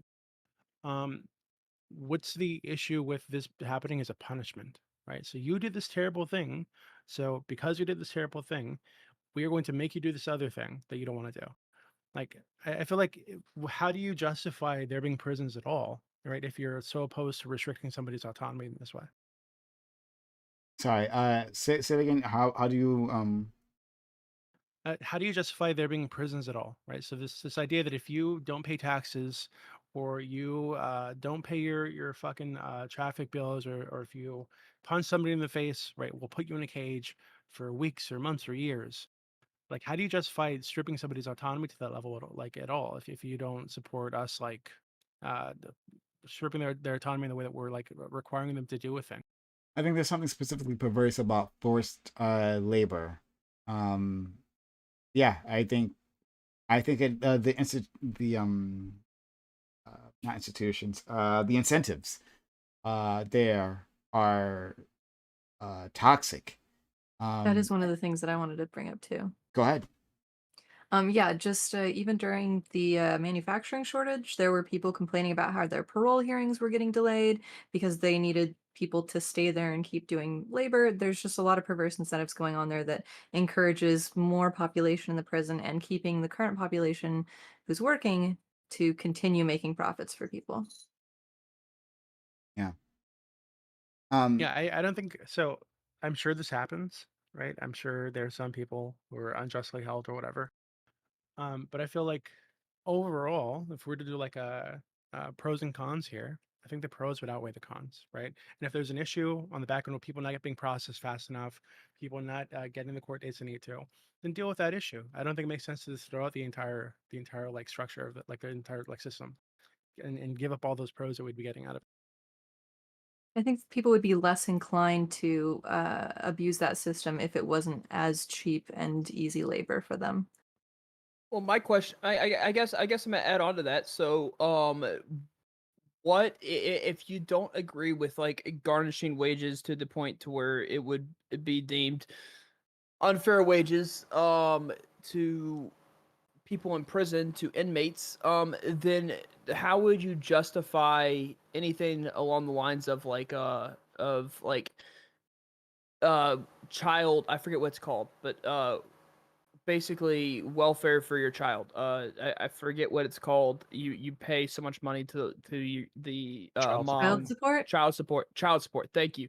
How would you justify child support? How would you justify t- uh, taking away someone's autonomy to their money and saying nope, you had a kid, which isn't even legally incorrect, and then stating okay, no, you had a kid, you have to pay this. You have to pay this much money whether you You're like it giving or up some not. portion of your labor against your will, basically. How do you Same justify thing that? with taxes. If Amen. No, True, I- actually. No, he's right. I know I'm 100%. right. I know, but and you're I not say right. taxes and like crime You're not eyes right. glaze But over I'll and let it's- Pep tackle this first if she likes. Then I'll go. I was thinking largely because well, I guess no, you could say the same thing with crimes though. I was gonna say there's like an innocent involved who had no choice in the matter, but that's literally what we were talking about earlier is garnishing wages to pay victims. So I don't know. Prior to I this, don't have a prior to good this, yeah. prior to It's this year though, the woman was free to abort. Prior to Mhm. this year, the woman was free to abort should she have chosen that. This is like a whole nother complicated topic to get into. I'm super pro abortion and I wish more people got abortions instead of creating all this conflict in situations like that. Best friend for Lactoid coming in. Love to see it. But so I'll tackle that issue. I'm you fine know my with. abortion stance, Prime. Yeah, I know. I mean, like it's to argue. So good friend to argue with. But it's different when we're talking about like garnishing wages, right? So like Doobie, your proposal was to take all of that money, right? I think Yeah. I think the incentives are different when the person is being paid something that's commensurate with what's happening in the outside world, because that changes things. It makes it more expensive to use that labor. To say that you can garnish a portion of that for victims or for child support, that's fine, right? I don't think it works the same. I think literally forcing people to work and taking away all their profits, that's an issue. Yeah, but why? Okay, so why should we be concerned about them having profits if they're going to be there for life? Right. So maybe this was like left in the They can dust. do Right? other But, things. like what? So if they're going to be in prison forever, Sure. right? Why should we be What concerned about them profiting from anything? Sure. What about like because Commissary? prisoners Honey aren't like buns. aren't the honey buns, right? You can't afford the honey Toilet buns. wine. What about this doc's toilet wine? Hold on, guys. Do you understand that prisoners? The fudge rounds. Come on. Oh my god, I don't know what that is. I don't know what that reference is, but I'm afraid to ask. Have you not seen the video? Wait, you've not seen Richmond you've not seen Richmond north of Richmond by I forget his fucking name. Oliver Oh, I've never actually something? heard the whole song. No, so as the fudge rounds comes okay. in, You I'm stopped it right when it got good. What the fuck? sorry. Never got good. Okay. It got really good. I gotta be honest. I like country music, and it's a dog shit song. But anyway, Okay, so do we not realize that prisoners aren't these like beings that spawn out of nowhere, right? Commit this crime and then we just like put them in a cage. They have community around them and they have things that they desire. So, well, what are they going to do with that money? They could send it to their family members, right? Like they're working and because hey, they might have that children out there who need that support that you guys are talking about. Why not allow them to be able to send money to family if they need to help support them? Especially since missing their labor is also a loss for them too. And what about like within the confines of that jail? Yeah, they're gonna need stuff, right? We don't provide them with everything they need. And so oftentimes you need money to do so. So yeah, they'll need something for that. So yeah, there's plenty of things to do with that profit. What don't we provide them with? Everything that's in the commissary. But everything in the They don't commissary isn't need that. necessary. They're getting clothing. Of course they're they getting don't- shelter. They're getting food. Like all this, that's the commissary is extra shit that they don't need, right? I'm Yeah, not concerned about your comfort if you're in prison for life for doing something awful. Like if I'm, you s- but raped a bunch of No, people, don't murdered a you bunch what? need of to people, like still buy why like should I basic care about stuff the like comfort? toothbrush and things like that? No, I don't think Or that is should be. that Get not it? correct? I think So that like is you so like true. you get stuff that's supplied by the prison, but you can like get nicer stuff to the commissary. Like you Mm. can get I'm not worried That's about to your nicer. that. point, Brian. That's to your I point, don't. Brian. I'm not When you worried about the say, like, comfort of somebody who's in prison for life for like hurting somebody terribly or killing people. Well, I no, mean, I if mean, they don't have basics, they can get like tooth abscesses, and that'll cost the government more to deal with in the long run. I don't know, it well, just I seems mean, like But it a no, won't. lot. It won't they if get we a don't toothbrush. finish They get a all. toothbrush Okay, they get a toothbrush from the jail. It's just not a good that's one. good. But as for what Prime kind of brought up just now, he mentioned like, okay, these people come from a community, all this money goes to support their family. I have an answer for you. Fuck their family. Maybe they shouldn't have committed the crime.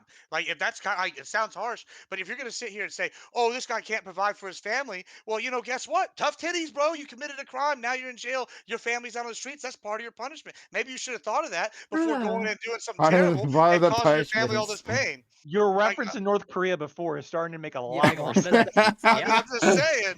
I'm just You Jesus, want us to saying. move yeah. more in the Like, direction of North I mean, Korea. why Maybe should I? Why should I feel Fuck sorry? their family. your They committed a Why, crime. no, why maybe should your I feel family sorry for this person's family Um, whenever they're maybe over your here? family should join you in prison. I Maybe mean, we I'm should not bring them to saying prison that, with you. but I'm saying they shouldn't benefit from. You're like, oh, I'm gonna get here and get my minimum wage and send it to my family. After I went and like shot up a school. Sorry, no, I'm sorry. You shouldn't have to get to do that. Like your family needs to suffer. They raised a school shooter. You think every criminal's a school shooter? Well, wait, hold I'm on, but just, there's some truth here in that you wouldn't want to like you would want there to be a deterrence, and the last thing you'd want is somebody to commit a crime so they could get a job so they could support their family. That's like the last thing that you'd want. I mean, look, if your economy is already in shambles, and that is the best way to get a job, I think you have bigger issues than that. And in fact, I think you're going to have a lot of crime any which way because people can't get a job. People who want to get a job can't get a job, so they commit a crime to get a job. So at that point, your economy is already in tatters, and you got bigger problems in your hands. We could just make it opt most in. of the time most of the time people are committing crimes because they want to be in jail because they want they want the three meals a day and a warm place to sleep. That's Wh- literally what they want. So Which is a most problem of the within our time. society in that's a itself. pretty generalization. Yeah, Well, and I'm talking about when huge someone I'm talking about when generalization. someone wants to be in jail. When someone wants to be in jail, they will commit a crime to get And 3 hots in a bed. And they will. and the healthcare, the great socialized healthcare that we provide them. That electorate, I guess, would make them pay for too. Maybe I don't know what 20. Okay, but Government healthcare, guaranteed housing. This sounds like a dream for I leftists. wish I I oh mean, my and they have walls. And they have walls that The keep the entire prisoners in. cultural Walls. Like, and, they're and, protected. and leftists want to share that dream with conservatives, so we will invite The you only there listen, to those listen, jails. the only thing prisoners are missing at this point is the Second Amendment. Okay, that's it. That's Okay, it. That's the only thing they're The missing. lefties want to take that away too. I mean, this is what of course it all fits in. Okay, so we are over time. I wish we didn't dick around with other topics because we had such a really good one and there's more I want to talk about here. So you can stick around afterwards for the open panel. All right, Corey yawned there. He's getting sleepy. Sleepy bear. I said I cut out caffeine. You can't blame me.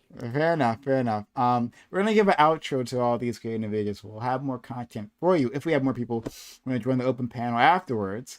But yeah, if you've enjoyed this content, hit that follow button. If you are on Twitch, hit the subscribe button. On YouTube, support the channel by subscribing, gifting bits or gifting subs, or using hype chat / super chats. All that helps out. We do need your help to keep going every day or every week when we're here with you, bringing these guys who have really fun takes, right? Like fun, unexpected takes. If you had a good time, consider helping us out that way or else we can't do this. So I'll start with the outros. Oh, hey, well, thank you, Nurius, for 300 bits, and Admiral Gibbs for gifting us up to Desperado Sensei. Hey, love to see it. Thank you for helping out Desperado Sensei there. And Nurius for 300 bits. We're almost to a hype train. One more sub, bits or hype chat will help us out, help us get to a hype train. Please consider supporting the channel. Admiral Gibbs gives another to 1,000 plateaus from someone else. It has to be another one for someone else. Shit, I to give- tried. No, great. I encourage you the help. But yeah, if a third person will assist us, gifting bits, gifting subs, or whatever. Okay, so in 4 minutes to do that, let's hope we make it happen. We'll start with our friend Corey. Corey, thanks so much for coming through and being fantastic. Yeah, this was great as always, and always grateful to be here. And this was, I think, a special panel for a variety of reasons. So not only did we get great discussion, but in addition, also the great points that they made, you also got simultaneously live React content by Pep. And I think that's an excellent addition that I think you should trial out just in the future. If you can recruit someone that has never seen a panel before, just having them on the sidelines, like reacting in real time, that might be some extra content as well. In a separate box, just muted. You just see the camera of the person that's never seen a panel before. That's fantastic. That's I would love Japanese that. TV. That's actually Japanese TV. That's what they do. Oh, okay. Well, then take a page out of the Japanese playbook, where you can just have someone who's never seen the panel before, and you can do that on a weekly basis. I think that's something to try out potentially, or a really awful idea. Just throwing it out there. But I think the live React content was great this time around. But yeah, this is again super great. And I appreciate being here. You can find me on Twitch, twitch.tv, Corey Campbell 84, and on Twitter and Instagram, it's Corey Campbell. I'm a biochemist. I cover science research and news. And Lactoid, Pep, Doobie, Sprouticus, Admiral Gibbs, and Connor. Always a pleasure, and love you, Prime. Love you too, friend. Guys, how about get that hype train started? We're so close. Sub channel, get bits, give subs. Need one more other person, get the hype train started. Much appreciated. Helps us do these things. So we have 2 minutes left. Please assist us there. All right, Admiral Gibbs. Amazing. I think you made a big splash. Was it last week? The first time you were here. Bigger splash now, right? With your with the Kim Jong-un admiration. Much appreciated. More of that in the future. Had a big reaction. But thank you, Admiral Gibbs, for being part of this community. Yeah, thanks for having me. I enjoy it a lot. It's real fun. I mean, and I also, like I said, I think like I said last week, I think anytime we can like bring multiple people together to discuss like politics across like issues, like people, it like stimulates the conversation. It stimulates like real solution, like letting people hear like opinions other than in an echo chamber, because echo chambers are bad. But as for finding me, Admiral Gibbs and everything, you can find me on everything, X here, all that good stuff. I also cover 40K of Star Wars like Connor, but I don't play Tau, so we're good here. But anyway, yeah, thanks for having me. I love it. Thank you so much. Save the hype train. Subs to channel, but to give subs. So that we can have one of those. Let's go to our friend Sprouticus. Been a while and really missed you, and this is a lot of fun.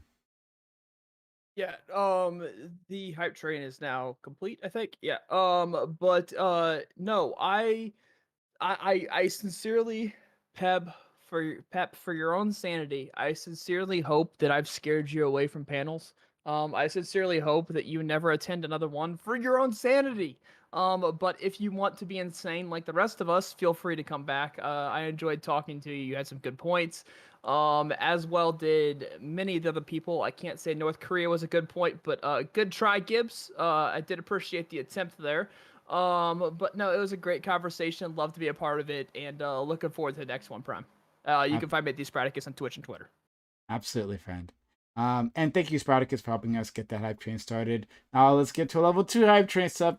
All the same things still apply. So, sub and the gifting and the bits and the hype trains and the hype chats and the super chats on YouTube are great. Let's pretend they apply as well.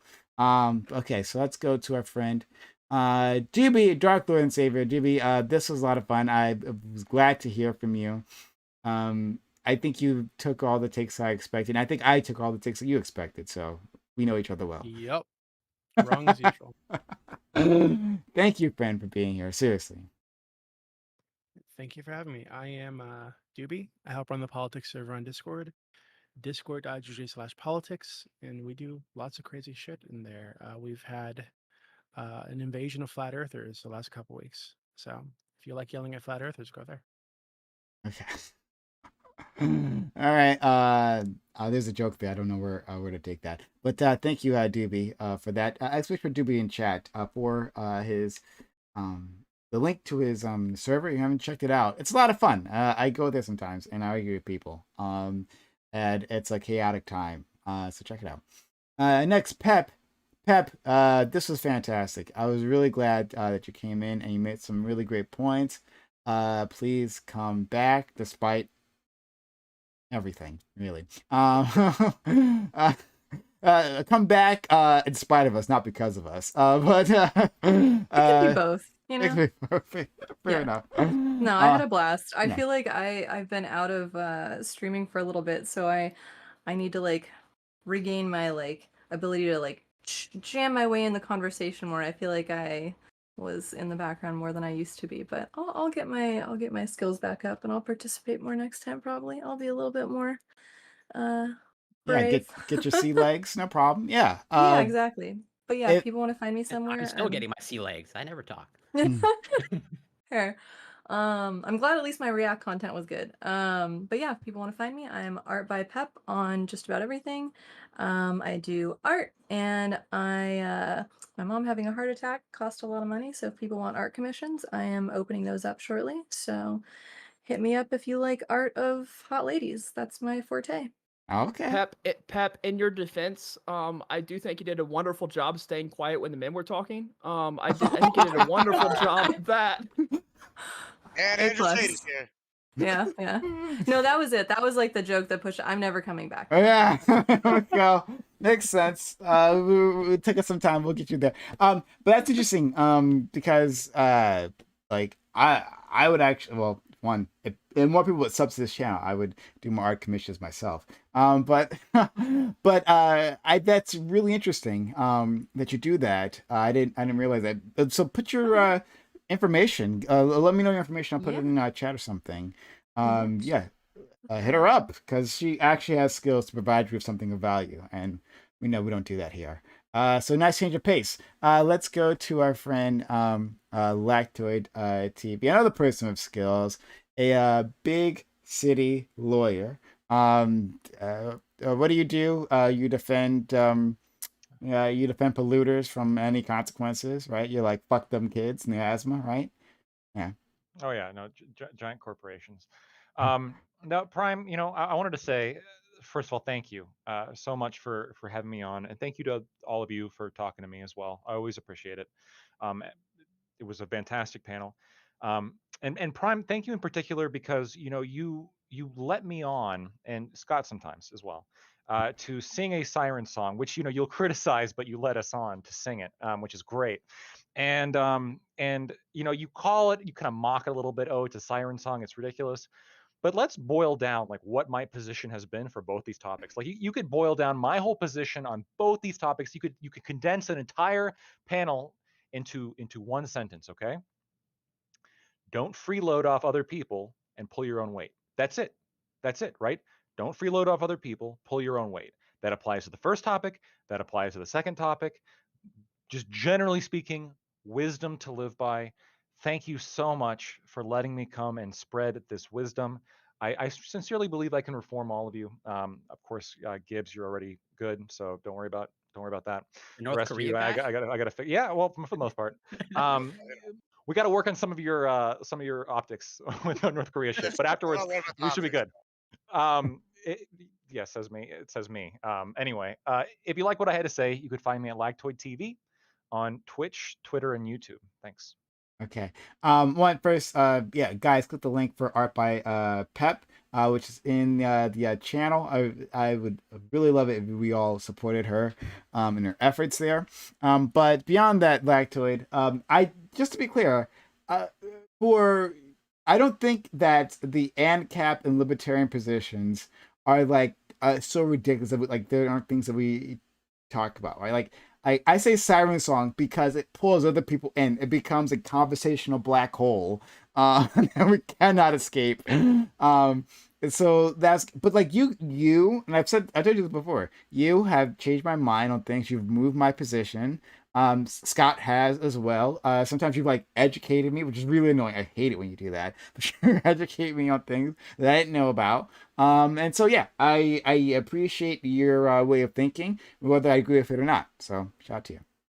All right. So we are going to open walk on panel right after this. Anyone here can join us, but if not, that's okay. Thanks for your time, energy, your knowledge, and your passion, my community. I know they appreciate you as much as I do. Have a good one. Bye. Always a pleasure.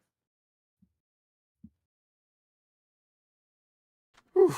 Okay. Hey, we're back. Yeah, thanks for being here, everyone. I thought this was a really good stream. I liked it. The people are great. And the topics ended up being really good, which is surprising. I was I was actually confident in these topics. Sometimes I'm not as to how these things are gonna go, but I was actually pretty confident in these topics, especially with the people that we would have involved. So I hope you really enjoyed it, and if you did, consider helping out the channel. We didn't make it to level 2 hype train, but we can still use your help. There's subbing to the channel, getting bits, getting subs, or chats, hype chats. That's what powers our community and makes it possible to do any of this. Oh, Amazon Prime says Prime Gaming. If you got one of those, use that here. Free for you. It does a lot for us. So if you're sitting out there, got one of those, it does truly help. Yeah, hopefully we get Pep back again. I sent her invites. In case you don't know, I sent her a bunch of invites, but she's been, like I said, she's been unavailable for very good reasons. So there are a lot of people that you may not see here, and you're like, oh, I wish they'd come back. You know, I'm sending them invites. Just, you know, life is what it is. So yeah, well, we could do an open panel. Exclamation open in chat. This open walk on panel, we're open walk on panel for people like you, yes, you stay at home, may participate. We'd love to have you. So to join in, you go into the Discord server, you go to the robot waiting room, and you get pulled in, and we'll have a chat. See, that's me right there. That's me in the wait, well, not in the waiting room, but in the Discord, waiting to talk to you. So we'll wait for a little bit, see if people want to join. If they do, we'll continue. If not, then we'll call it a night. But it's up to you guys. If you want to be here, love to have you. Let me throw the link, the Discord link, into YouTube land. I haven't figured out the YouTube bots. I tried like one time, like a long time ago. I tried to do like the whole YouTube bot thing, and it didn't work. And then I gave up. I need to like figure that out one. But yeah, I want to go deeper into that conversation about prison prison labor. I think there's so much. I think they were asking a lot of great questions. As to like, if this is unfair, how is this fair, and how do you support that, right? And some things that made me think. I'm not for slavery. You might be surprised. I'm not a big fan of slavery. And I don't like the idea of encouraging the government to put people in a slave position. I don't agree that taxes are slavery. But like my disagreement with taxes are slavery like goes like helps justify why I think like garnishing wages for child support is justified, because you are contributing to like a cause that like it makes sense as a societal cause that has utility. So either that be taxes so that we can operate our society and we can continue to have a valued money system, because if we didn't tax, then our money would depreciate in value, because inflation, all that. That would be an issue. And also taxing helps at least the rich limit their power so that they can't affect government and the rest of us. So we should tax the rich a lot fucking more. There's that. But and then for child support, it's a kid and you help support it. It's an interesting idea about the abortion though. That's what I hadn't considered. Well, actually, I mean, I have considered it before. Talked about it on the channel before. But saying, hey man, they had the right to abort and they didn't abort. Um, that's something that I've really not like. I've considered it, but like I haven't really like dealt with it. Like, if a woman does not want to abort, the father does want to abort, then saying the father has to pay, and they're like, I don't want to have this. It's a difficult question. Like, I can't. I'm not for forced abortions. Certainly not. Definitely not for forced abortions. Fuck that. Um, like dropping women down and then like. But am I for um like not requiring child support if a woman refuses to get an abortion and the guy just doesn't want this kid, doesn't want to be involved with the kid? Uh, that's different. I don't know. Like, and I've been presented with this question before. I just don't know. I mean, the guy is saying that like I just don't want any involvement with this child. But now that the child is there, like now I'm forced to support this kid that I clearly don't want. The woman has an escape option, but the man pretty much doesn't. Doesn't seem fair. I don't know.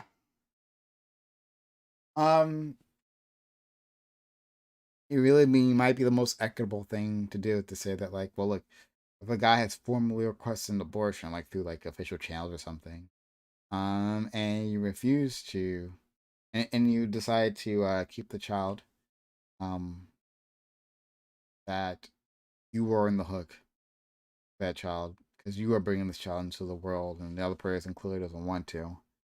Um, so you yourself are on the hook for the mother, for supporting that child. I don't know. We.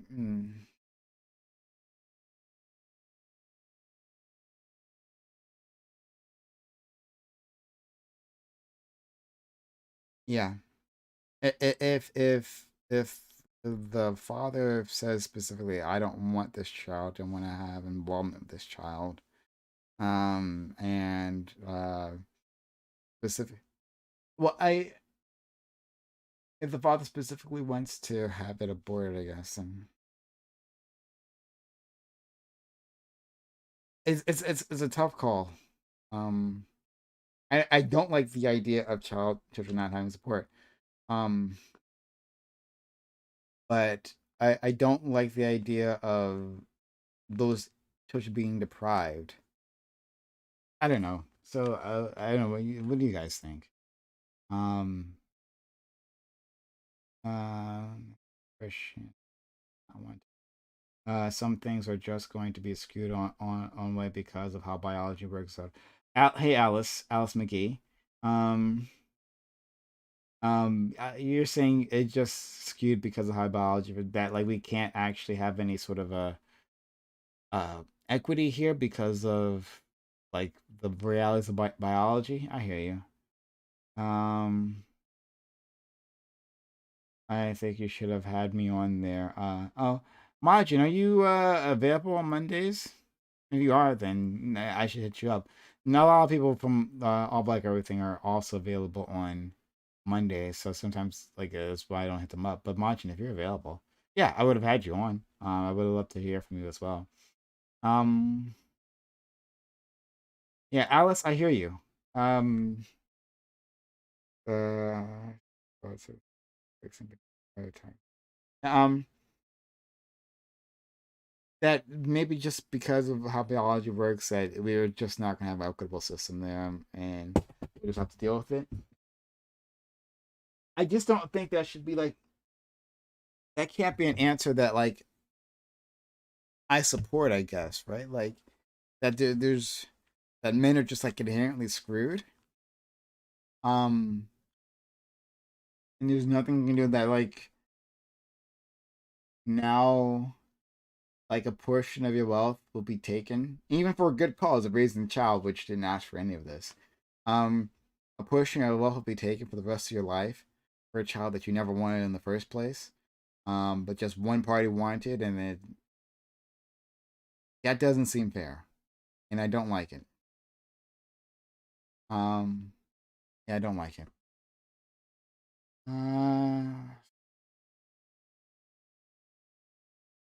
I don't know. Yeah. Yeah, so I don't know. Maybe if someone out there can answer it. So I'm still waiting for if you want to jump in for the open, and I'll wait for a little bit more, and then I'll head out. Um, this is a hard question for me. That's a hard question for me. I don't know the best answer here. I could be convinced either way, really. I think. I'd like to hear women's perspective actually on this. I'd actually like to hear more women's perspective about like what are the benefits or like what are the reasons why men should be forced to pay. We've talked about. I've had some women talk about this, but this is a long time ago. Let's hear those arguments again. That like men should be forced to pay child support for a child that they don't want. That like the women have an escape option, but men don't. They're stuck. If the other party decides, yeah, we're having this baby, it's important to me, that they should necessarily pay for it. It seems like the problem is that a child is the result, right? The child is a result, and that child didn't ask for any of this, right? Like I hear it's punishment for men, and it definitely is. Um, but there is a child that has been born, and that child should be paramount in our decision making process, right? There are three parties involved. Well, at least three. They have twins, right? But at least three parties involved: the mother, the father, and the child. Hmm. Should be responsible for actions that that Tim guy says. Then here's a question: who should be responsible for actions that two individuals take, assuming consensually? Yeah, I don't. Not sure. Alice McGee says, in terms of the woman who has the baby and the father does not want it because he cannot force her to abort, he should have other options. Okay, yeah, and that's what we're talking about, Alice. I may not be able to hear me because we're in commercials now. But your Prime just want to say you're the man, bro. Keep it up. Hey, well, I'm going to thank you, Trav. Thanks for the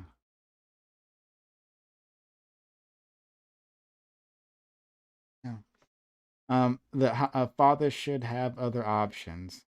Sounds like those other options are just like be a deadbeat. I don't know. Now I don't think it should be the case. What if the father wants to keep the kid and would raise it solo, no financial support from the mother? The lady still supersede the wants of the guy and or the life of that kid. That's a good point too, Majin. You're that maybe what Alice was saying is just right, that this just maybe can't be equitable because if the father wants to have the kid and she doesn't want to have the kid, then I mean, I think she definitely should have the right to abort because it's happening to come out of her body. But like, I mean, if she has, sees the woman will always have the upper hand in all of this, unless of course we strap them down and do terrible things to them, right? Like, unless we strap them down and abort them or strap them down and force them to have a pregnancy, like one or the other, that women will kind of have the upper hand. So yeah, man, I don't know. The lady still supersede the wants of the guy or the life of the kid. So I guess I'm fine with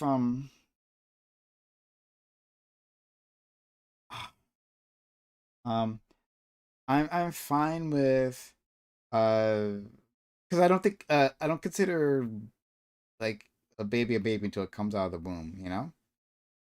Um, so unless it comes out of the womb, I don't think baby necessarily has rights. So I guess I don't know, guys.